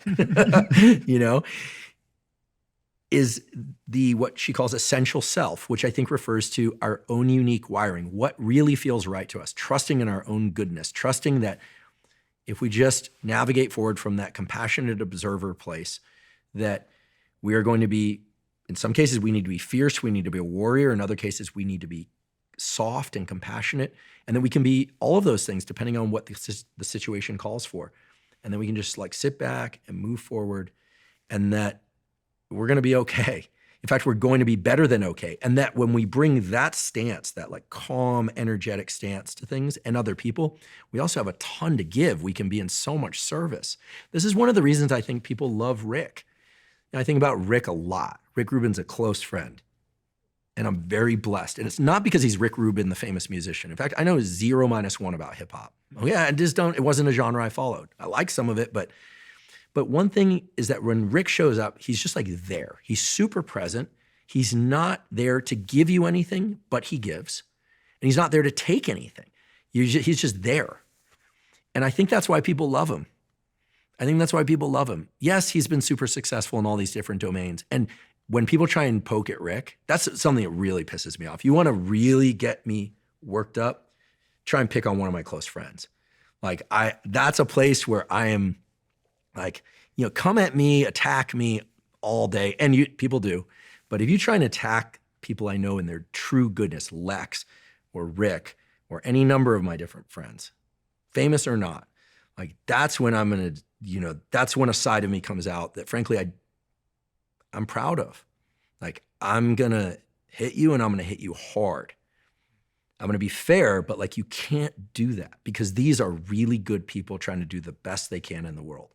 And this is true, me protecting my sister, you know? I'll also be the first if a friend is out of line to say something, but the people I'm referring to here, they show up with like all their goodness. Joe's the same way. And people talk shit about Joe and I'm like, People have tried to get me to talk shit about him. Reporters have called me to try and set me up like a trap, a snare trap to say things about him. No chance. He's done things that I've seen that had nothing to do with me in service to others that are completely quiet, that no one will ever hear about, that absolutely tell me that he is a huge-hearted person who cares about the world and takes care of people close to him and far away from him without the expectation of anything in return. And I'm not saying this so that he likes me more. I'm saying this because it's true. And I think that, you know, Martha Beck's another one, or people that like, they just want to give. And so when I see people attacking people, and I can sense this about you, we're getting to know one another here. Like the fact that you try and attack someone whose fundamental goal is to try and serve the world, build things to serve, like, and there are a few things that get my adrenaline going like that, but that's not okay. It's not okay. And I think it's really important that we stand up for people who are not known either. We stand up for them and that we say, that's not okay. You can't take cheap shots like that. And so I think times are changing though. Times are changing. You know, I don't have anything against traditional media. I see the way they capitalize on things. They'll put different names and URLs and try and bring clicks and stuff. Look, they're just trying to make an income. And I think some of them presumably are good people just trying to do their thing. What I love about podcasters, what I love about the early, you know, the skateboarders I knew from the skateboard era, some I still am in touch with now, punk rockers, the people in creative areas, artists and musicians and poets, is like, they didn't get into it because they thought people would like them or they'd make a lot of money. And a lot of times they take ridicule. They got into it because it's who they are. It's their essence. They're just being them. And I think we can really tell when somebody's just being themselves. It's like their real essence just brought forward and they're taking fire and they're taking shrapnel and they do it anyway. You know, I know he's very popular now, even though he's dead, but I've always loved Jean-Michel Basquiat's work. And if you watch that movie, I don't know if you've seen the movie Basquiat, not the documentary, but amazing movie. It's got Dennis Hopper, Parker Posey, David Bowie plays Andy Warhol. It's an amazing cast. Willem Dafoe. It's just an amazing cast. And there's this incredible scene where Jean-Michel and Benicio del Toro, who I believe was playing Jean-Michel's friend, who was Vincent Gallo. Jean-Michel says to him, he goes, "Hey, Benny, how long do you think it takes to get famous?" And the answer that Benicio del Toro gives him is amazing. He talks about how fame ultimately just brings a lot of attack and how that can really collapse the artist. And it's a beautiful 2-minute riff on YouTube that everyone should go watch. And if anyone out there thinks they want to be famous, I'll tell you, you do not want to be famous. Famous takes away your freedom. People say they want to be famous. You absolutely don't. What you want is you want a friend or friends that you love and that love you. You want to have enough resources plus a bit more so that you feel safe, right? Anyone that says you only need $70,000 a year in order to be happy because some study said that, bullshit. You need enough money so that you feel safe about your present and your future. That number differs for different people, okay? So that's a study, I don't care what the data say, like look at the real world. And usually it's a rich person saying you only need that amount of money, by the way. You need some sense of passion or connection to the world, and you need a sense of freedom that you can be you and that you won't get attacked for it. And we know this throughout history. This has been proven over and over again. So fame is bullshit. Like fame takes away your freedom. The rest of it, social connection, some resources, a connection to some passionate exploration, curiosity, even if it's very private and no one ever sees it, like those things are really what make life rich. It really, really does. And I have fantasies about just disappearing, taking a small group off to some hidden village and we do our thing. But I know myself too well. I'd want to I'd want to connect with the world more. It's just in my nature to want to do that. So I suppose I'm kind of hosed, and I suppose the world's kind of stuck with me until they aren't. But no, I have those fantasies as well, and I arrive at the same conclusion that I'd eventually do something in the village which would bring me back to society and then bring me back to probably sitting in this chair. Well, and I've thought about getting some people together, and we should do this. We could get a property, put a bunch of houses, put a gym, a sauna, could have a podcast studio, but guess what? They'd call it a cult. They'd be like, they started a cult, right? They'd find something and be like, they started a cult. Because I think to people that are not passionate creators, and again, I'm not just talking about podcasters, but that aren't passionate creators, they don't understand. Like, they don't understand that certain people just need to create. Yeah. And God bless them, because we need somebody to write articles from a perspective that they don't understand to get other people to think things that aren't true, because that's what they need to do. Like, they serve an important role. Like, in the aquarium of life, on the coral reef of life, you need the little like horseshoe crabs working there. When you say like, well, what's the purpose? It's part of an ecosystem. It somehow indirectly serves the rest, although sometimes it's kind of hard to tell. And as we head into this election, as we head into like really uncertain times, I think we tend to go, the media or the podcasters or look, everyone's doing the best they can with what they've got. It's just some people are working a little bit harder to be kind and benevolent and giving and acknowledging we're all human, and others are like pointing fingers. So, of all the protocols you've shared, it seems like maybe the most important is friendship. Send that morning text. Find somebody that you can communicate with, that will communicate with you, that you trust. You don't have to share a ton. I don't want to give the impression that I sit there with my friends and like share all the inner workings of my mind and what's going on. That's why I have this notebook. So I don't have to do that. It's like, I got stuff in here I never want anyone to see, but yeah, find a friend. Like, friendship is huge. And it's the start of all great things, right? It's the reflection of all great things inside of us, right? It's not the complete picture. Romantic relationship for most is really important. Get a dog, get a fish, get a plant, sure. But I think friendship really is like the most important thing that all of us can really focus on right now, aside from partnership and children, because of course children need us and they need our attention and our support. But friendship is super powerful. And rather than talk about the isolation crisis, the loneliness crisis, I'd rather talk about some solutions. And I think friendship, maybe even just a morning text back and forth. Good morning. Good morning. How'd you sleep? Pretty good. Not well. Okay. Bye. Next day, it's there. That being able to rely on that like clockwork, like the sun rising and setting each day, you can count on that. It just brings a lot of peace. It'll make you a better version of yourself. Do your friends know what you mean to them? Having gone through those difficult moments, were you able to articulate to them how much you appreciated them for that? I'll get emotional again. I don't think they could know. It's like, there's one friend in particular. There's a guy who's actually very prominent in the skateboarding community. He's quiet in that community. I'll say his name because he's so humble, He'll never say it for himself. His name is Jim Thiebaud. And when I was 14 years old, Jim, who now runs a big company called Deluxe, which is a bunch of companies, and he's kind of the mayor of the whole sport. He's back then, I remember I was 14. This was after I got out of this place. And he rolled up to me at Embarcadero and he sat next to me. He just like sat next to me, gave me a coffee and some stickers. And he was like, "What's up, man?" And he's probably about 10 years older than I am. And we started talking and he gave me one of his books. Sorry, Jim, I'm going to embarrass him. He had these poetry books. A great book I still have. It's called Loose Change. And he had another one called Do the Distance. And he goes, "You should write."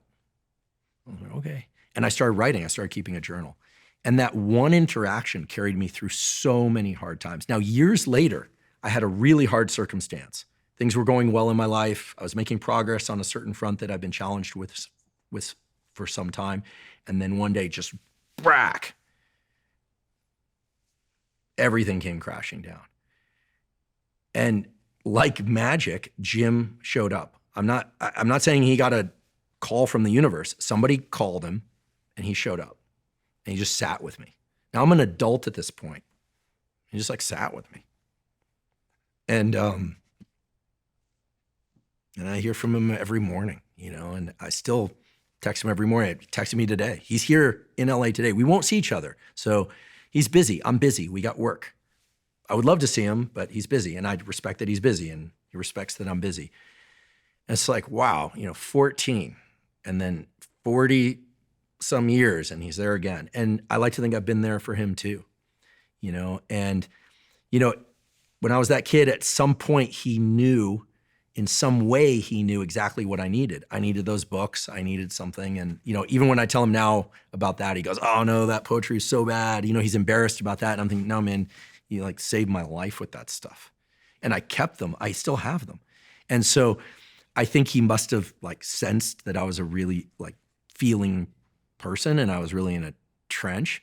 And we've seen a lot of our friends go, dead or in jail and in trouble. We've seen a lot of people do extremely well. Jim's an amazing guy because he's the one who calls the decisions on a lot of things in the kind of social milieu of skateboarding.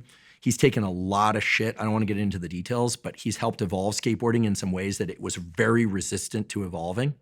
You can largely credit the true diversity in that sport. People talk about diversity, but look at that sport. Look at the number of different races. Look at the fact that you've got straight kids, gay kids, trans kids.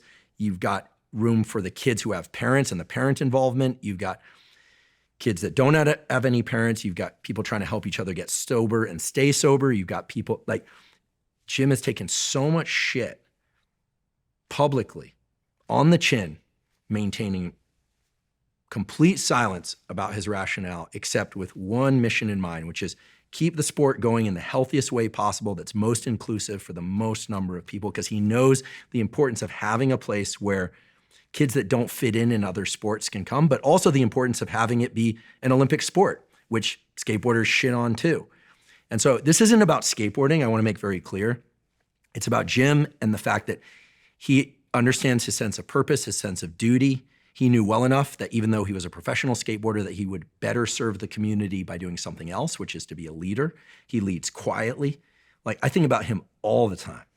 So do they know how much I appreciate them? There's no way. I could go on for hours about him, the things he's done for me. Anyone that knows that sport or knows Jim knows exactly what I'm talking about. He'll never have a podcast. He'll never go on a podcast. Maybe he'll bless us with coming on my podcast. But some people like him, but people like him in my life, and I hope they know, but there's no card you can send that can capture all that. I think it's just checking in on him every morning and just, giving him a big hug when I see him, and I saw a tweet recently, it was normalizing, or no, it was the dude with sign guy who's super funny. I think it said normalizing telling your friends you love them. I don't think that was for women. Hopefully they're doing that too. I think it's for men. I'm not shy about that. I tell my friends I love you. I've also had the experience of not doing that, and then I never see that friend again. So I'm not trying to be overly sentimental, right? It's really about just living your life with as much heart forward as is safe and appropriate, right? Yeah. So anyway, that's one example. There's no way they could know. He just sat with me. I find those to be very interesting words, because we think about the role of a friend in that situation of fixing things, diving in there, figuring out the problem and presenting the solution. But you said he just sat with me. Oh man. When Barbara Chapman, my graduate advisor, died, I was devastated. And she had two small girls, and I knew her when she was pregnant with each one of them, and I was close with their family. And I went to the House of Flowers in San Francisco, and her daughters get up. Okay, one I think was probably about 12, the older one. The younger one, who, by the way, became a neuroscientist, at that time was probably about 9. And these two girls that I've known since they were essentially in the womb are there talking about their dead mother. Now, I broke down. During my eulogy, I just lost it. I was crying in front of my colleagues. I was so embarrassed, and at the same time, I just couldn't hold it back. These two young girls get up there to talk about their dead mom. And I'm thinking to myself, oh my God, everyone's just bracing themselves. And they just said, they're so strong. They said, the best part about our mom is that she spent a lot of unstructured time with us. And that was it. And they sat down, and I remember thinking, holy shit. That was it. Of all the things they did, the baseball games they went to, the things they did. I'm sure they have so many memories. And the thing they remember is most important is the fact that their mom spent a lot of unstructured time with them, just hung out with them. Like, just hung out with them. And I think at some level, like, yeah, we need people to show up when things are hard. We need people to support us, celebrate with us. But like, in some ways, like a really good friend is just somebody who just kind of hangs out with us. Simon Sinek said that to me. He said, in those moments, what you need is someone just to sit in the mud with you. You don't need them to do anything. They just need to be sat there in the mud with you. Mm-hmm. And that in part is the medicinal effect, just knowing that there's someone else in the mud with you. Yeah. Yeah. You know, again, I don't want to focus on names people recognize because I don't want it to seem like it's unique to them. But I mention names, like specific names, because they may resonate with your audience. You know, so I mentioned Rick or whatever, or like a guy like Lane Norton I'm getting to know better. Like Lane on social media is a pretty, serrated edge guy, right? Yeah. But he's a sweetheart. He's a kind person, and he's got a ferociousness to him. Yeah. Which is something I can relate to. And I see his loyalty to his kids, and I see, how his fingernails will be painted and people will tease him, but he does it because his daughter loves it. And he also is the guy that's going to deadlift twice as much as anyone else. And he's got this forward center of mass on things. And then I also just see he's just such a loving person. He loves what he does. And I hope people will start to look at people's personas, certainly online, but in real life, and just start to take them in a little bit. Like, what are they trying to tell you when they're being a little bit annoying? Or what are they trying to tell you when they're frustrated by politics? Like looking a layer deeper and trying to see the person and feel the person as an experience of them is another way, I think, to be a really good friend. Because when people say I see you, I don't think they're I see you, you need to do some eye gazing or something. I think what it is, I mean, eye contact's important, of course, but I don't think it's related to taking them in visually as much as just really appreciating that they have all these different sides, all these different facets. Earlier you were talking about your relationship. I mean, what you described to me is real intimacy. Sure, things proceed along great. Then there's this challenge. It's a big one. There's some shame associated with it. There's confusion. And then people go into their different domains, do their work, come together and share and then grow. I mean, that's intimacy. It takes risk. It takes a certain amount of healthy risk. And I think we can do this in all relationships. And, I'm no psychologist and I'm still learning. And Lord knows I have a lot of work to do, but I'll be damned if I'm going to quit. I'm going to keep trying. Andrew, we have a closing tradition on this podcast where the last guest leaves a question for the next guest, not knowing who they're going to be leaving it for. And the question left here for you is, what is the true meaning of your life? Why do you exist? Goodness, that's a tough one. Meaning, it's hard to distill that down. But I'll pause for a second in an effort to keep it uncharacteristically brief. As I mentioned earlier, all I have is my experience, the knowledge that I gain from that experience, and my words. And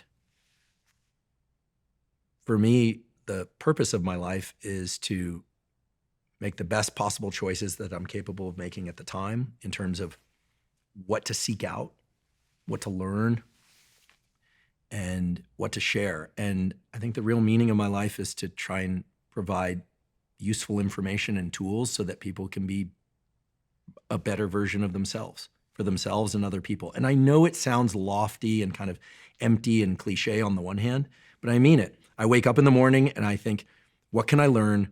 What am I excited to learn? And then when I come across gems, I just compulsively have to tell people about it. But not because I need to do it for me. It's because I feel like people need to know about this. This can really help. Mm-hmm. This can really help. This can potentially really, really, really, really help. Mm. So I think that's the meaning of life for me. Right now. Right now. And at some point it may be just to provide care for little Hubermans. At some point it may be something entirely different. I've learned to not anticipate what the next steps will be for me more than 5 years out. I've seen some ridiculous speculation that I'm going to go into politics, probably related to the fact that I kind of alluded to it once or twice. I'm not going into politics. I'll tell you right now, there's no chance I'm going into politics. It runs countercurrent to my nature. And even if politics changed entirely, it's not for me. What is for me is learning and adventure and sharing what I learn. And that's the only way I know how to be. Andrew, thank you. I didn't know you before today. I obviously knew of you because everyone knows you on the internet for all the work that you've done and all the things that you've shared, but I didn't know the man. And the hours we've spent together today have really illuminated the man that you are. And it's really, most importantly, illuminated your intentions, which are so incredibly pure and wonderful. And it's because of you that much of my podcast exists, because I learn from your show. It inspires me, and that calls me to bring guests on, oftentimes guests that you've had on your show that have changed my life in some way. So you've been a tremendous driver of both my development as an individual, but also of this show inadvertently. And also that's the case of all of my team, because the 30, 40 people that work with me here, they're all massive fans of yours. But most importantly, they've had their lives improved because you exist and because you've taken very complex things and distilled them down and shared them with all of us in a way that we wouldn't usually have access to. So that's such a tremendous gift that you've given and continue to give. So thank you on behalf of myself and all of my team and everybody else that was so excited, all my friends that were so excited that I'd be speaking to you today. I'm tremendously excited about your book. I hear that there's a book coming out called Protocols, an operating manual for the human body, which comes out next year in the 22nd of April, 2025. If there was ever a book, I don't get excited by many books, but having been such a fan of your work, it is a book that I consider to be essential. We were talking about it yesterday. We see it as, we're almost like waiting for the Bible on this subject matter. So I'm going to link it below because I know it's currently available for pre-order or pre-sale. And I highly recommend, if people find what you do to be of any value, then this is the book to read. I've been doing everything I can to just get snippets of it from people around you. And the excitement and anticipation is palpable. So thank you for taking the time to write that book, because you don't have to. You've got a big enough audience as it is. You don't have to sit down and really distill it down for people. And more than anything, just thank you. I really, really appreciate that what you do, and that the fact that you exist and all that you've done for me and all my friends and people that matter to me. So thank you on behalf of all of us. And I really, really mean that from the bottom of my heart. So thank you. Thank you. I'll take that in. And I'm very grateful for the opportunity to sit down with you today. I'm a huge fan and admirer of what you've done and what you're doing, and right back at you in the sense that you have many, many areas of success. You don't need to do a podcast, but the fact that you do brings so much benefit to the world. It's been just marvelous to see your ascent, which is just like pointed at the sun. You guys are doing such incredible work and continue to. And I have to say, I came here today expecting we were going to get into some science and to some protocols, and I knew we were going to cover a lot of areas, but I didn't anticipate the depth of the conversation that we were going to have. And I can say it's entirely the consequence of your realness and the genuine compassion that you bring to these kinds of conversations. That's felt. I also really appreciate the way you shared some of your own experience. I can tell you're somebody who really cares about people, and that your success is, in no small part the consequence of that. So thank you for having me here, and to your team for having me here, and for doing what you do. It's clear you're all in every endeavor, and your nature is an incredible one. The fact that you can take on so many things and that you've embraced your nature to not want to go the traditional path. I think that's an incredible and incredibly important example for people. So I can also say that I think that we're going to be friends. So you should pass me your number. We'll check in the morning, and we should grab a meal or a workout or whatever. Maybe we just hang out. So I'd like to think that we've sparked a friendship. We certainly have. Thank you, Andrew. Thank you.